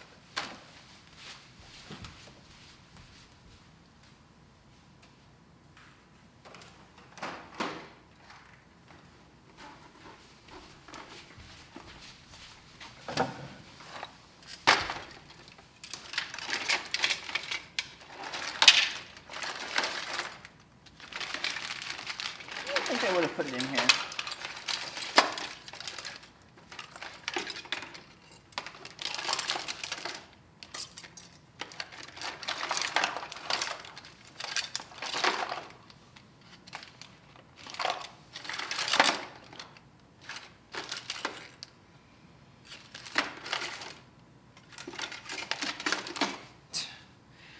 Wi-Fi cards, but yeah.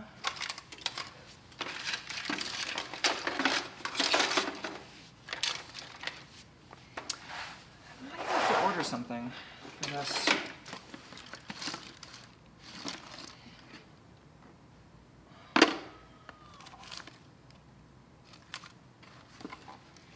Wow.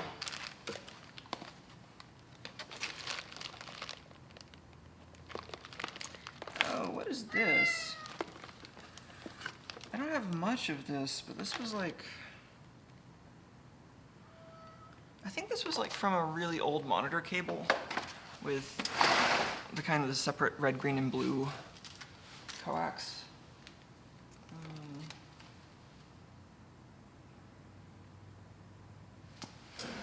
This stuff is actually still thicker than the VGA cable pieces, but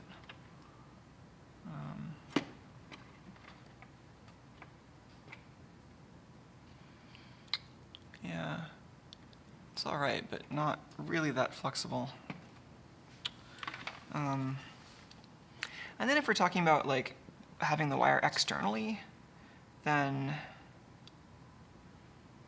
I think at some point the problem becomes the weight of the wire, because you need to anchor it at the top, then the bottom attaches to the camera, you know, at some convenient angle, and then the camera needs to kind of swivel around in, you know, not 360 degrees, but close to it in 3 axes. And then, I'm just catching up with chat, sorry. Quarter wavelength sleeve over the twisted pair might cancel out some of the reflections. That's interesting. And yeah, and I know I'm not using a proper power splitter, I'm just using a T-junction, but that's, yeah, I'm not expecting to see a good signal there. I just wanted some kind of reference on the scope to see, to trigger on and to line everything else up with. I mean, one way of doing this that would be less bad from a cabling perspective is to run this, or to have this connection be physically next to the scope and to have that wire then come over here. So then you don't have this like stub that reflections are going to come in from. But I don't think that was making a big difference. Like, I think most of this problem is just the twisted pair. Come on, which button am I going to? So, like, if I disconnect this, see what happens. Does change the levels a good bit on channels 1 and 2, but it's not enough. Can we even trigger on 1? 1 is the far end of the cable.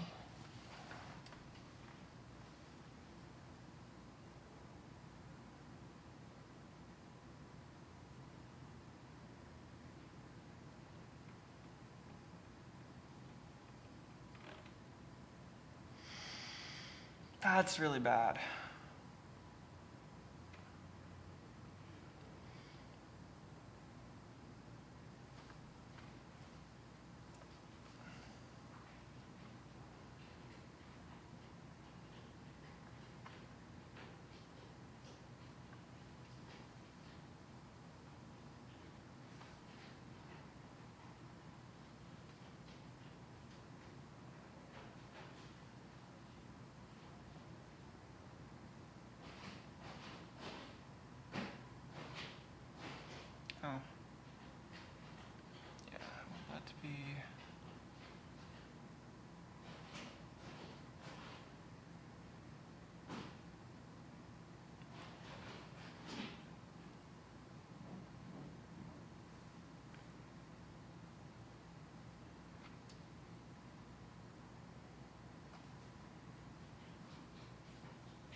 These peaks are probably related to the lengths of the wiring we're dealing with. Anyway, I'm starting to run out of ideas here. I think I might need to just research on some different solutions for getting the signal there.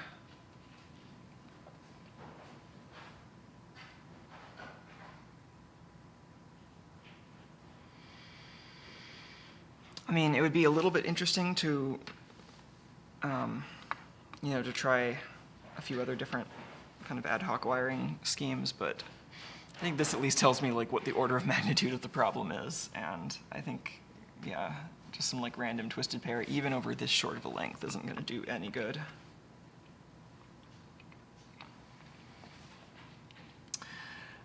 One thing I do wonder about is if this section of coax between the, that's not the one I wanted.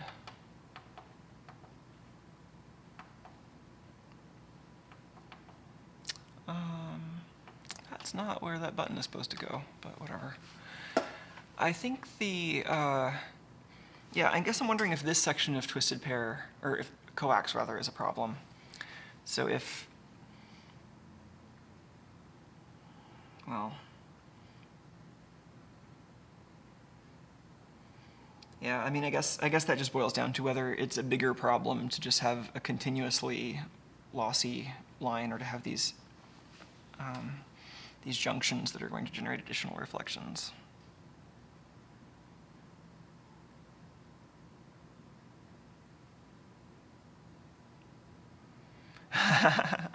This is an interesting suggestion from Tech Constantin in chat, who says, I've once done a radar for the 26 gigahertz range.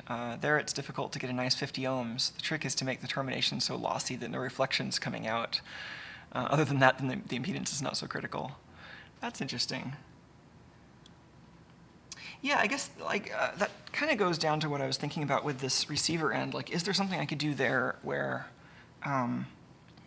like, I forget about this 50 ohm connection between the receiver and the terrible twisted pair line. What if I just connected this directly with the receiver as close as I can to its actual receiver phi and added a lot of additional termination there? I wonder if I could simulate that. Do I have any little terminator? I mean, I could stick a T on there, maybe. Let's just stick this T over there.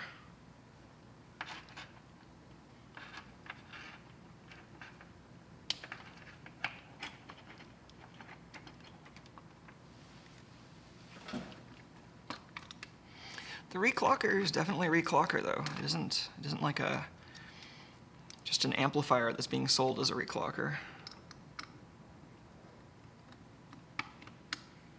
Okay, so I've got another port there. I have some 50 ohm resistor terminators, but I don't know if that'll do the trick.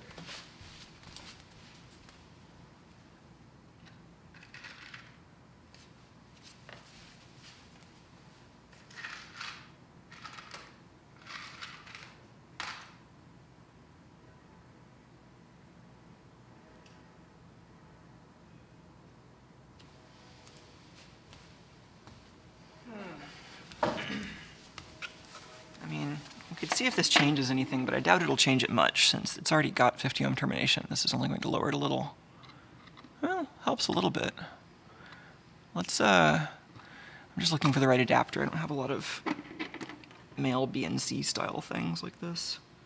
I got this little adapter that came with some CCTV object, and it goes to RCA, which I might be able to just jam a resistor in for testing.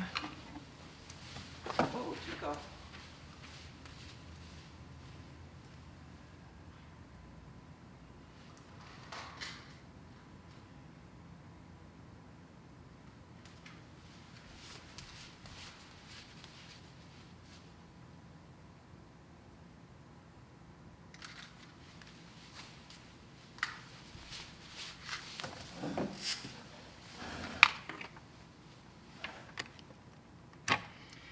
What do we got here?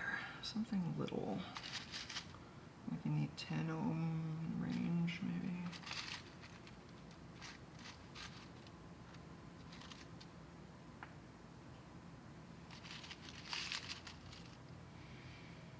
I need to restock on low value resistors. I think this one's 15.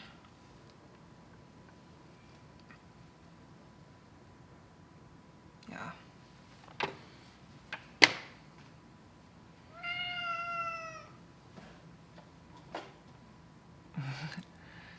Wild Mania is suggesting I add a resistor at the ends that's the same as the coax impedance, but like it's already got a termination in here. Like it isn't unterminated. It's just the thing I'm trying now is like excessive termination, intentionally trying to like severely damp the signal.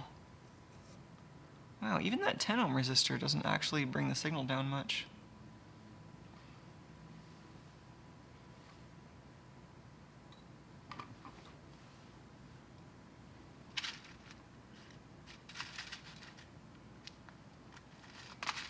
Do I have anything lower? Or, that wasn't 10, that was 15, but still.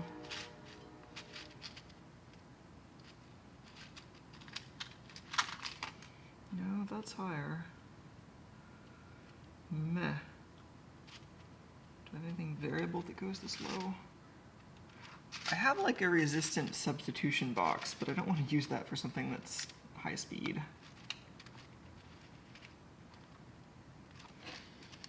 I think that's 22. I see some like 12 ohms.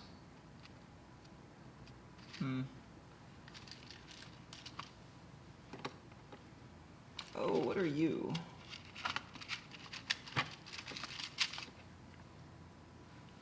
I think this is bigger though. I think this is like 91 ohms. Yeah.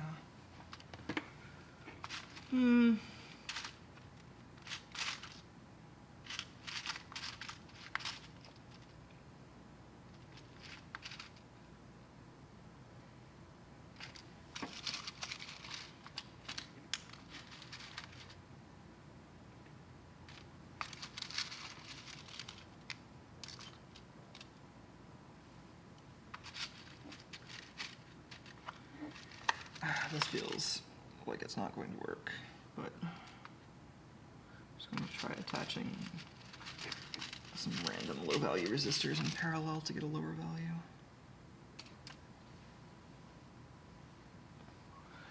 Yeah, a VNA, a vector network analyzer would be really nice for this. I don't have one, but that would be really handy. The inductance of the resistor is probably a problem. Oh, yeah. Yeah, probably. I mean, maybe what I should be doing is instead of hacking this onto the external bit like this, maybe I should just crack this thing open and start soldering resistors onto its board. I feel like I might need to wrap up this stream and take a break and maybe make some food in a bit, though. So yeah, this is not helping. But there's all sorts of reasons why this might not be helping. So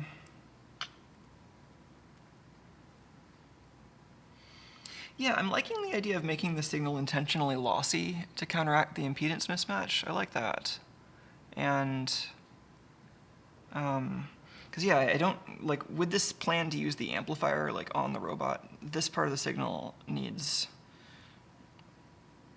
like I don't really need to worry about whether it can drive coax. I just need it to be able to travel a few inches, and then I need the receiver to get the right bits.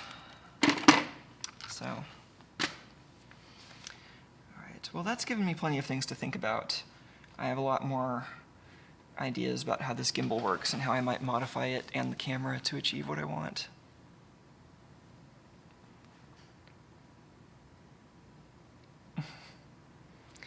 Wild Mania in chat is saying, my problem is twisted wire. Well, I don't understand what you're suggesting I use instead. I was putting the resistor at the... So this thing, I think you might have been misunderstanding what was going on. So this box is an amplifier. The SDI is being received at this end and converted back into parallel and then sent back out. So then everything past this box I don't really need to worry about. And this has two outputs. One of them's going to the video monitor, one of them's going to the oscilloscope on the blue channel. then the rest of this really just needs to be the camera and the video amplifier and whatever cabling I have between them. So one test I could do, if I wasn't a little antsy to wrap up at this point, would be to take this twisted pair and solder it directly from the circuit board on the camera to the circuit board on here, and then start adding termination resistors, surface mount resistors there if I need to. That's an option, but because like right now I've got basically that, but with a little bit of cabling added so that I don't have to disassemble things quite yet. So this cable is just breaking out the input to the amplifier, and so that's a little bit of, I think that's 75 ohm coax. I think that was a small video cable I cut in half a while ago. So yeah, the junctions between the coax and the twisted pair are almost certainly causing issues, and one solution might be to try to move those junctions close to the ends.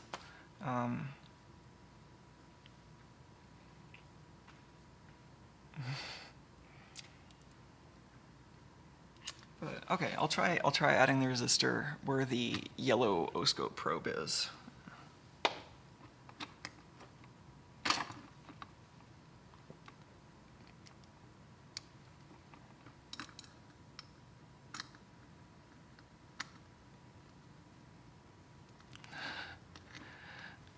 I don't even understand. Tech Constantin says the proper way would be to use a balloon on both ends of the twisted pair so that they untwist. Is that what's going on?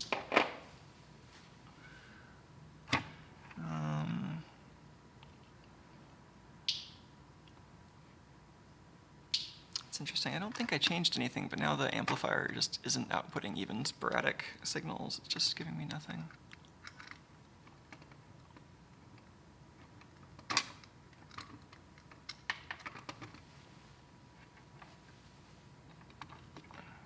Oh, now it's getting sporadic signals again. All right. Resistor time.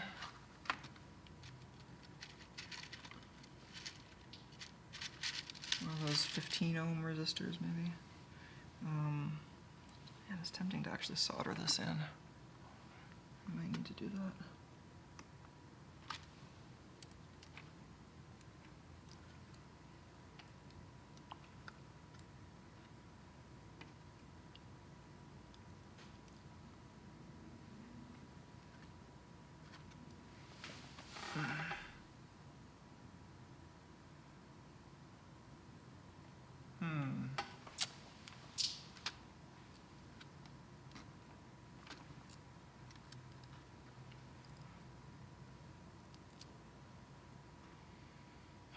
I unplugged my scope ground, and then the signal from the amplifier got more steady. I don't think that really means much, though. I think it's just amplifying noise. So that's with the 15 ohm resistor.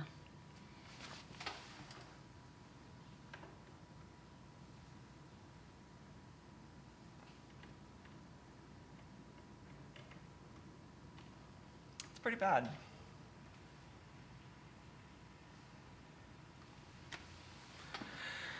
All right, well, I think I will take a break from this and figure out how to proceed, and I will see you all on the next stream. I think I might put some of these gimbal parts where Tuco will not make a giant mess of everything. Tuco, you know this camera is going to follow you around eventually?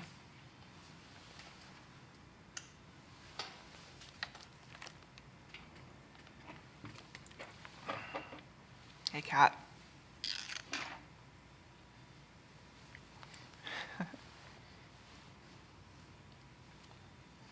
Oh yeah, Tuco will tune this out. Yeah, maybe I'll leave this all set up and Tuco can figure out the problem while I'm hanging out elsewhere. All right, Tuke. You coming down? All right. Well, that's it for this afternoon stream.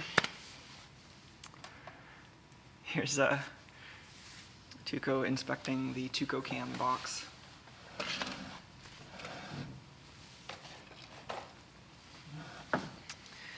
Thanks for tuning in, as always, and I'll see you next time. Happy hacking.